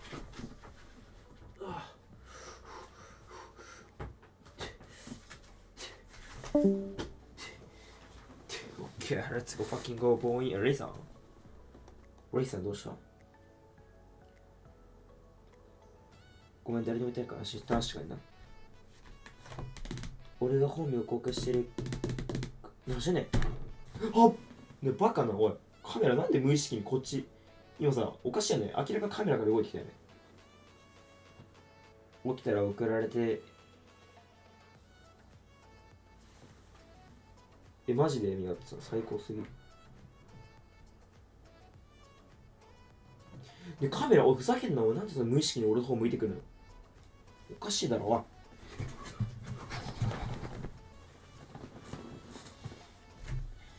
すいません。いっぱいいただきます。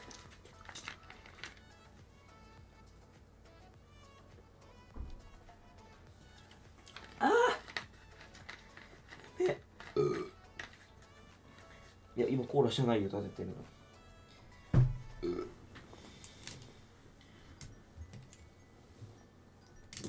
途中で TikTok が切るかもしれない。わからんけど。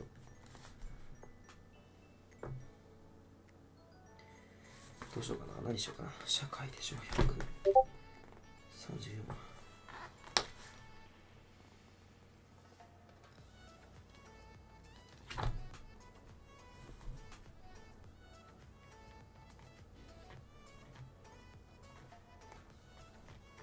万。ああ、そういうこと？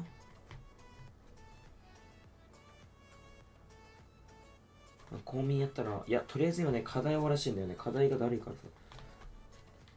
俺なんで明日のテストなのにいじってんだよ。明日テストか。中途半端やね。水曜日でしょ、明日。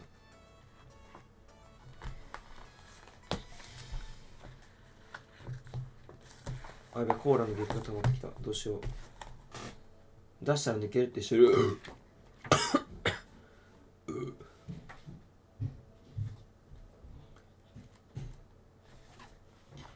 30。3日で終わらした。えぐ。待って。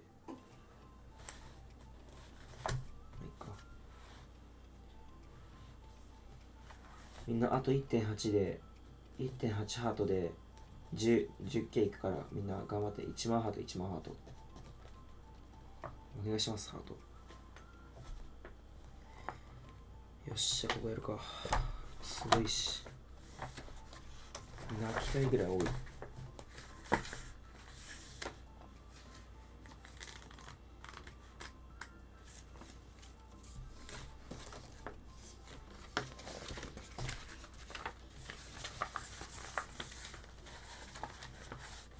コーラ飲んでもいいけど炭酸抜くよ、そろそろ。ごめんなさい。